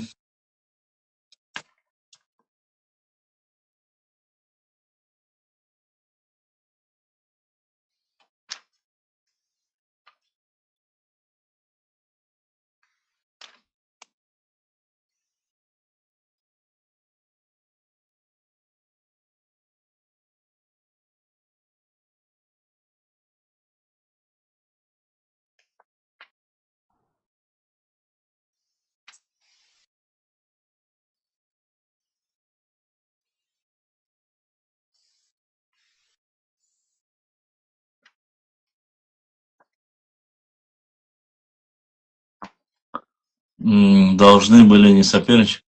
Галгай должны были не соперничать с нами, а пытаться подальше отделиться, а наоборот, ну, мы их точно не изгоняли. Сулейман. Мы их не изгоняли. Короче, Гнидобус, если хочешь, чтобы я зачитал, назови страницу.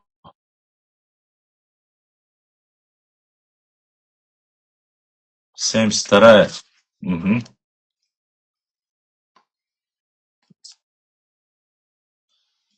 Так. В этой книге, которая полностью Дересхил пустил, зрение уже не как у орла, но мы его себе отложим. Зачитываем официально, за что Гнидобус и все остальные обиделись на книгу, которую одобрила Академия наук Грузии имени Джавахашвили. 6 докторов исторических наук и один из них чеченец. Первая сноска. Читаем. Ингуши – это искусственная нация, выделенная из чеченцев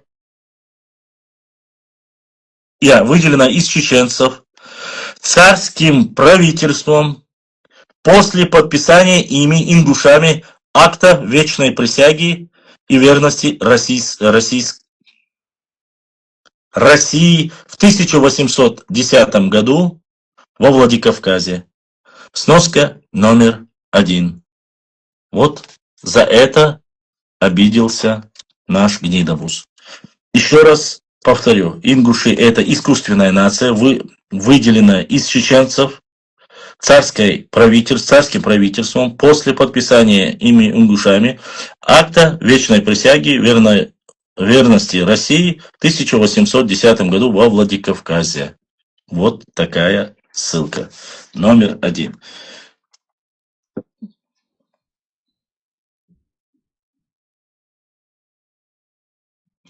Нет. Посмотри, какая там строчка. Я зачитал 2 раза. Гнидобус. Ну не плачь ты, как джиру брошенная. Ну, не по кайфу мне. Не по кайфу. Понимаешь? Это всего лишь одна из 2002 года написана. Давай посмотрим еще одну. Такая. Эта книга 2009 года. О! Посмотрим, 72-я страница. —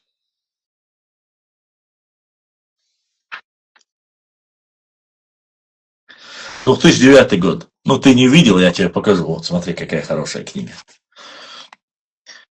Сноска на книгу, переизданную в 2009 году. Ингуши – это искусственная нация, выделенная из чеченцев царским правительством после подписания ими ингушами акта вечной присяги и верности России 1810 году в Владикавказе. Сноска номер 35. Здесь нужно было посмотреть. Давай посмотрим, откуда он взял это.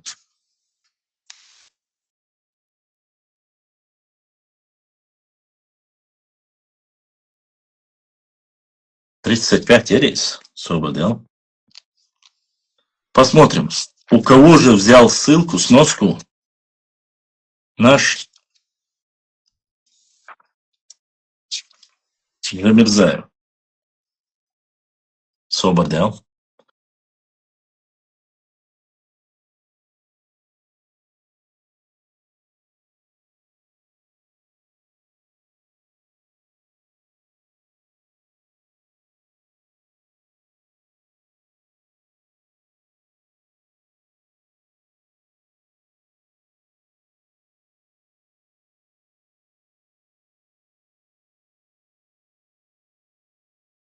Печатали.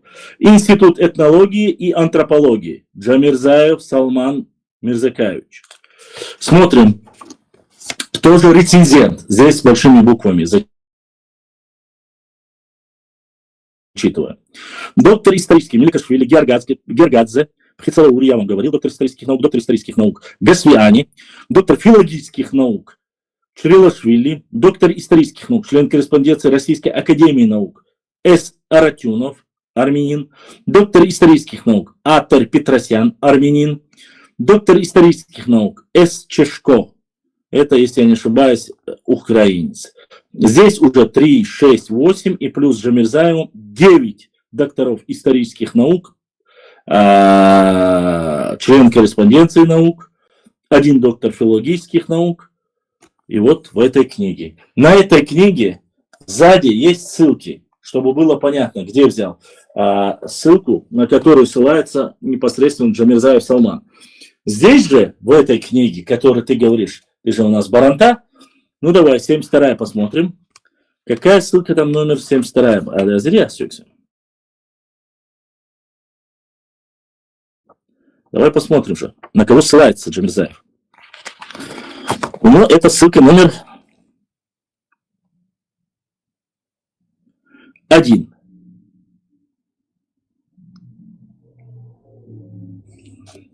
Посмотрим сзади. Список использованной литературы. Здесь нет, кажется, да? Вот я есть. Ссылка номер 1.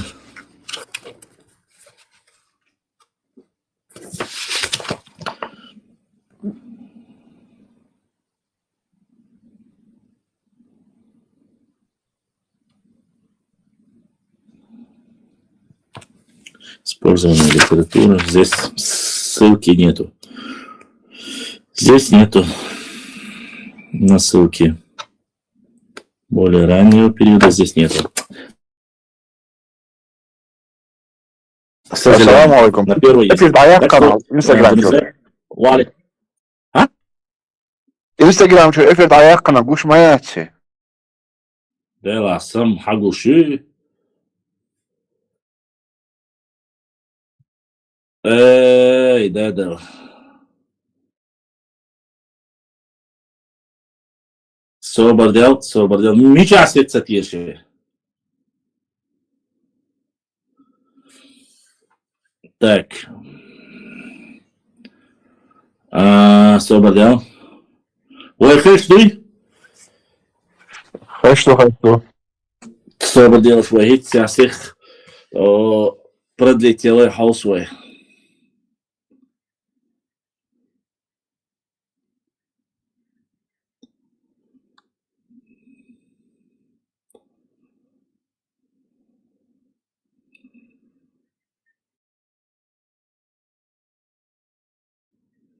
Так. Так, особо делаешь. İbrahim. Hiç olmadı İbrahim. Soğuk. İbrahim sana bana söyle. Mute bekle сетери чё?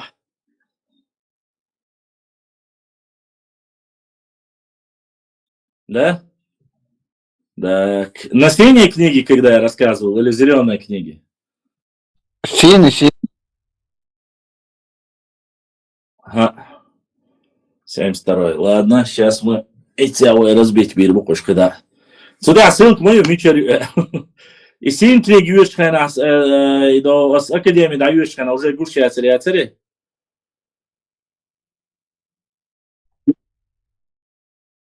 Яри?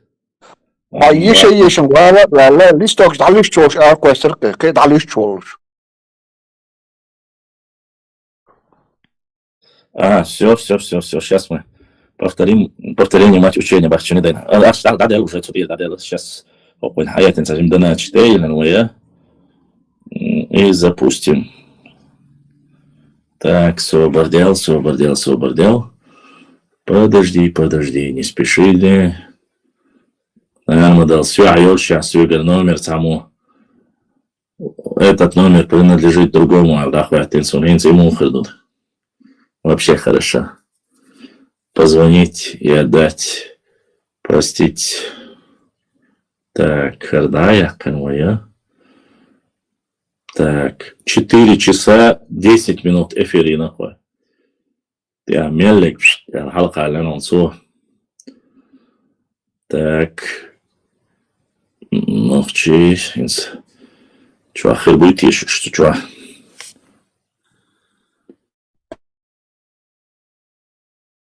Эфир сохранить логик. Эфир нас уже запустите, нас сохраните. Союз мой самое главное. Дер ахс адел дер сон юж сон гайтин цо хазла чума велна киллерман хаза шо ючуй. Запустите.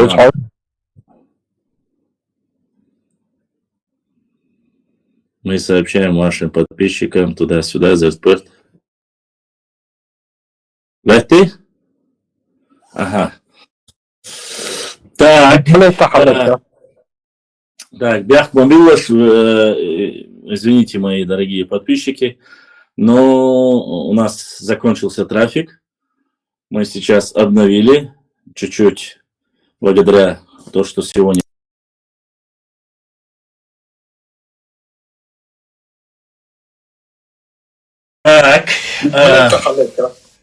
Так, Бях Бомбилаш, извините, мои дорогие подписчики, но у нас закончился трафик. Мы сейчас обновили чуть-чуть благодаря тому, что сегодня поддержали. Мы вам, как говорится, сообщили. Да, насчет этой книги, я надеюсь, вы все ознакомились.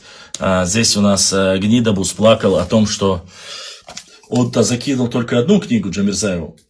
Вот его переизданная книга. В 2009 году она переиздана. То есть это старая версия, а это новая версия этой книги. Но здесь та книга Академии наук Грузии, Института истории и этнографии имени Джавахашвили была. А здесь совместно с Академией наук Джавахашвили и Российской Академией наук Института этнологии и антропологии идет уже отдельно. И непосредственно здесь, если вы услышали, конечно, если... здесь уже 1, 2, 3, 4, 5, 6, 7, 8, 9 докторов исторических наук, 2 академика, 1 член корреспонденции, 1 доктор филологических наук из всех этих. На 72-й странице, здесь, если я не ошибаюсь, 72-я же здесь то же самое было, да? Где я его только что нашел? Вот. Нет, здесь 74-я страница. Здесь написано, что ингуши – это искусственная нация и так далее. Я запомнил 35-ю сноску. Понимаете? 35-ю сноску. И по 35-й сноске, вот сзади, список использованной литературы. Вот здесь сзади показывается список использованной литературы. Вот здесь на 35-й сноске написано, откуда он взял это. Здесь написано: Багратиони, В. Описание грузинского царства, Тбилиси, 1976 год. Срочно, у кого есть возможность, русскоязычные, постарайтесь запомнить это. Багратиони, описание грузинского царства, Тбилиси, 1976 год. Надо вот эту книгу достать, проверить, а то наши гнидобус плачет. Здесь написано, что это на книге, он взял с книги ссылки на книгу Багратиони. Здесь же у него написана ссылка номер 1, 74-й. 74-я страница, да, здесь она? 74-я, Ермачев Сусубалев. Чтобы мы... Да, нет, здесь 72-я. Там 74-я, здесь 72-я. Здесь написано, что это ссылка номер 1. Использованной в литературе ссылка номер 1, он указывает, что это написал Николаев, С.Л.,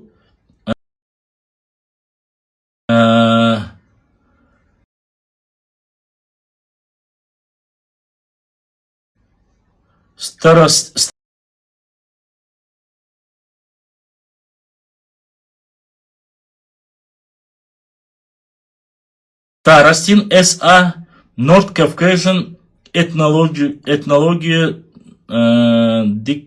Dictionary, Москва, 1994 год.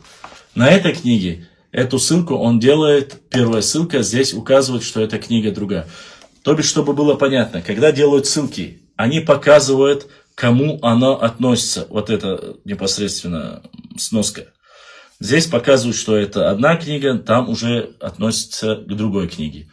Эти книги оба можно достать, проверить и все. Вот, как говорится, зависает или и так далее, и так далее.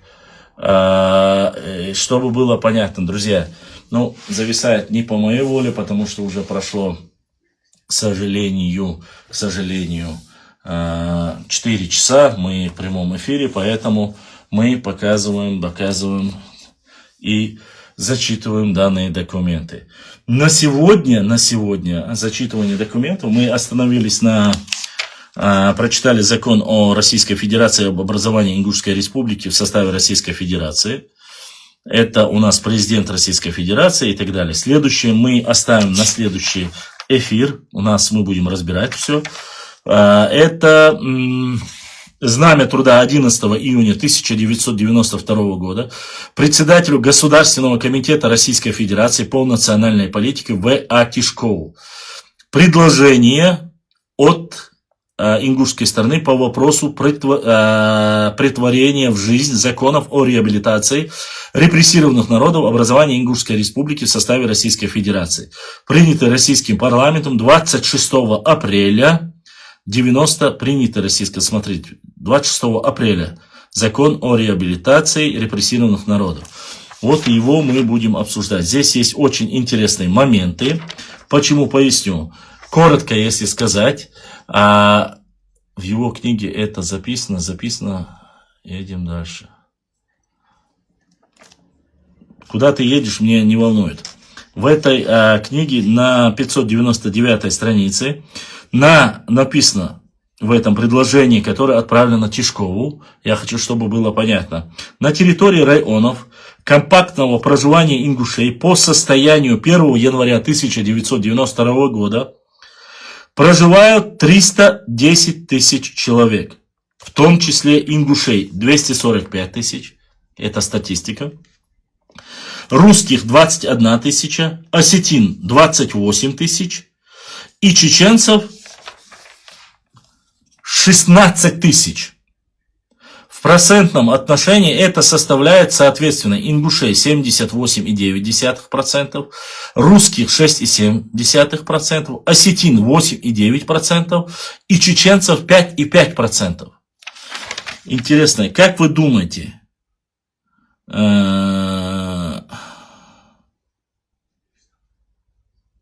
догадайтесь, о каком районе идет речь, где проживает такое количество чеченцев? Как вы думаете?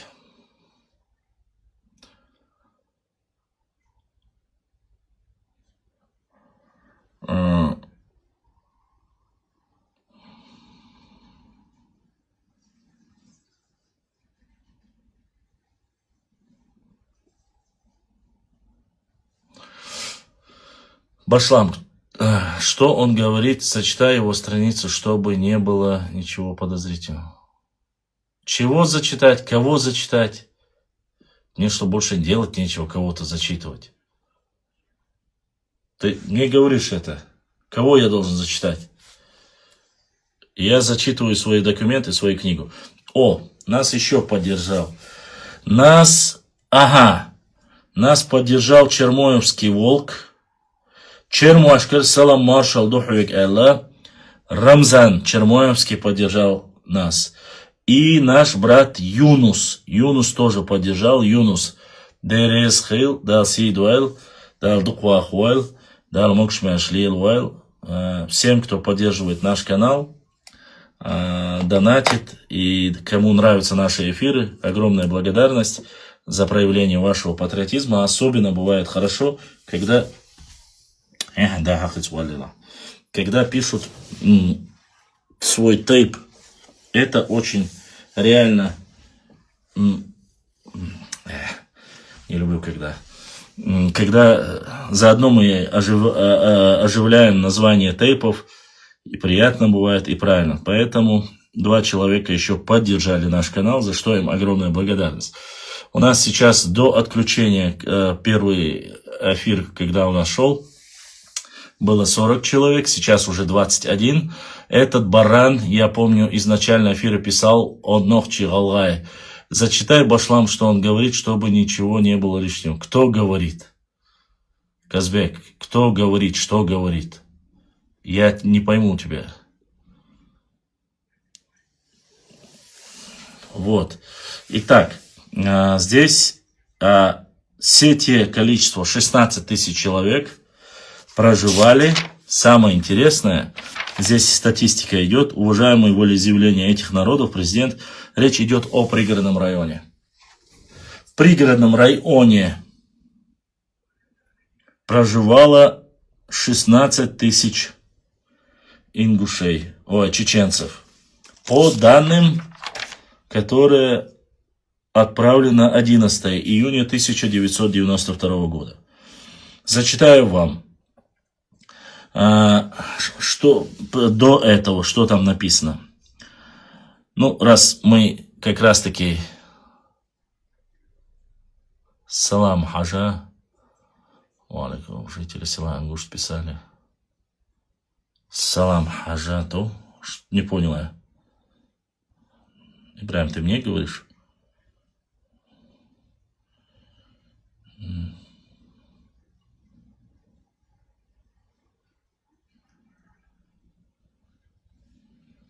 Да никуда я не ушел, вы о чем?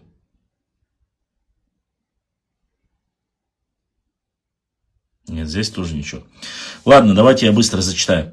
Принято так. Ингушской стороны, предложение ингушской стороны по вопросу противоречия в жизнь законов о реабилитации тогда Российской Федерации, принято Российским парламентом 26 апреля 1991 года закон о реабилитации репрессированных народов не выполняется по вине исполнителей власти, которые до сих пор не разработала механизм его реализации. По этой причине отношения между народами отдельных регионов продолжают ухудшаться и могут в любой момент привести к военной конфронтации непредсказуемых последствий. Одним из самых опасных очагов возник на Северном Кавказе между ингушскими и осетинскими народами из-за отказа осетинской стороны вернуть ингушские земли незаконно в нарушении Конституции, отторгнутые в период насильственной депортации в Сибирь целых народов. Положение ингушей усугубляется еще тем обстоятельством, что после образования Чеченской Республики они оказались вне какого-либо национально-территориального образования и не имеют элементарных условий для своего развития. Это они говорят о Чечне. О Чечне они говорят, то не имеют, то есть пишут они. Положение ингушей усугубилось от того, что чеченцы они оказались вне каких-либо национально-территориального образования и не имеют элементарных условий для своего развития. Поэтому по предложению Бориса Николаевича Ельцина организованного комитет по восстановлению ингушской государственной, ныне преобразованный в Народный совет Ингушетии, провел референдум среди народов, проживающих на территории Ингушетии, по вопросу восстановления их государственности. В результате этого референдума 93% их высказалось за возглашения Ингушской республики в составе Российской Федерации. То есть, несмотря на это, как говорится, несмотря на это, чеченцы не имели права и незаконно отнеслись к тому, что говорили о демаркации границы. Ну да ладно. Уважаемые волеизъявления, дальше смотрите. Уважая волеизъявление этих народов, президент Российской Федерации Борис Николаевич Ельцин внес на рассмотрение парламента Российской Федерации проект закона об образовании Ингушской республики. Однако осетинские руководители затягивают возврат ингушан части родины, где до их выселения проживало 46% населения. Речь идет о пригородном районе.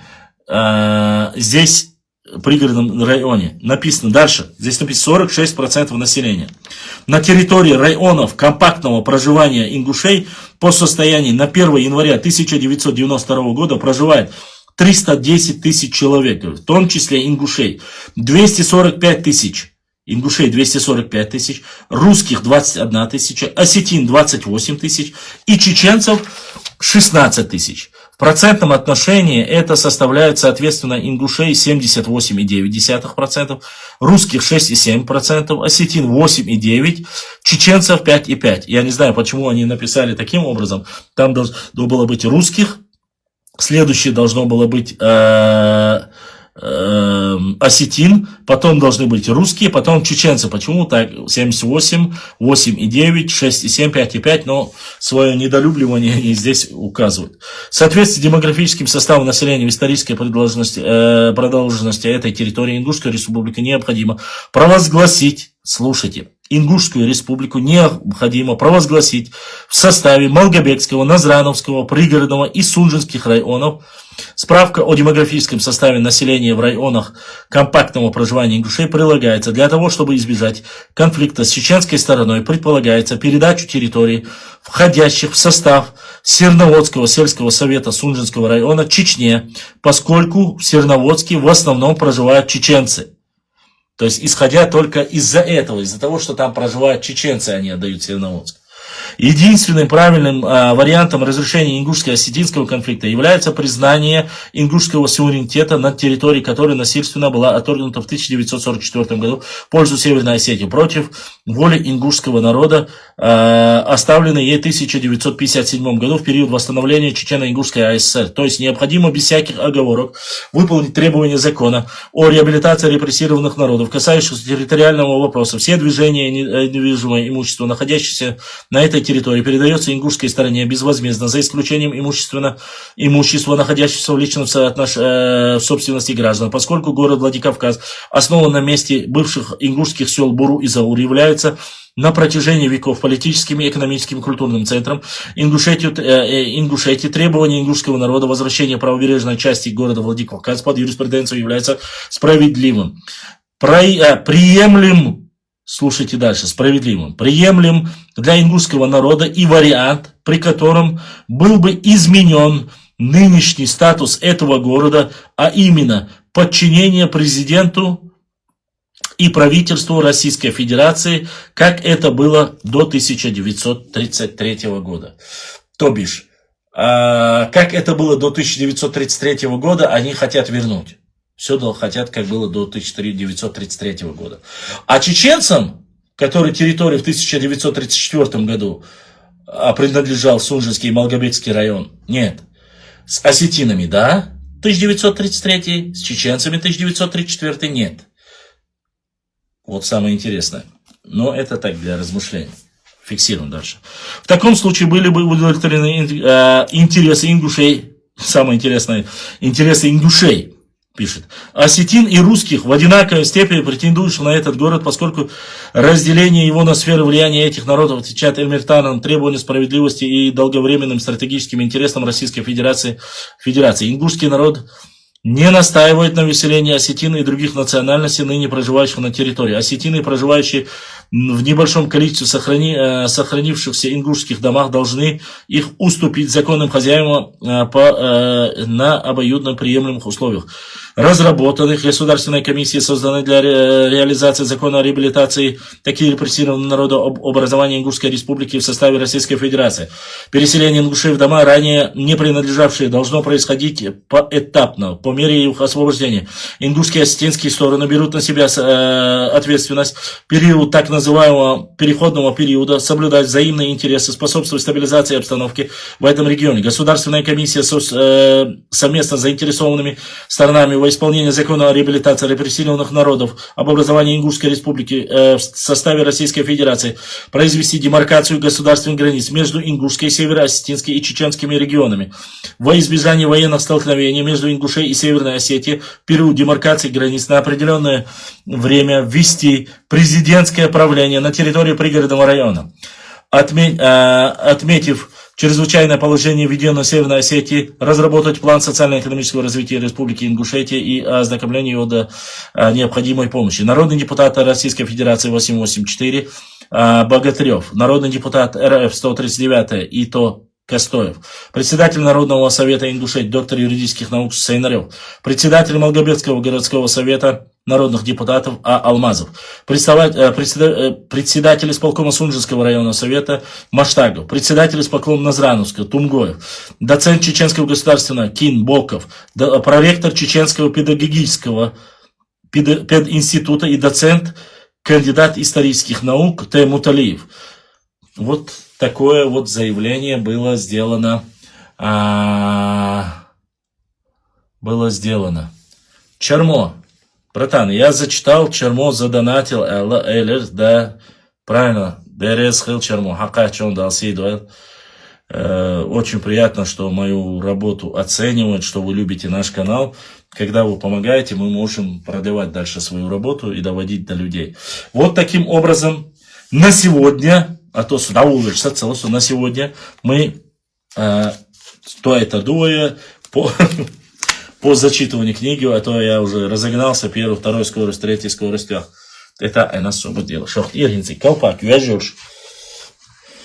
Особо делаешь. Ага, корей. Шаюлда. 5 часов на одном месте сижу. Да, хватит.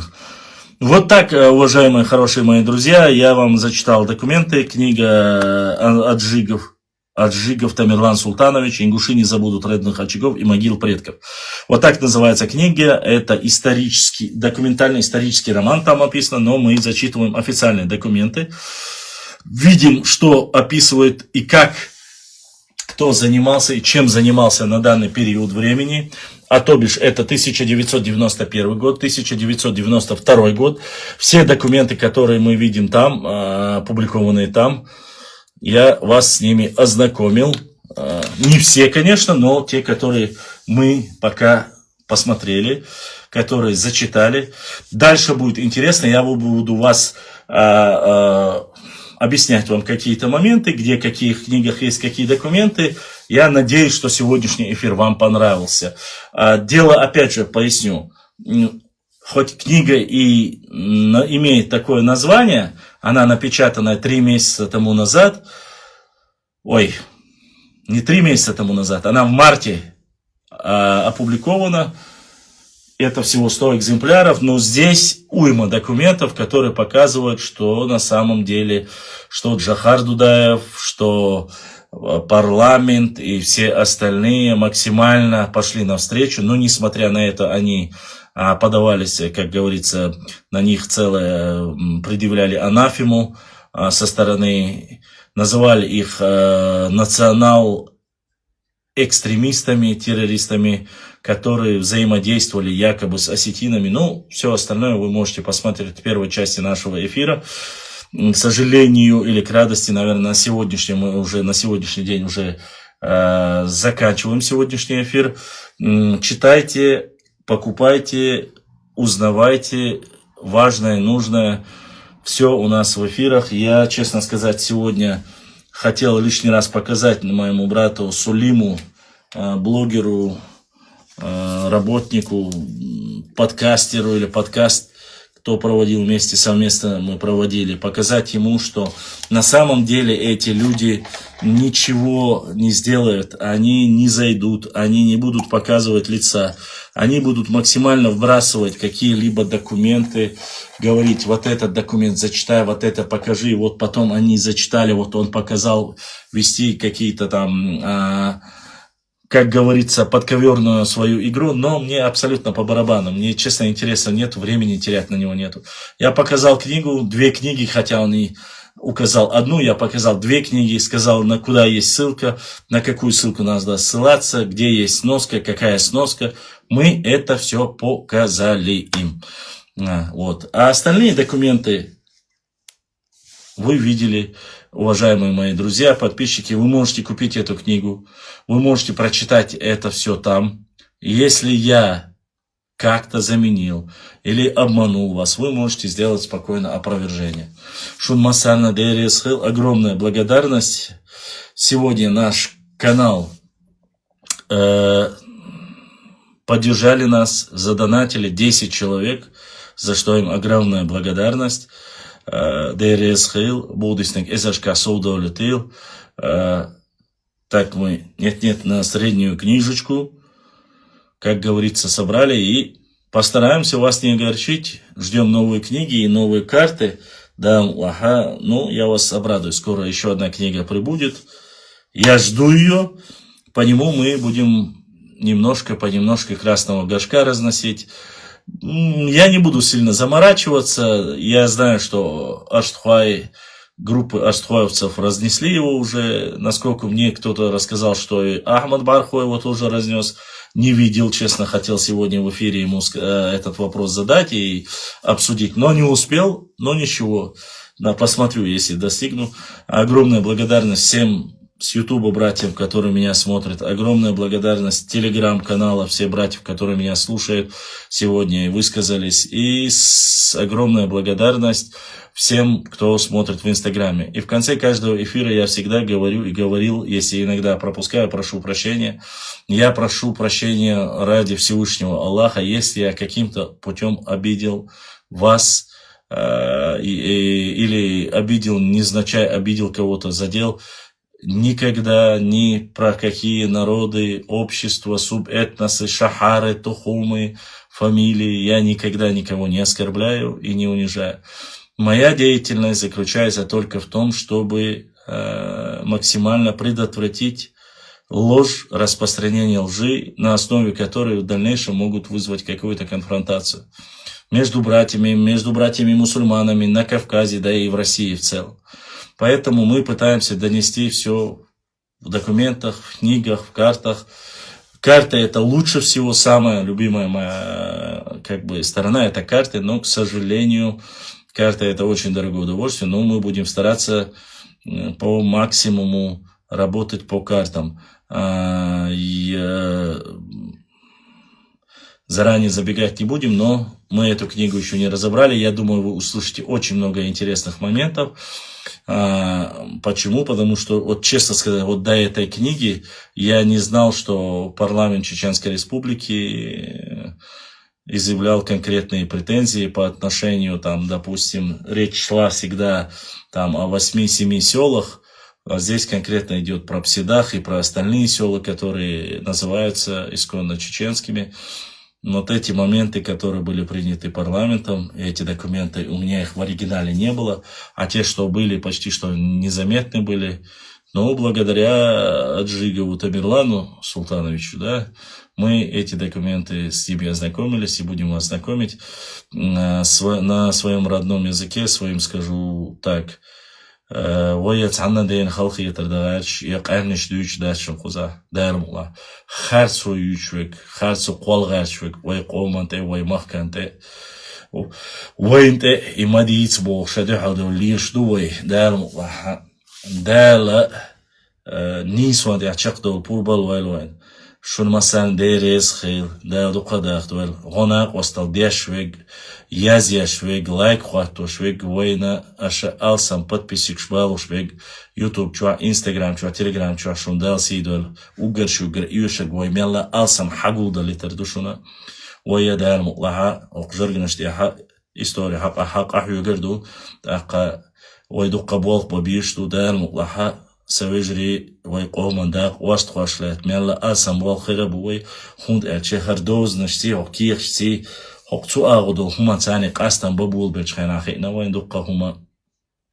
ويا وجرشك واست خواشكرت أخدي عبوچر ألر سي عبوچر ألر وعليكم السلام تندير подписаться دي تندير دعي زلو شيطاني ألسم وينش بالا بي دام وحكيل كلا جرجنش دي حكر وشتلو وين كيخش ويتيبنا الشخ تقما الشخ مخك خلاتsa كلهم خوردوشونا مت خلاتsa خوردوشونا عادة خلاتsa خوردوشونا ويا لاتسيز اوتونا خا كارتنا الشخ نوخشماتا لاتسيز خا خوردوشونا تاقا ويا آسم قوش حوزورك شقو سلو كلنش ويقوم خلاتsa خل قوش حوزورك فيديو رولك يوشونا فيديو خا حجل اوشو نوخشماتا تاق نوخشمات دينا بيربوه إن شاء الله الرحمن تاقا إستوريخ مارخل اوشونا ديالكتا خا غارموات اوشونا اشتا كيلدشنش اردات ويا ديان ديشا موات كيلدشنش دلا اش يقيدوشا ويدين موات ديان بغارچ اشتا صوت اقاحيوكش دو صوت اقاحيوغردو وين خوش كيبر وين كروشتوش كيبر تاقا وين مخا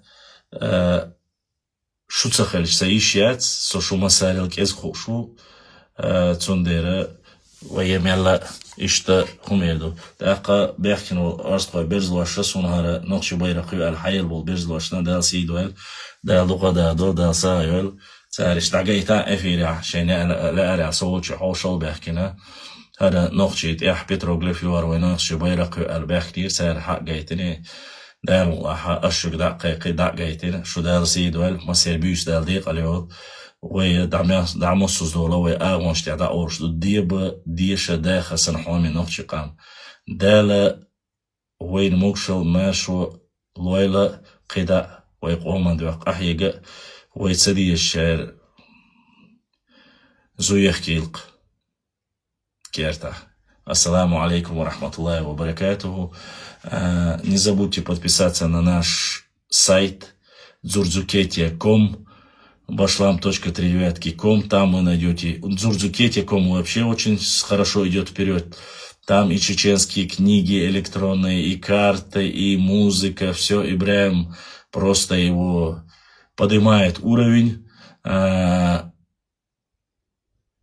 максимально. Так что подписывайтесь на Дзурзукетия. Всем огромная благодарность. Ютубовские войны. Шундал Сидуэл да Духтахтул. Ассаламу алейкум ва рахматуллахи ва баракату. Адеквер Машаль. Вайзайни аду. Если что-то хотите спросить, отправить книгу, карту старую упоминанием чеченцев, нахчийцев и так далее, пишите в директ, в WhatsApp. Я везде на всех контактах на связи. Ассаламу алейкум ва рахматуллахи ва баракату. С вами был ваш брат Башлам. Адеквер Машаль.